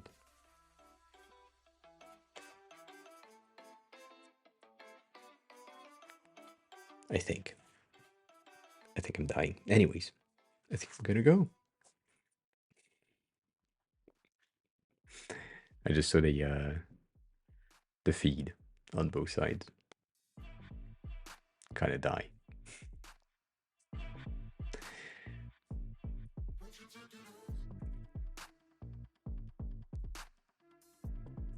Yeah.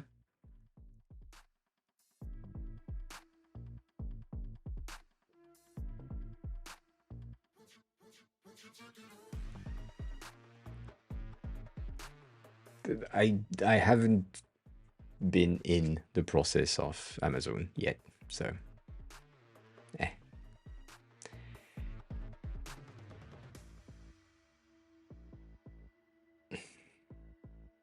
I have a feeling that ads have ended,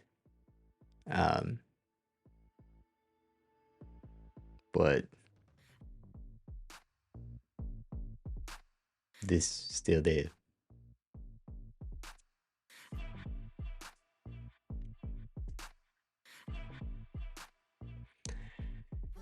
Yeah, I don't know about the difference there. Yeah, Pirate Software. That is Thor.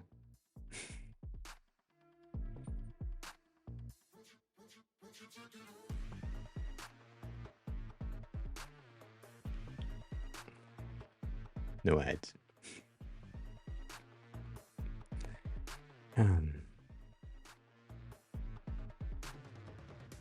Yeah, would agree with that. I would agree with that. Also, Blizzard is specific. Anyways, I'm not sending you to Thor. I could, but I'm not. We are raiding Kaliel, which has a break in that ends in 1 minute, which is kind of not a good idea, but you know, shit happens. God damn, I'm tired. As always, the VOD is going to be on YouTube. Classic things. If you want to join the Discord, that would be highly appreciated. And if you want to stalk me online, you can check the social links. I shall be back on Monday. I don't know still if I will be here on Tuesday because there is an event at night. Debatable. We'll see. I don't know. Whatever. And yeah, if you want to sub to the channel, it would be highly appreciated. But if you just want to follow, that would be much more appreciated. You can give me money to that, through that. And as always, I said things a lot. And I shall see you soon. Enjoy the rest of your day. Enjoy your weekend. Take care of yourself. Eat something. Drink something. And yeah, that's about it. Bye.